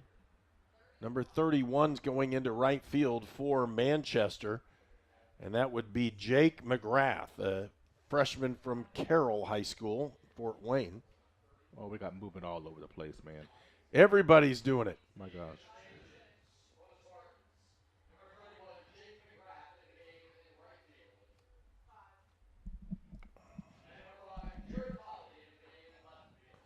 And number 5 is Jared Holly in left field.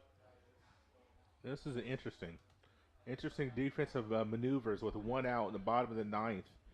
So obviously some, looking at, better movement in the outfield, better defense, better arms, whatever the case. And the baseball move right now, 22, which is Pittsford goes to first base. The baseball move right now is to walk Oliger. You don't want him open. But then you got Cade Klein Correct. coming up. I know that that's the baseball move, but there's zero chance I'm doing that. I know that you're right, but there's no way. Just from a feel standpoint, there's zero chance I'm walking Oliver to bring up Klein, even though you are right technically. We'll see what's going to happen. They're going to pitch to him, and he gets it in a fly ball to right field. If he catches it, it's going to score a run. They're going to let it fall. If they caught that ball, and again, that's one of those where if you catch that one, it could be over. If that ball goes fair at any way, even if he catches it, runner at third is tagging and taking off for home, and that would be a rough play for the right fielder, and now in Jake McGrath, who's out there. Oliger, second pitch, swing and a miss, and that'll take away the bunt opportunity if they were going to try to squeeze one. He just wants to get something in the air. That's all Oliver's trying to do. He wants to get something in the air. Bottom of the ninth, one out. Runners at second and third. They're going to throw it outside. 1 ball, 2 strikes. And I like the fact that Casas is elevating pitches. It's hard for a right-handed batter to get the ball in the air on a high pitch. Another one outside. 2-2 the count. How about the high drama here at Art Nehf Field today? This is great. This is a great opportunity for Rose-Hulman to pick up 2 wins. And he hits it deep. It's going to score.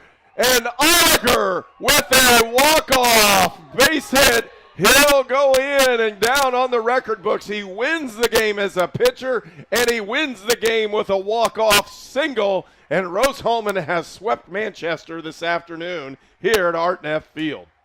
How about that? You talked about it. There's nobody else you'd want to have up. How about Oliger, the guy that is pitching so well on the mound? His competitive juices are flowing, competing so hard, keeping Rose-Hulman in this game. And then he is the guy with a 203 average. Your ninth hole hitter winning the game. Boy, I tell you, that's just fantastic. And that's the way baseball goes. They had everybody brought in the outfield. If he hit it up in the air, it was going to fall somewhere. Yeah. And he did. He got it up, got that fly ball. One way or another, Rose-Hulman was going to win with that kind of a hit. And they do. 6-5 in the totals for this ball game. Manchester with 5 runs on 11 hits. 3 errors for Rose-Hulman. 6 runs on 8 hits and 1 error. And the winning pitcher, Jonathan Oliger, coming in from his position at third base to finish the ball game in a save role. But in this case, he gets the win. And who else gets the win? It's Oliger with a walk-off single. And Rose-Hulman sweeps 2 from Manchester. That'll be our final ball game that we'll have here at Indiana Sports Network here at Rose-Hulman this year. We've really enjoyed the opportunity we've had to bring you Rose-Hulman Athletics on Indiana Sports Network. Walter Gordon's my partner. I'm Herb King, and we'll say so long until next fall when we see more Rose-Hulman Athletics. You are watching HCAC Baseball at Rose-Hulman on the Indiana Sports Network.